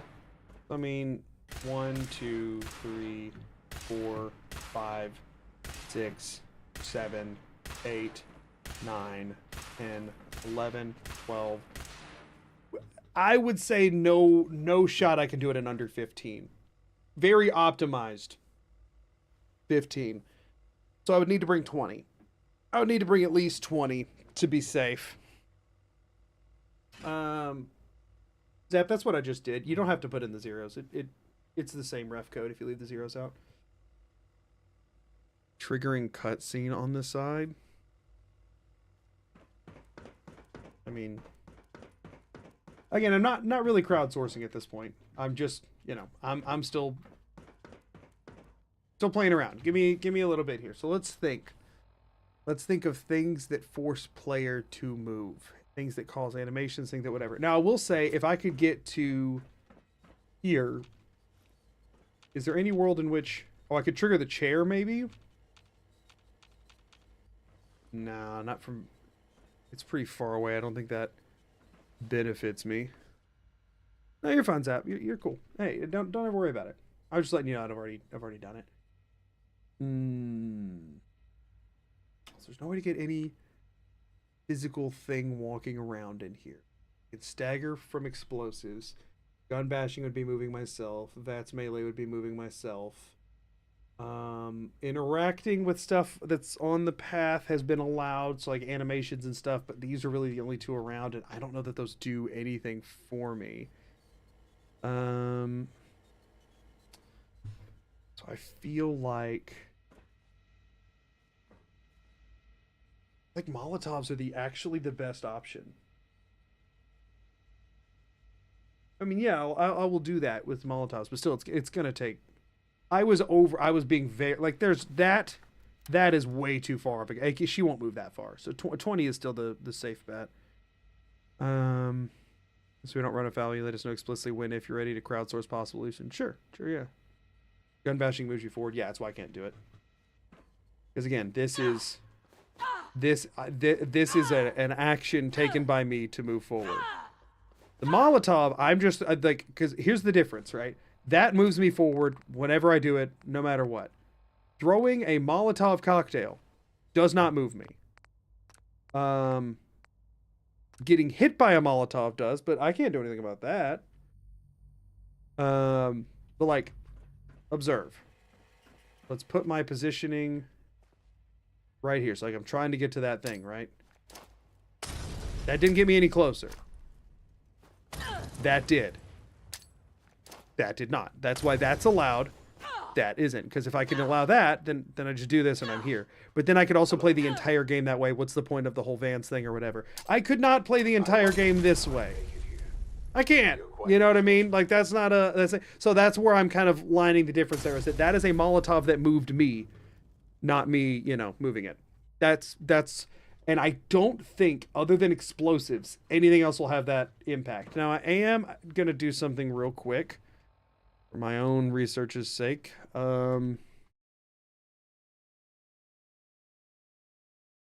Just so I know. Let's see here. Technical. There we go.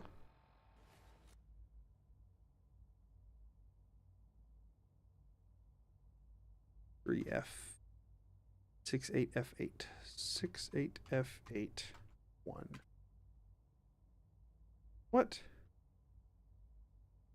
No, oh my bad. I typed it wrong. 3F 6F8. I added an extra thing that I should not have. There we go. All right. Check this out.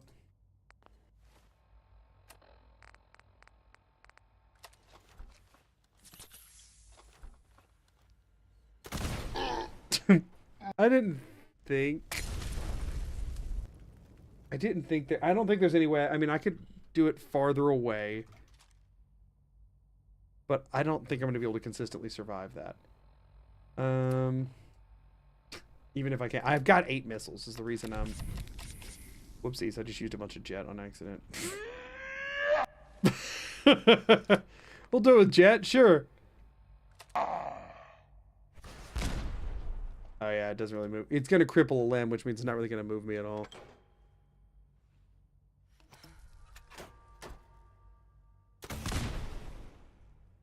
Yeah, no. Okay.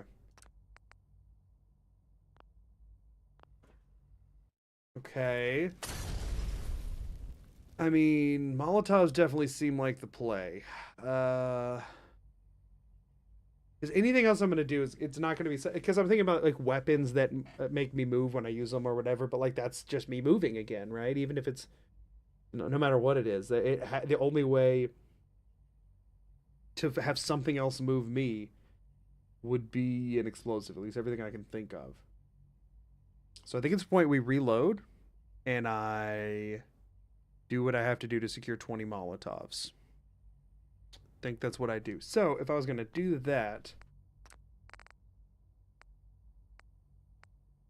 I have a save in Railroad HQ from 15 minutes before here. So I'm assuming that's when I went back and talked to Tom. I'm wondering if I can still buy stuff from him before telling him that I built the thing. Because if so, we could just farm Tom for the Molotovs. Blitz is against the rules. You got the platform built yet? Tick-tock, tick-tock. No. All right, I hear you, Ease up on the meds, pal. Gosh, he won't barter right now. Hi. You got the platform built yet? And then after I tell him about the platform being built, he still won't. Unless he... Easy. If I talk to him right now... But there's 3. You... Thanks, Tom. I don't... Can I barter right now? Hey, man. Need help with the signal interceptor? This thing is going to be... Nah. So, okay. At this point, Tom is no longer... because the only, like, general merchant I can consistently get to right now is Tom. In Diamond City, we're only able to get as far as the doctor. I maybe could wait until he headed to bed and then try and get to the general store. That could work. Also, since this is for the main quest at this point, I think it would be fair game to have dog meat, to use dog meat. So I think what I'm going to do is I'm going to load to here before I went in. And then we're going to go to Diamond City. And we're going to find out, we're going to find a way to buy 20 Molotovs. I think that's the plan. Now that I have a plan, I'm going to put the music back on. So we want to do... What's the name of that quest? This will work. Far from home to speak to Ellie. That's fine. Actually, the disappearing act is what I actually want to trigger. So that'll get us to the doctor in Diamond City. So let's do it.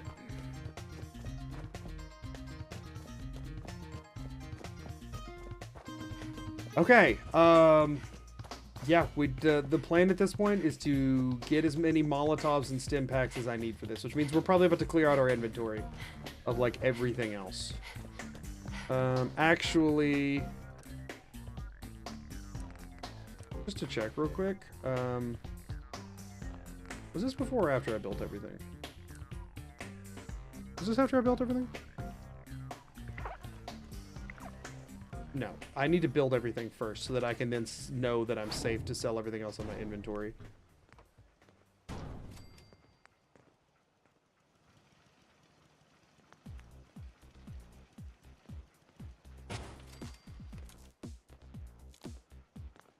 And then we can also, yeah, because I'm going to need caps.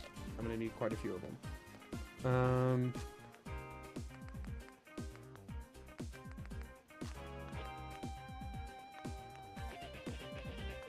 No. Power here. Generators.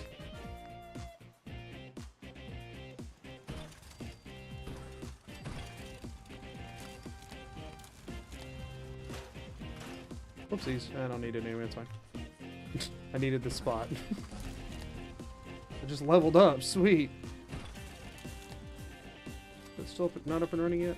I think I can use a small one at this point, if I recall the specs correctly. Can I not? Ooh. Windmill it is. My bad. Oh wait, these aren't I'm a dingus. It's fine. Whatever. Non-spoiler tip of the day, you can rename weapons and armor pieces of the workbenches. The real tip is to add a space at the beginning of the name so your rename gear will be at the top of the Pip-Boy list.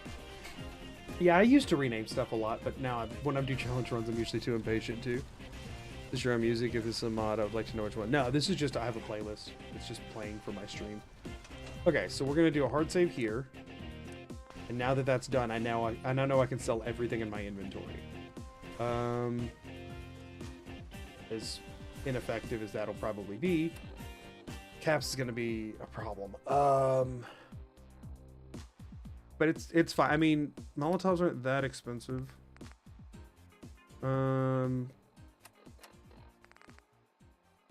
I should go to bed, but I want to at least see if I can get the Molotovs and stuff. What is... Oh, have I broken the game?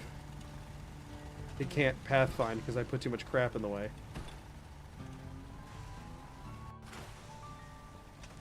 Can you pathfind now? What?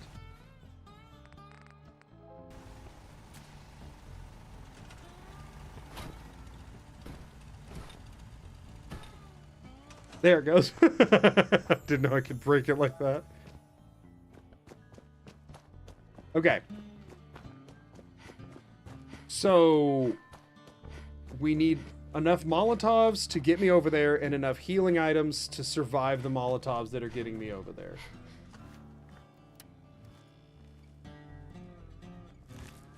Good start.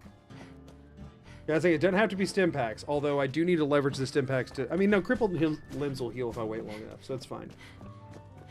That's fine. So grilled radstag is actually a pretty big deal. I've got a few of those, right? I have 6. I mean, that, you know, it's always something. And I will find a solution if it kills me. Ought to be your motto in these challenge runs. This admittedly was unexpected. There's foreseen problems and there's unforeseen problems. This is an unforeseen problem, like heavily unforeseen problem. I was very much not expecting to run into issues like why does institutionalized not trigger when you just get down there? Why do you have to like walk to the end of the room first? It doesn't make any freaking sense. Like, I mean, obviously normally it's not a big deal. You would just walk forward. You've got nothing else you can do there, but it's just weird they don't. It's just weirdly programmed, you know? Any terminal. Right. Well, the thing is, even once I had specific instructions, it still didn't point. When I had it, it said, go find Patriot. It wouldn't point me to Patriot. Which means if it said, go find Dr. Lee, it wouldn't point to Dr. Lee. Like, it's not going to point anywhere beyond that room. I'm guessing that cell is just really weirdly coded. That's my hunch. Is that they just have it coded in a way that it's sort of like outside of everything else. Which also could mean that continued working with the Institute could be a problem. I mean, I might just end up allowing myself to warp straight to there. If the line doesn't show me to... Here's where I'm probably going to land on it. If whenever it comes time to warp to the Institute for something, if the line takes me to CIT Ruins and then stops, then I will go to CIT Ruins and then warp down there. If no line pops up at all, I'm probably just going to let myself warp. I'm going to be real. I feel like that's the thing. I'll let the game declare intent on that one. You know what I mean? That 1% of players who put the tape in and then want to bug out, but I'm not even sure you can bug out at that point. Right, yeah, that is weird. You have to put the tape back in to see his reply, which makes no sense because he didn't reply through that tape. Yeah, this is so not something I was expecting to run into.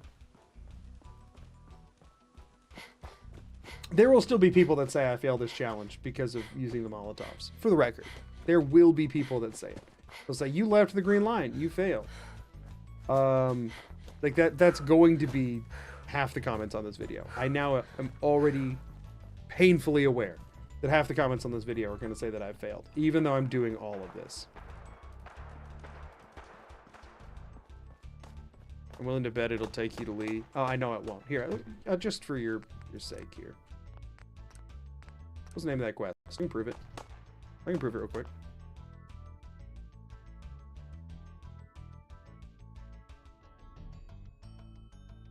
Easy to prove. I can trigger the quest from console. I don't have to do the whole thing. I can just trigger the quest.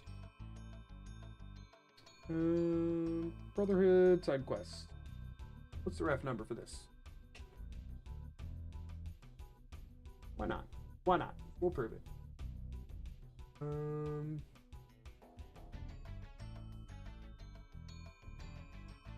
From within. Okay. Form ID. Got it. Okay. We shall load into the Institute and trigger the quest.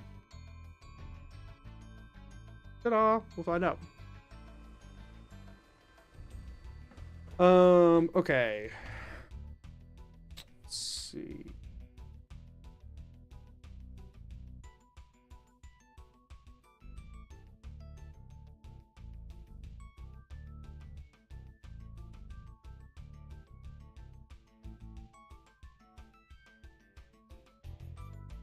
Oh, we do set stage. Okay, so we want to do set stage 9FF 4E, and it'd be 10, right? 10, yeah. Or no, 30 is locate Dr. Lee. Now if I go to my quests, from within, locate Dr. Lee. Nope. Got nothing. Because it doesn't say speak to Dr. Lee. It says locate Dr. Lee. We haven't located her yet, so it can't show us where she is. Ta-da! Doesn't matter what faction you're here with. You're screwed. This is the destiny that we must adhere to regardless. But now I can say that I checked it. So that when inevitably multiple people comment that, I can have a pinned comment that says, nope. So, probably good that I did that anyway. Doesn't say talk to Dr. Lee, it says locate Dr. Lee. Oopsies. Yeah, no, nothing activates until you're inside. That's what they're going for.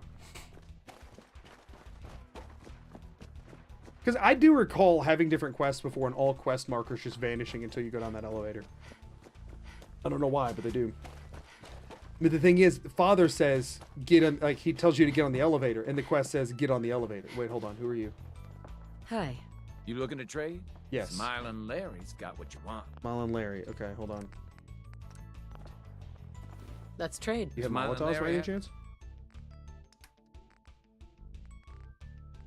Screw you, dude. I can maybe do frag grenades, but I need the...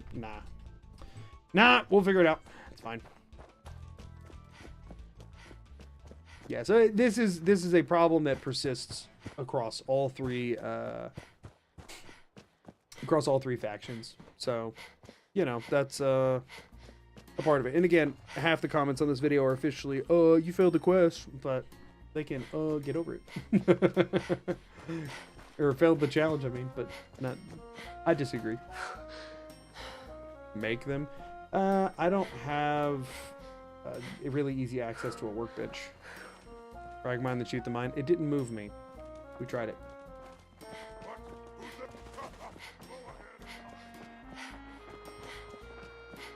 We can afford it. We'll get the. We'll buy them. It's fine.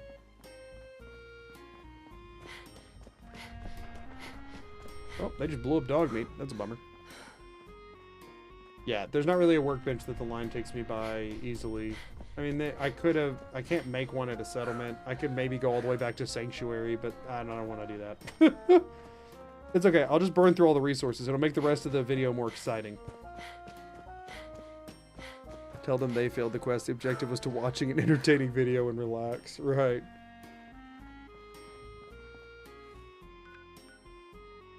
This is slightly less I mean, actually, it would have been faster on a Sanctuary, but I would still have to go buy the materials that I needed. That's the thing. And so I would still have to come down here, buy this, and then run back up to Sanctuary to craft them.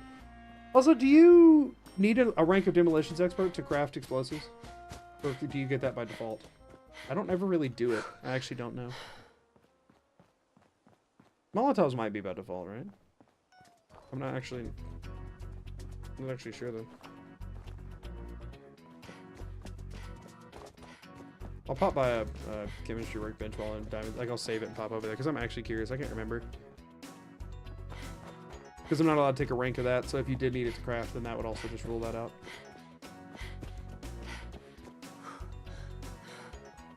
I want to say you do, but I'm not sure. Yeah, I want to say all explosives require the first rank of Demolitions Expert. You know, I don't think I've ever created explosives or put points into Demolitions.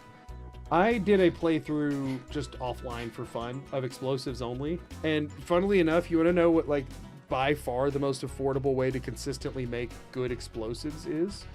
Well, I'm going to tell you anyway. It's baseball grenades. Mo Cronin in Diamond City sells baseball grenades at all times. He sells a decent chunk of them. Because I was actually, like, sleeping off the days to... I was in survival.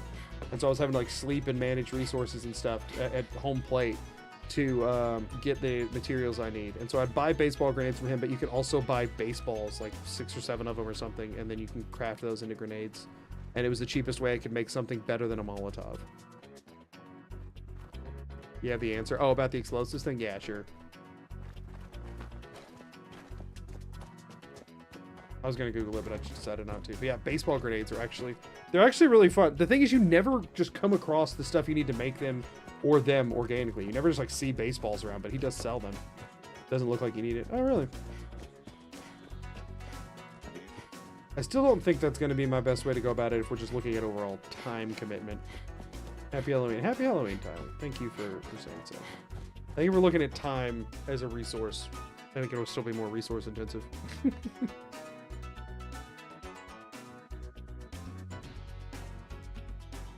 This will be more fun. It's fine. To be fair, a Molotov is just a rag in a bottle. Yeah. Well, the game still needs adhesive. You have to tape that rag in there, apparently. I guess that makes sense. I guess you know.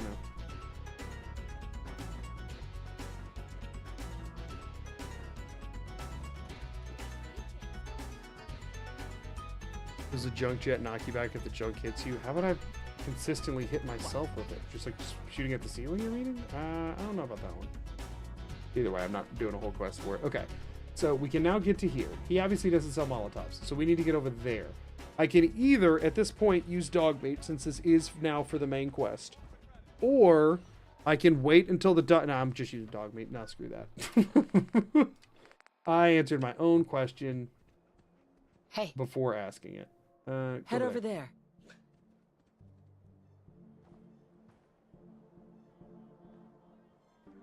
Thanks, boy. That's at a chemistry bench, right? Is there a chemistry station here? I'm assuming he has one.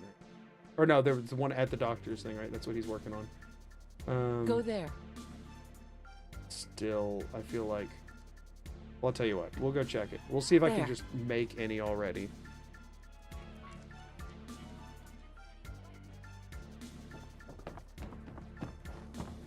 Grab that. I mean, I guess I could just ping this back on the doctor right now, huh?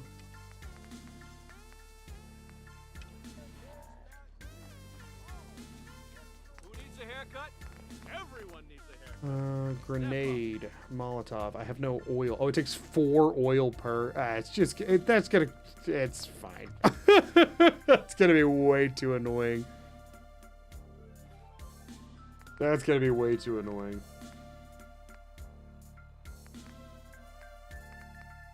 I didn't realize it was 4 per. Hey. Go check that out. No, dog meat. Why? Where? No. Move out.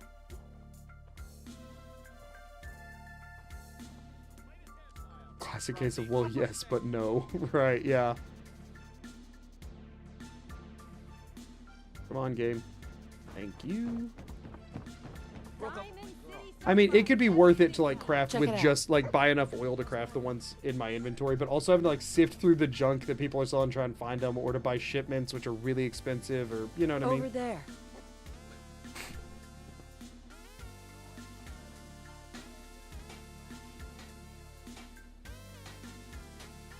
Protection for sale. Oh, yeah, And I gold remember when I started pieces. hoarding every bone in the game.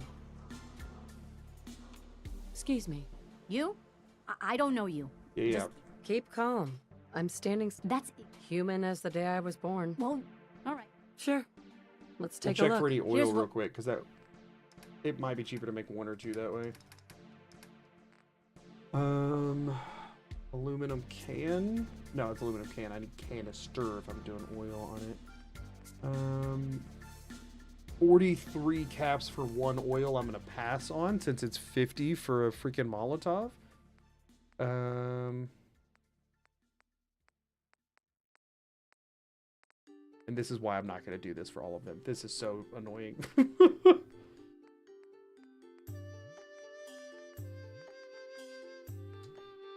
Yeah, looking like no. She has 1 oil and it costs 43 caps. Freaking pass. Freaking pass.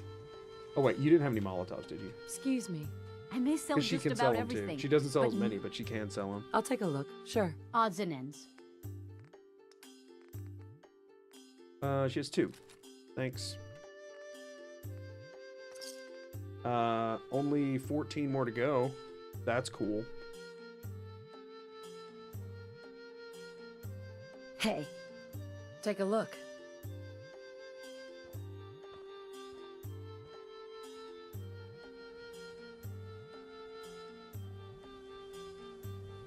Dog meat. Get into position. Go over there. Get me at least a little closer, my guy. Thank you. Win the game. Buy a swat. Hey. Look, just leave me alone. I'm not trying to talk to you. I'm trying to tell my dog to go over there. Over here. Go, dog meat, go. Please. I hear you've been asking questions around town. Excuse me. Hey, you're the new girl, right? Yeah, I'm the new girl. Well, it's good to have you. Sure. Let's see what you Shut have. up. I want to see Feel what free you... to- I want to buy your explosives. He has 7. Okay. Cannot afford them. I'm never going to use this bat. I'm never going to use this random 10mm pistol. The frag mines have proven to be useless, but I might as well hold on to them, and for now at least. I'm not going to use this hunting rifle probably. Okay. We got to sell pretty much everything. Okay, the good thing is I could sell all of my junk now.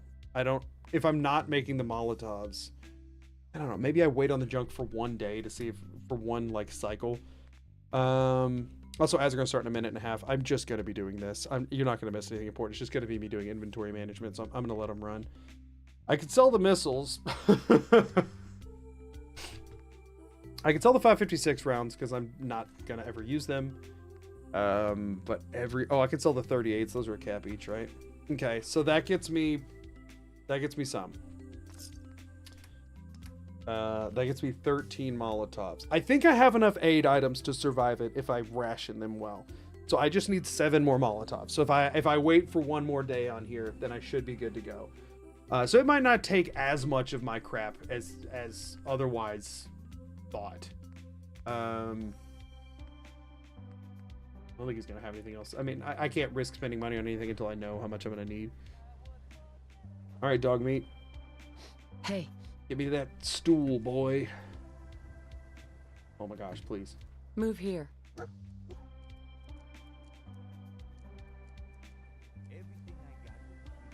feel bad for anyone trying to fall? Oh, the horn honking. I was like, am I that? Am I that abrasive? Only sell the missiles if you sell the launcher. I don't have a launcher. That's... Come on, you can wait at these. I've done it before. What? Fine, whatever. We'll go to a stupid bench instead. It's freaking dumb. Like, I don't have a launcher right now. That's the reason I was going to sell the missiles.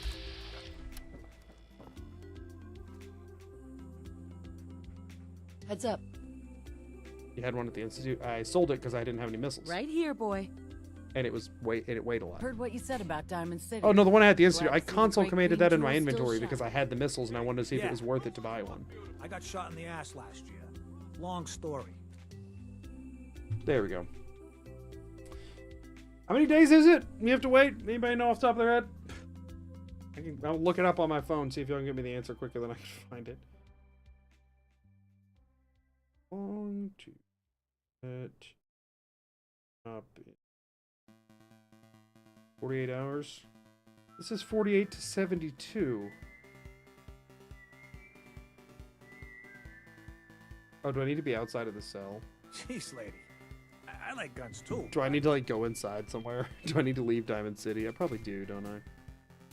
You're still trucking along? Oh yeah, no, things have hit a new kind of brick wall. Also, ads are running, but I'm just doing this. I don't think anybody's gonna feel like they missed a lot of content here.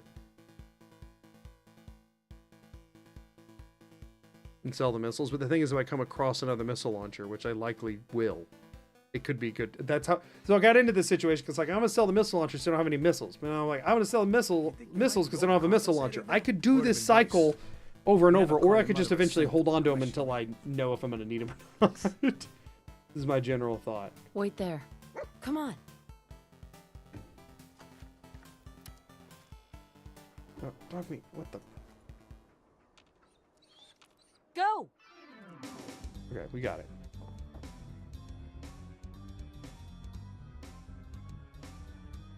Keep doing the cycle with more caps. Right, but the thing is the caps are being spent on other less damaging weapons. And then it comes a point where it doesn't make any sense. You know what I mean? can shoot the breeze about the old. I'll take a look. Sure. Self-defense at its best. Okay. He has 5 Molotovs. Gotta figure out how to afford them. Okay. I mean, I could sell the mines. That seems like an obvious choice. But I don't know. Oh, no, I was going to hold them for mass fusion. I could sell the Courser uniform at this point. Since I am going to... I mean, 63 caps is very hard to think that 15 rad resistance is going to make that big of a difference ever. I don't have to go back in the glowing sea. Yeah, I think I'm pushing that. So aid items, I probably don't want to sell any of. Like using a Med-X before doing this would probably be a good idea. Mentats I can sell, and they're going to get any use out of those. I don't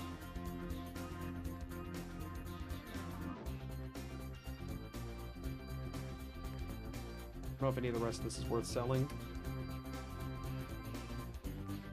On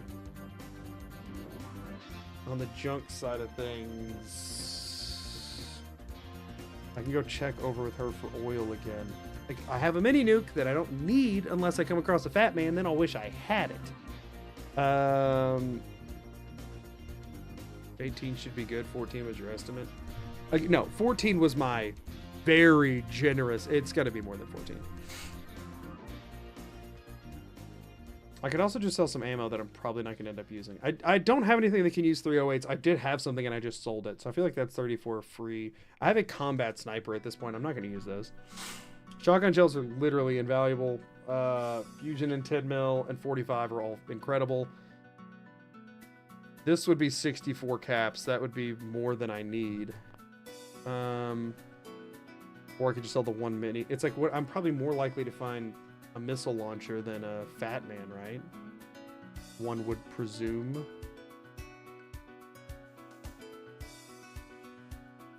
I don't know which one I think I'd be more likely to run into. But I don't have to sell all of the missiles. Oh, well, yeah, I don't have to sell all of them. That'll work.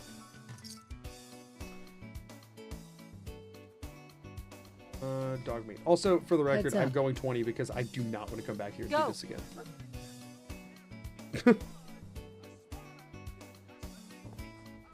Remember, I don't serve cents. Supplies are... Yeah. Let's see what you got. You have any oil today? Because I'm willing to make the ones that I already have the stuff to make. Aluminum canisters, 1 oil for 35. Like, it's just never going to be worth it. It's so... There's a couple of things that have oil that are cheap, but most of them are quite expensive. Flip lighter, 35. Like, what? Like, no.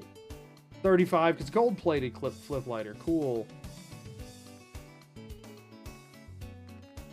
Shipments. Leo in Good Neighbor has oil shipments, and I can't really get over there. Actually, I might solve a quest over there. Yeah, okay. You have 2 Molotovs. You have 1 Molotov. 19's probably fine, right? Oh, come on. We're just going to sell all of this. I'm not using it for anything, let's be real. I mean, is there any of this I should hold on to for any reason? My brain wants to hoard, but like the teleporter's already built and I don't have to use... I'm not going to be using settlement building for anything else. Like, it hurts to sell it. I feel like I need it, but I don't think any of this has any use to me at all. Ever. I think I'm good to just...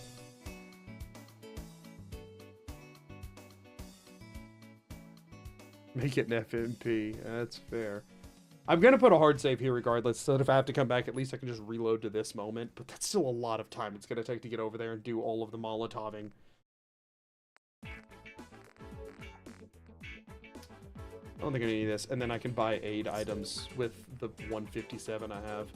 And I'll probably sell these too. Why not? It doesn't matter. It doesn't matter at this point. I have the things that I'm going to be using, and then there's the rest of it that I'm not. So, purified waters are still probably the best value to healing ratio, that or raw meat.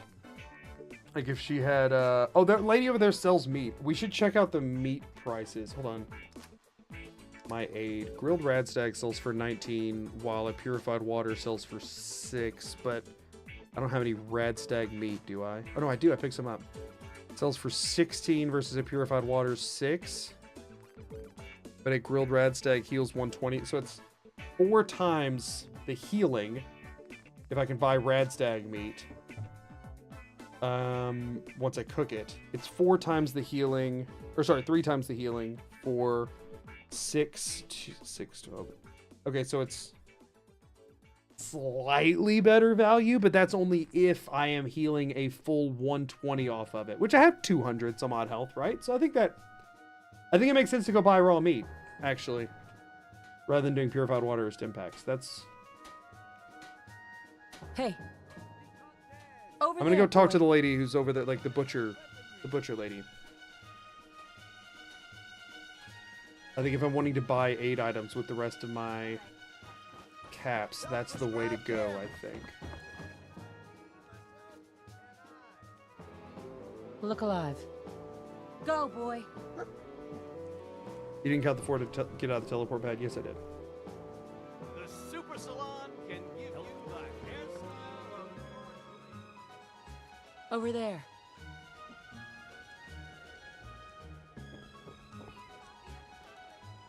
Here.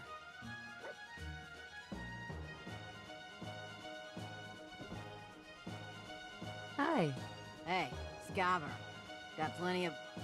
I've got a few minutes See to what you got. browse. Just pulled this... Aid. Okay.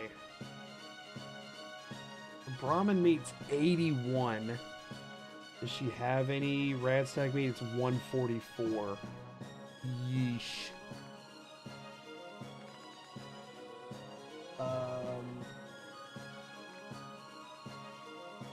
I mean, I could get one Radstag meat. I feel like... I mean, the Brahmin meat, since it doesn't have an extra effect on it, I think it's slightly better value. Okay, so a ribeye steak is 110. So yeah, it is. In theory, I would do that.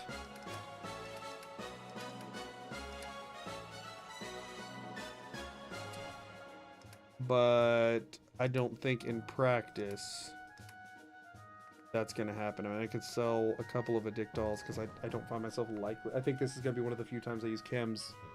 I don't think it's really going to matter if I get addicted. Like, I don't think it's going to happen. Again, I have 6 grilled rats dice. This is probably overkill, but it's not like I won't end up using this. I have 2 quantums as well.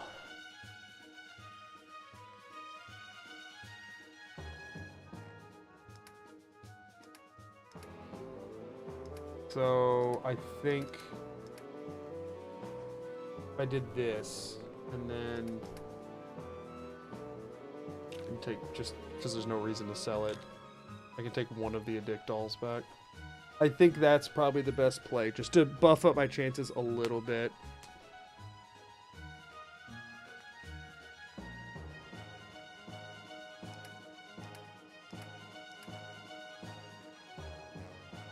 Yeah, I think that's probably the best I'm going to get. Technically, I think the best value you're going to get is from, like, Nuka-Colas, but there's not anybody around here that sells those. So now I need to find a cooking thing. Is there one here? Yeah, there's one over by the noodle stand, right?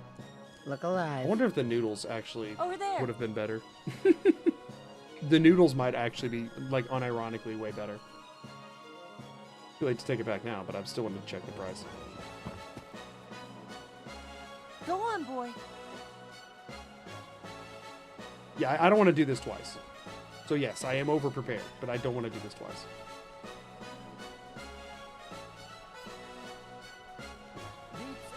Do yourself a favor. Yes. And just say yeah. Noodle cup is... Oh, it's 58 for 40. That's... Is that more than a purified water was? I think it is, isn't it?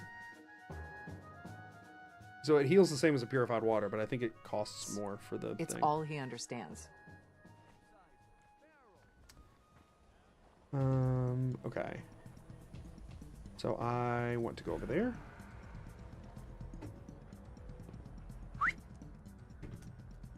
Over here. I need to go to bed, but I want to see this through tonight because I just want to know.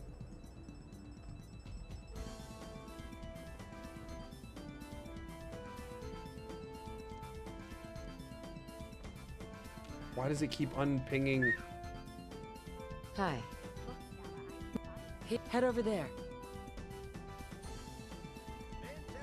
Come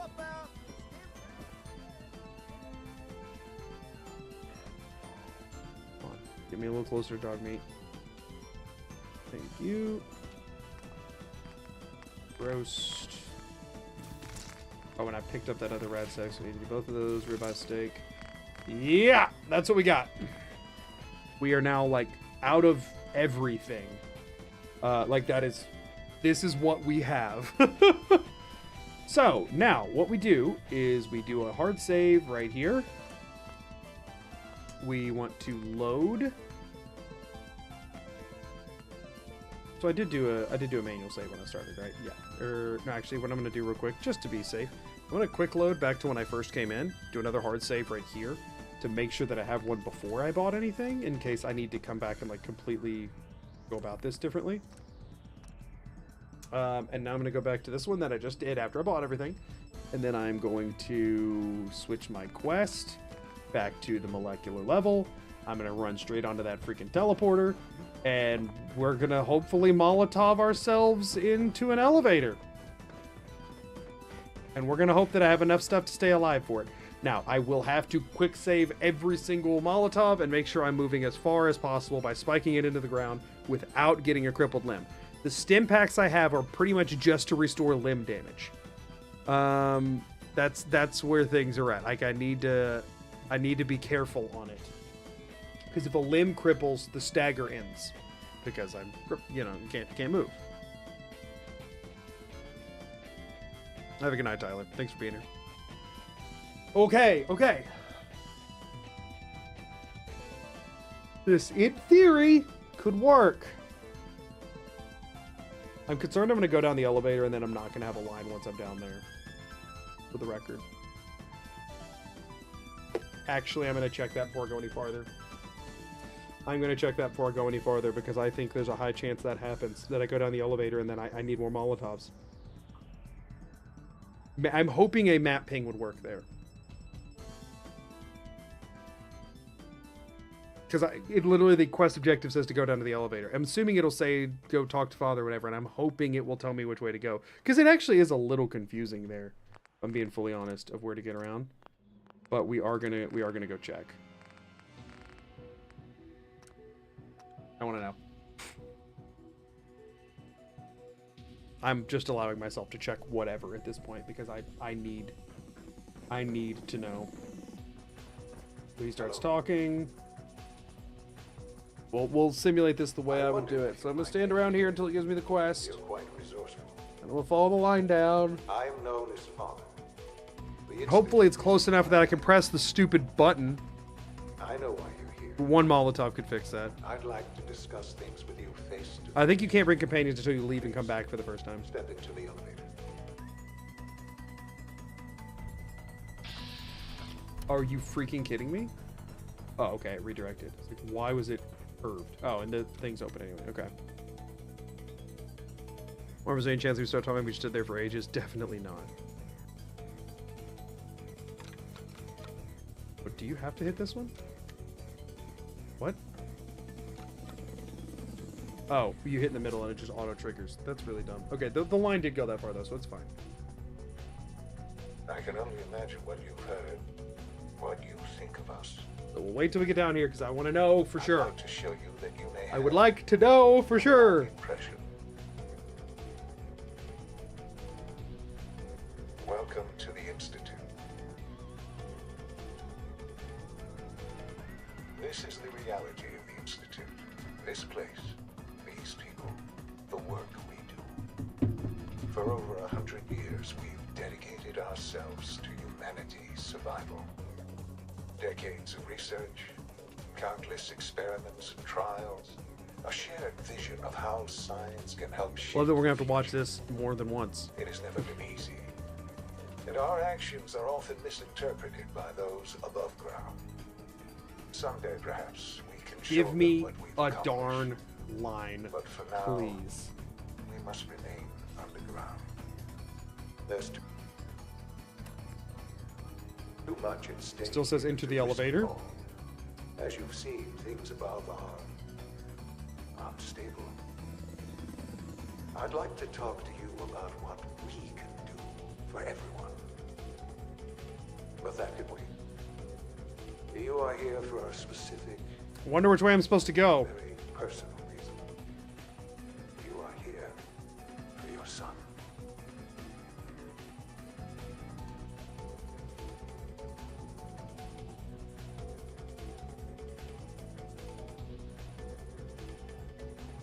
You're freaking kidding me. Okay. Few things here, okay? We could still maybe have the Patriot thing could work, okay? Because I could hit the terminal on the way. This is the important stuff that I need to know.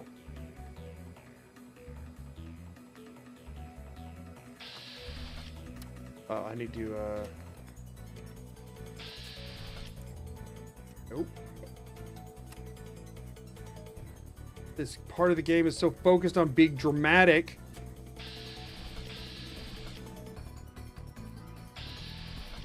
Are we serious here?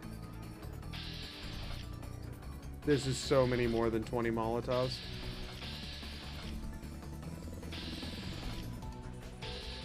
Still nothing. Oh, well, actually, hold on.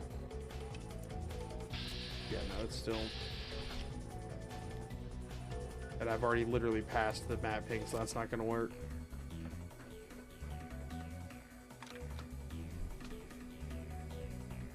I have to get all the way to here and do this. Then what? When do you give me a ping again? Here. I don't get one until here, because this is when it says... Enter the elevator. Freaking still. Oh, wait, no, hold on. If I remove the marker... Is that from that marker, or is that from enter the elevator? That's just from my that's from my marker. That's when, this is when quests start working again. Like other ones. Oh, that one doesn't have a specific. Okay. So now we gotta watch this stupid thing again. I'm sorry, I should have done a... Alright. We gotta watch it again. I'm gonna do the whole thing about Patriot here, and then go down the elevator and see if it will give me a line to get to Patriot. Oh, come on.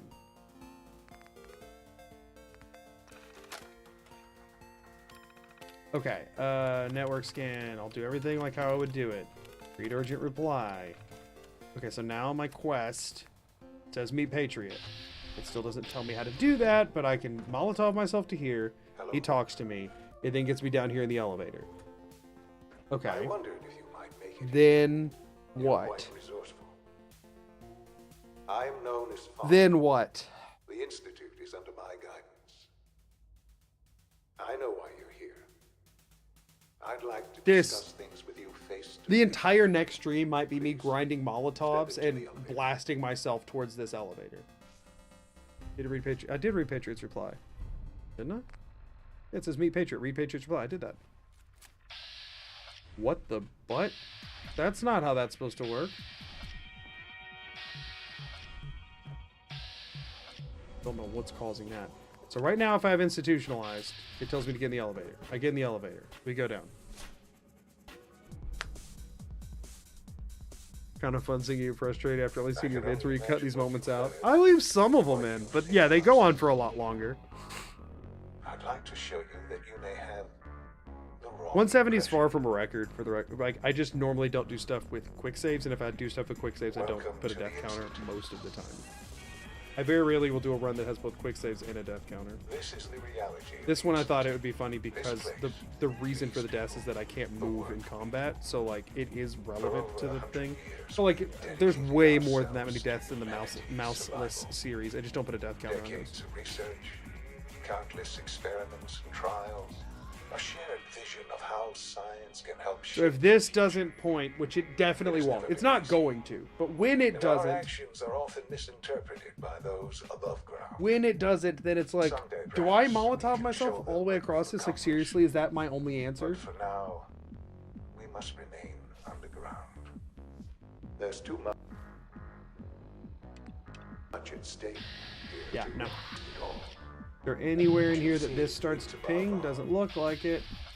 Nothing works. It just, the game is just trusting that since you can only go in one direction, that that's the direction you're gonna go in. Holy crap. Okay. Let's just get an idea for something real quick. You are here for a specific, very personal. I'm here, right? You are here for your son.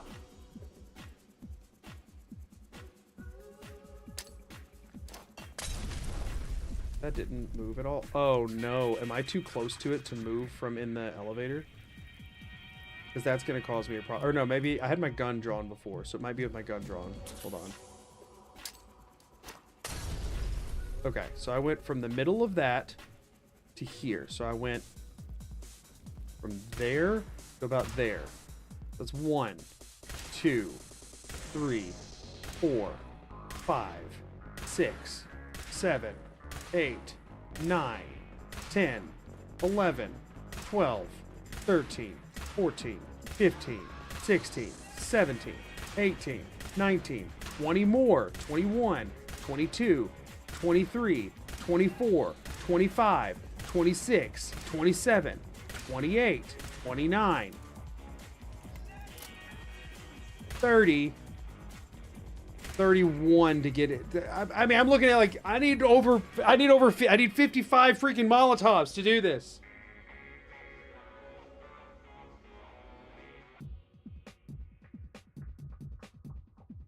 I'm gonna need 55 freaking Molotovs for this. I mean, I'm at 20. I only have to get 35 more. I'm glad I came and checked this before doing, like, literally getting... I'm gonna need 35 more Molotovs. That sucks. Have you had this level of issue before? And so, what's my next video of yours I should look for? Skyrim Mouseless had a lot of problems. I had pre-routed, like, I had pre-planned how to deal with those problems, but there were a lot. The Coulter video, the last itemless one that I did, I had so many problems that I had to fix. I don't know. I've had a lot. This will still take less time than the Coulter grind for sure.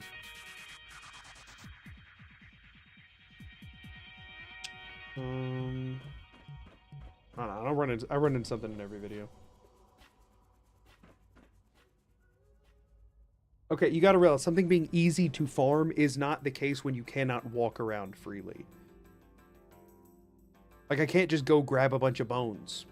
That's not really something I can do. And I just sold all of my junk. I guess I can go back to before that. But, like, how am I supposed to get... Because, again, I think it's 6 bones per 1 cutting fluid or whatever. Buying will be easier. Yeah, I mean... to you, what, Coulter fight was easier? Coulter fight is nowhere near easier than this. Coulter fight was the most insane thing I've ever done by a large margin.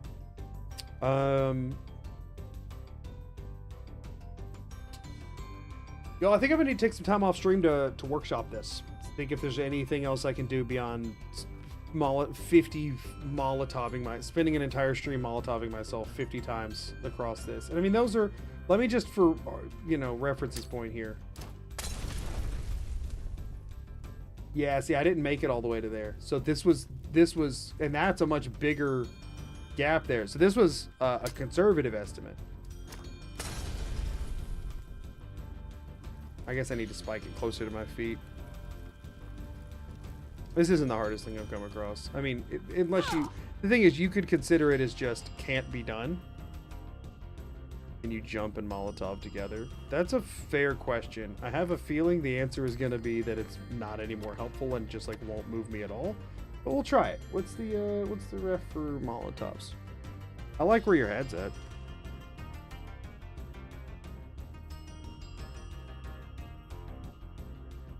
I should give myself like 50 of them.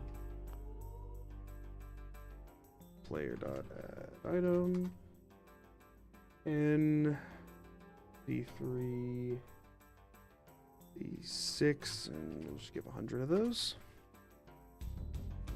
Oh, that encumbered me, actually. Oh, no, it didn't. Is my caps lock on? Why am I walking slow? Oh, my legs are crippled.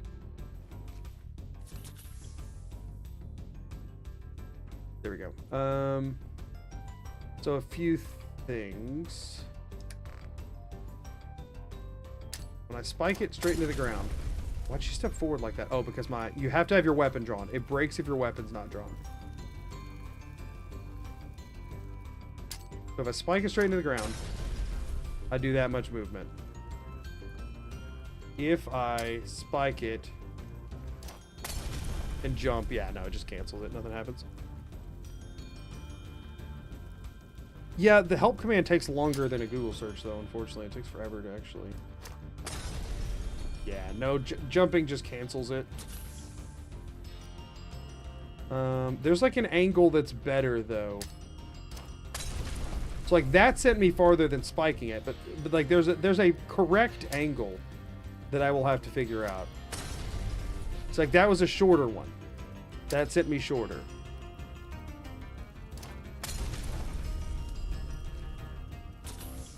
Anything that enters a ragdoll state? I don't believe so. So there's differing lengths here. What's the goal with the Molotoving? I have to move myself.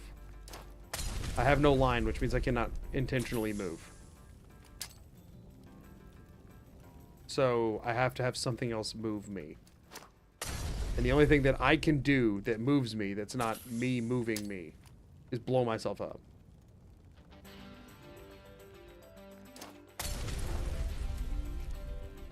So I'm gonna need a lot of healing items. No, I mean 50 was... I'm gonna need more.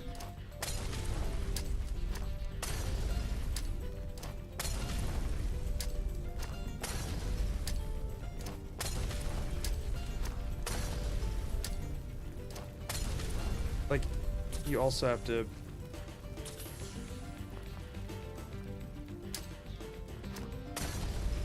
And sometimes they just don't. Like, what are we doing? Do I have to wait for the fire? Like, it's gonna take so long. So it seems like crippling actually decreases your stagger, actually.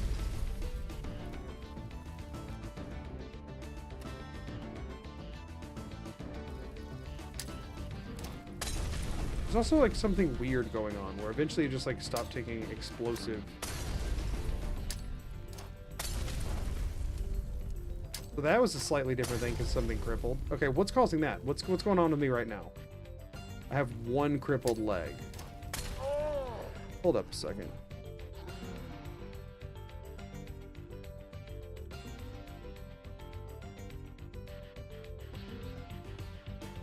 Hold on just a second.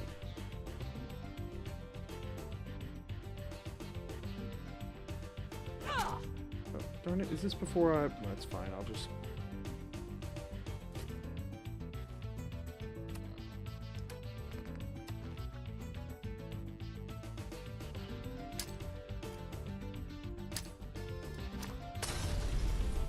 That might have been a little farther.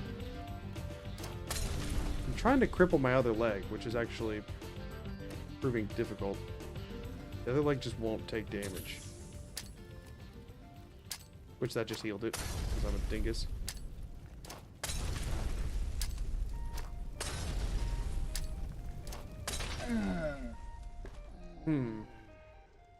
Light lip on the floor you're catching? Oh, great.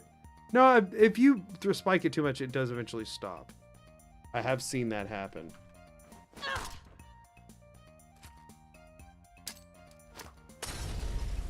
Like there, I'm not catching a lip right there. Sometimes you just have to like... There's certain states that it does not work in, if that makes sense. And you can usually manipulate it with quick saves.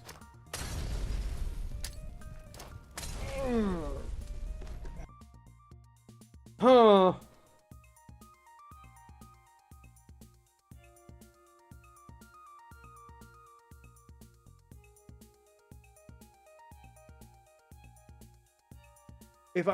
Even if it had something like you're saying with drunk staggering, like a drunken stagger around, if I triggered that, it would, I don't know, I feel like that would still be, the character is moving of their own volition as opposed to getting shoved.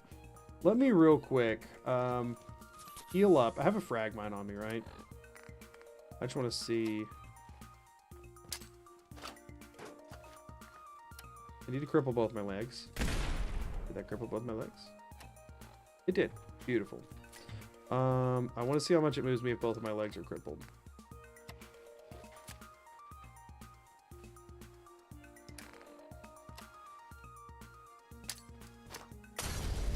Doesn't, it looks like. Looks like the answer is that it doesn't. So one leg crippled maybe moves you a little bit farther. No legs crippled, or both legs crippled, you don't move at all. Which makes sense, like you can't walk, so... Yeah, the pistol at moving me forward half a step is the reason I'm not allowed to do it. Because again, that's just her moving. She's just walking at that point, just funky. You can ask Crutch about crippled limb, sure. That doesn't move you, if you're wondering. Gun size have an effect? Oh, it could. See, that just crippled an arm, which then stopped me from moving. See that? No, that one didn't. I don't know why that one didn't move. Sometimes it just doesn't.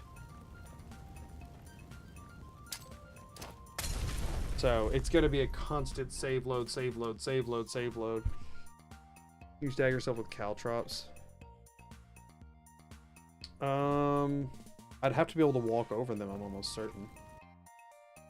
How's it taking game for crippled limbs to heal without a healing item? It sucked to wait. No, I mean that's it takes a little while, but yeah, it's manageable. It's like 30 to 60 seconds kind of range.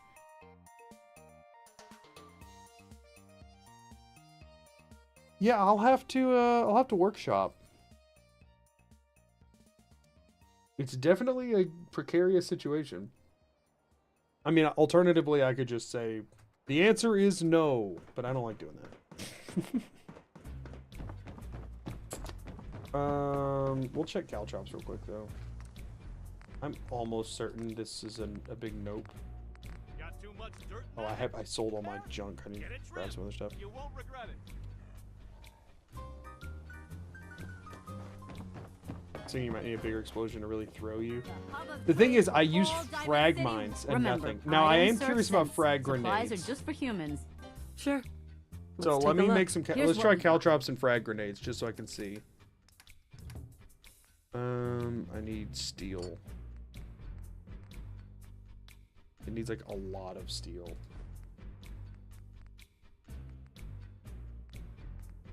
I can just add it to my inventory. I can just add caltrops and the frag grenades to my inventory. What am I doing?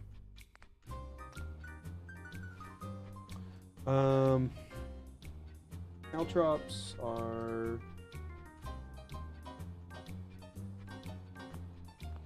Oh, right. I will have to do help caltrops on that one because it's a DLC and I don't know what the reference word is.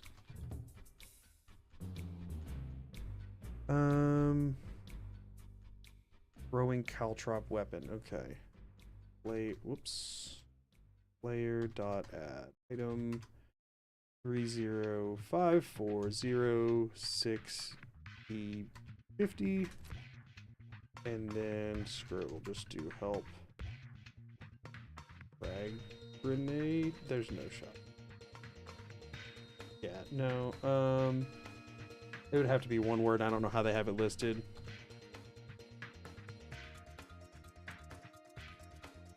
I don't know if they have it as like in the thing. I don't know if they have fragmentation or frag, depending on how they put it in the code. Yeah, the editor ID is frag grenade, not fragmentation grenade, even though the in-game item is fragmentation. So yeah, it's just. I guess I could have just done help grenade, but then there would have been more to look through than I wanted to. Bed 50. Cool. Okay. So now we're gonna do. Let's go out of Diamond City. In quotes around frag grenade. I don't even know if that would have worked anyway, because it's fragmentation is what it's listed in the game as. Mini nuke could be quite moving. I would just die.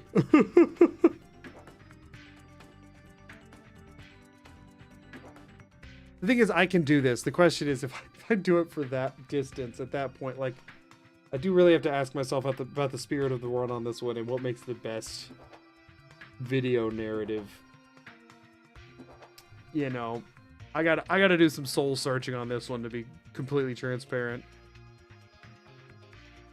I don't know what the right strat is, what the right strat of how to go about this as far as making a good video is concerned is, especially considering I already have 2 streams of completely borked audio. There comes a point where it's like, when do I just accept defeat? Molotovs are expensive, frag grenades are gonna be awful. If they'd have to move me more than twice as much to be worth it investment-wise. Now, caltrops, let's... I'd have to shoot them.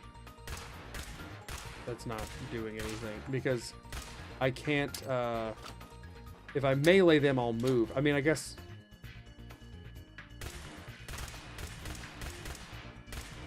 Like, this isn't gonna do anything. Because, like, if I meleeed instead, then I move forward. Yeah, this isn't gonna move me. I guess I could try, hold on, let me try and vertical caltrop. No. Yeah, that's not gonna do anything. Hey Panda, how are you doing? Just grind levels to buff your health and drop a nuke next to you. I don't think that'll work.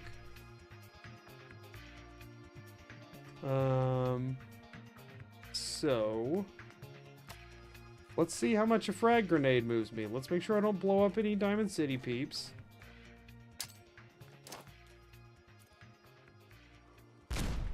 None.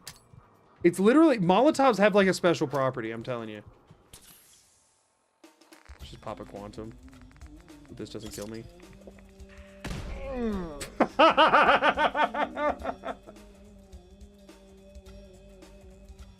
Because like a frag mine didn't work, so I'm a frag grenade. You know what I mean? Would like, it's just it's the same thing, effectively. Whoopsies.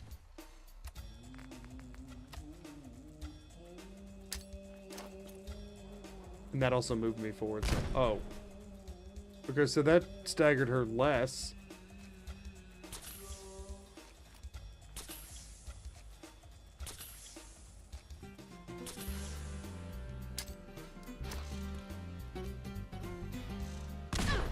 Yeah. My leg.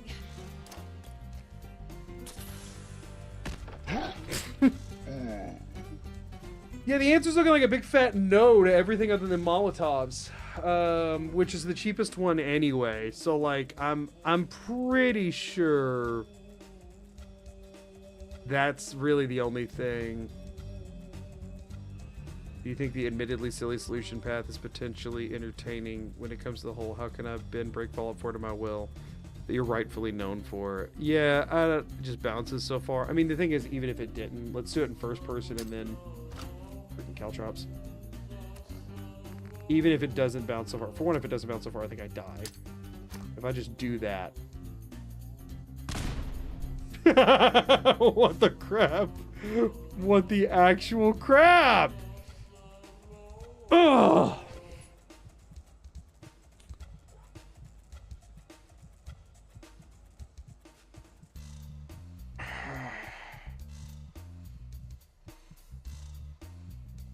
If you look a different direction after throwing it. Now that's a thought. That's a thought for any of the options. I wonder how that would do with, I mean, with Molotovs, I'd have to do an immediate spin. But I'm willing to do an immediate spin. Hold up. I admittedly am very curious about this.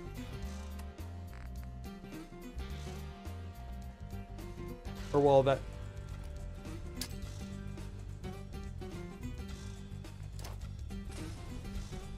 It always makes you step backwards, doesn't it? Regardless of where it hits you. Let's do it with a frag grenade. I'm pretty sure if you take a, if you stagger, it's always backwards. Weirdly, I think that's actually a thing. I think I've noticed that before. Whoops.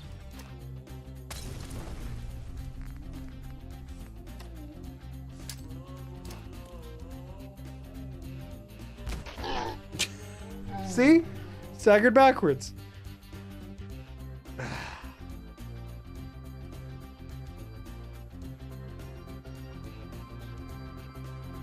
Miscellaneous line which can be dropped, put a VANS line directly below you. I see what you're getting at, but like, VANS lines weren't working with anything they normally do. Like, nothing could generate a line there. It just doesn't, it can't, I don't think you can pathfind there. That's the thing. I think the inherent issue is not the inability to generate a line. I think the issue is the inability for pathing, because it's like, I don't think it paths because it's a specific game state for that one quest. I don't think it's a question of finding some way to trigger a line. I think a line won't trigger, even if there is something that should. Make things differently with the Molotov hit the roof instead. I mean, yeah, there's all sorts of potential options I'll have to play around with. There's some optimal way to move the maximum stagger. I'll just have to figure out what that is. But I don't know that any of the things were like... Dang it. May not even be a nav mesh there. I mean, there's later that location is used by synths and other NPCs and stuff, but I don't know if it's actually the same location or not. Like, I don't know if it's actually the same state or whatever, since it's set up for a very like cinematic experience. I don't know if it's the same thing or not technically when you deal with it later. I'm wanting to check is if I do this and this. Yeah, no, it doesn't move it forward or anything. Huh.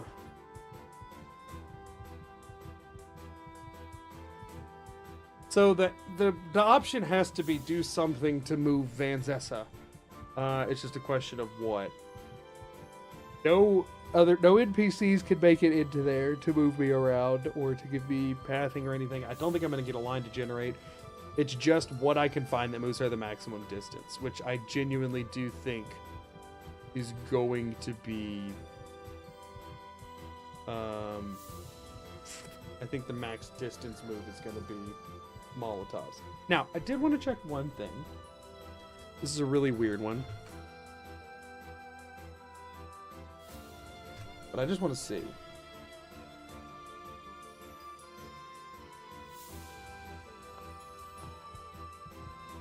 This is a really stupid thing to check.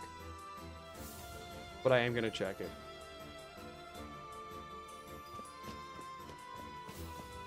Because there are some things that could be done.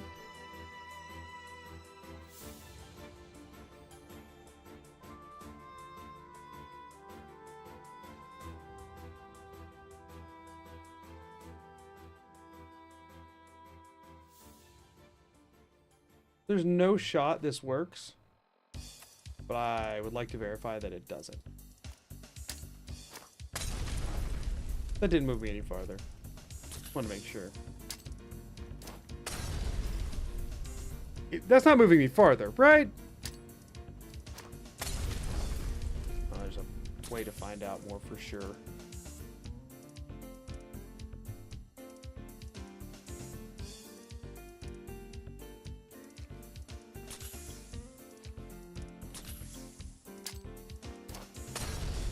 Nah, it's the same. Okay. For anybody who doesn't know what I was just doing, I was doing this. So there's armor in the game that increases your move speed, and there are glitches where you can apply that multiple times.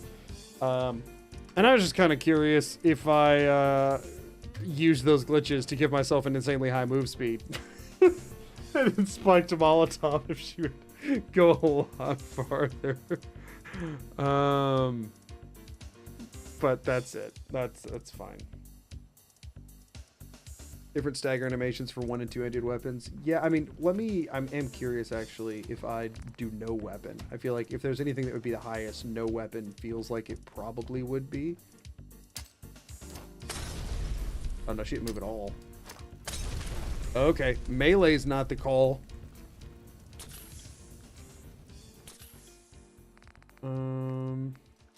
Combat shotgun's 2-handed.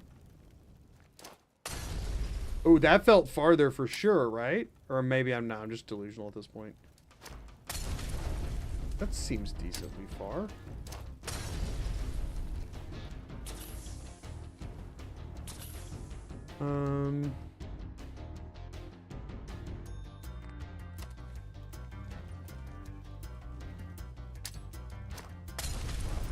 See, now that felt the same. I think it's just based on positioning. I don't think it matters what you're holding. I mean, I'm curious about heavy weapons. So let's do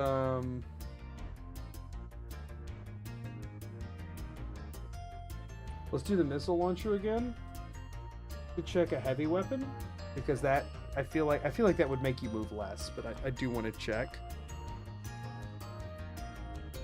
This is like one of the first ones I did, right? This. Again, it would make no sense that this would stagger me more, but I want to check.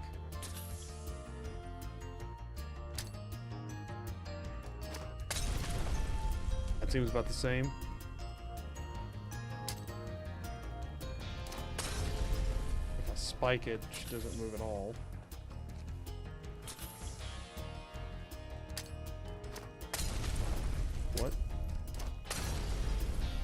it's about the same. I think it's pretty much the same. A two-handed weapon seems like there's a minimal chance that maybe it's a bit more reliable to do a bigger stagger, but it seems like it's all pretty much the same. Sure, I could try a two-handed melee and a one-handed melee, but it's all looking like the same stagger animation. And just for the record, let me double check that first personing it. Yeah, you don't move at all when you stagger in first person. Broken. And if you have your weapon put down, you also... What did she just throw that with? If your weapon's down, it doesn't stagger you. It doesn't move you either. You have to have a weapon in hand. Like if I have no weapon drawn and I do this. Well, for one, she takes a step forward, which isn't allowed. And for two, you know, didn't stagger backwards. The good thing is, it seems like her like state is reset upon a reload, because earlier every time I quick save, I let it fizzle out. Quick save, quick loaded. It was doing the same stagger. So, you know, there's a way to make the institute hostile before getting all the way down the elevator, right? Not that I can. I mean, I haven't seen a single synth or anything. The first institute being you're able to interact with is Father. And I wouldn't be able to side with the railroad, so I'd have to upend everything to do Minutemen, which would also be a nightmare because of settlement stuff. No, I mean, I feel like this is, as of right now, the only strategy I could think of is Molotoving myself down 2 different hallways. Because naturally, the quest tells you, after getting halfway to the elevator, to ride the elevator. And then after riding the elevator, nothing. Gee, thanks. So, yeah. I mean, there's other stuff I can try. Like you said, there's ceilings, and you just huck a Molotov straight up, and you can't throw it straight up. You land it over there. But it's 1 in the morning, so that is going to be for me to try on Tuesday, most likely. I'm thinking this will be streamed on Tuesday. So I have a weekend to screw around with it. Because that is, that's something. Because, yeah, I just genuinely don't have any idea. Imagining Father watching you blow yourself up across the institute to meet him and then wondering if he might have made a slight mistake. Yeah, like, because the thing is, there's no way to dodge this part of the quest line either, because every faction has you have to at least go meet with Father. Right? Turbo? The crap's Turbo?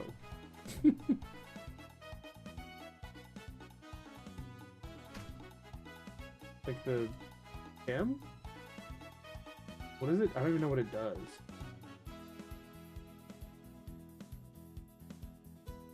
It's just jet?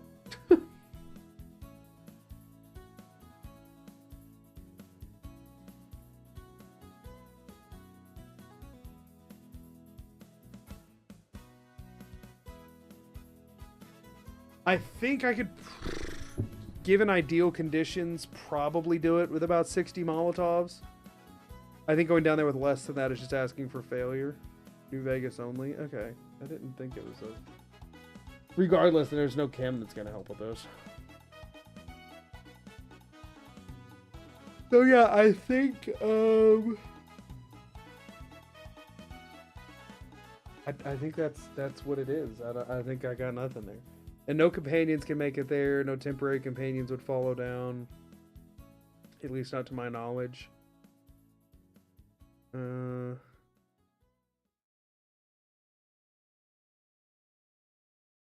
yeah, listen, farming raiders would be fastest if I could walk to the raiders. The thing is, you gotta realize the majority of time spent on stuff is just manipulating the line. Here's something I'm wondering about, actually. Check this, just so I know.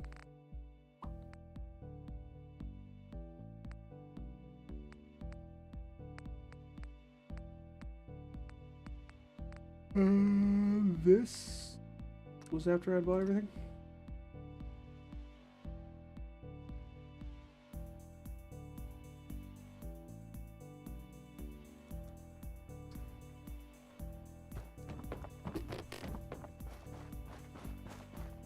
Got some great stuff. if you're interested. If I was gonna do Minuteman quests to try and farm stuff from raiders, I would probably just force trigger Diamond City Blues and just sell all the chems for Molotovs, honestly. Let's see what you got. Something for everyone. Okay. I just want to see something here. I don't have Minuteman Radio. You don't get Minuteman Radio until you save the castle, which I have not done. 26 caps if I sold literally my entire inventory. Obviously, I wouldn't go that far, but let's just see if I liquidated my entire inventory into Molotovs, which are... what was it? It was 56? That I could get 50 Molotovs. So, that sounds awful, obviously, but I'm not that far off to do his quest. I'm saying, like, yeah, I could do the entirety of the Minuteman quest line, or I could do Diamond City Blues, right? One quest. That doesn't even take that long. Like, if I'm just, you know, doing the best way to go about this, I would do Diamond City Blues, and it gives you at the end, if you don't whatever, let's see, 240 total chems, and I believe 500 caps that you get at the end of it, and then it's 30 buff out Jet, Psycho, and Mentats. You have to get up to the tap house. I would just use dog meat. Yeah, at this point, it's all for the sake of the main quest. I don't give a crap at this point. You know what I mean? Like, no, I don't have the ping for Diamond City Blues. I just have dog meat take me up there. That's at this point, everything we're doing is outside of the realm of what I was allowing before. It's just to blow myself up. It's fine. It's fine. So I would do that. Again, you're still talking about doing like 5 settlement quests and taking the entire castle. I could probably, even with this stupid rule set, knock out Diamond City Blues in like a half hour or so, and I have all the caps that I need. I think it's just, what's the cheapest of those chems? I guess I can go talk to the dude over here who sells chems. Let's see what the cheapest one is. Excuse me. Gotta pick me up if you're feeling glum. Sure. Let's take Kim. So it was buff out Jet, Psycho, Mentats. Buff out 130, Jet 140, Mentats, Psycho. Okay, so buff out's the cheapest. Here, to have a bunch of other things. Okay, and now buff out sells for Kim's what? right here for you, sister. Let's see what you have. Every Kim for every need. Buff out sells for 14. Okay, so you get 240 total. Let's just assume them all being buff out, which they'll actually sell for more than that. That's 3,360 caps plus 500 you get from the thing. That is almost 70 Molotovs. Ta-da! Then the only problem is the aid items. But again, I'm hoping I don't need 70 Molotovs. I already have 20 in this scenario. So I would, you know, buy 40 of them and spend the rest on aid items. Like, that's by far, if I'm doing the Molotov way, by far the quickest way to do it is Diamond City Blues. I mean, I think it's pretty well known at this point that if you're needing caps, it is like miles ahead of the second fastest way to get caps in Fallout 4. It's a decently short quest. You can backstab them at the end. And just take all of the money and the chems. That's it. So we want to load after we bought the stuff we already did. And again, I could look into if buying the crafting components, like if going to Good Neighbor and talking to Cleo and crafting the Molotovs did save money over buying them, but I'm thinking the answer is no. Secondly, to water purifiers. Right, and we could do that whole thing, but that sounds... still, the setup on that initially, I think, would take too long. I did want to check real quick. I think with me having no charisma or bard or anything, I don't feel like buying the crafting components and crafting them makes freaking sense. You can also come through here and try and like steal like that quantum and some different stuff like that as far as aid items are concerned. I mean, how much is it to buy your 20 noodles? Yes. 1160. I mean, that would be a lot, but you know, there's options. There's options. So yeah, I'm gonna go ahead and wrap up stream because there's an ad that's going to start in 50 seconds on Twitch, and there's nothing left to sit through an ad for. Yeah, I feel like buying the Molotovs is obviously gonna be annoying because I have to wait for his inventory to reset over and over. But that's gonna be the case no matter which avenue I do. I think there's kind of only one option to go about this for me.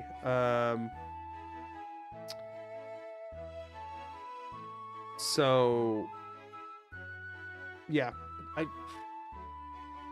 we'll see. We'll see what I decide. I've got a weekend to figure it out. I'll probably do. I might, like I said, I'm probably gonna do a Halloween stream with my wife tomorrow. I think is the plan.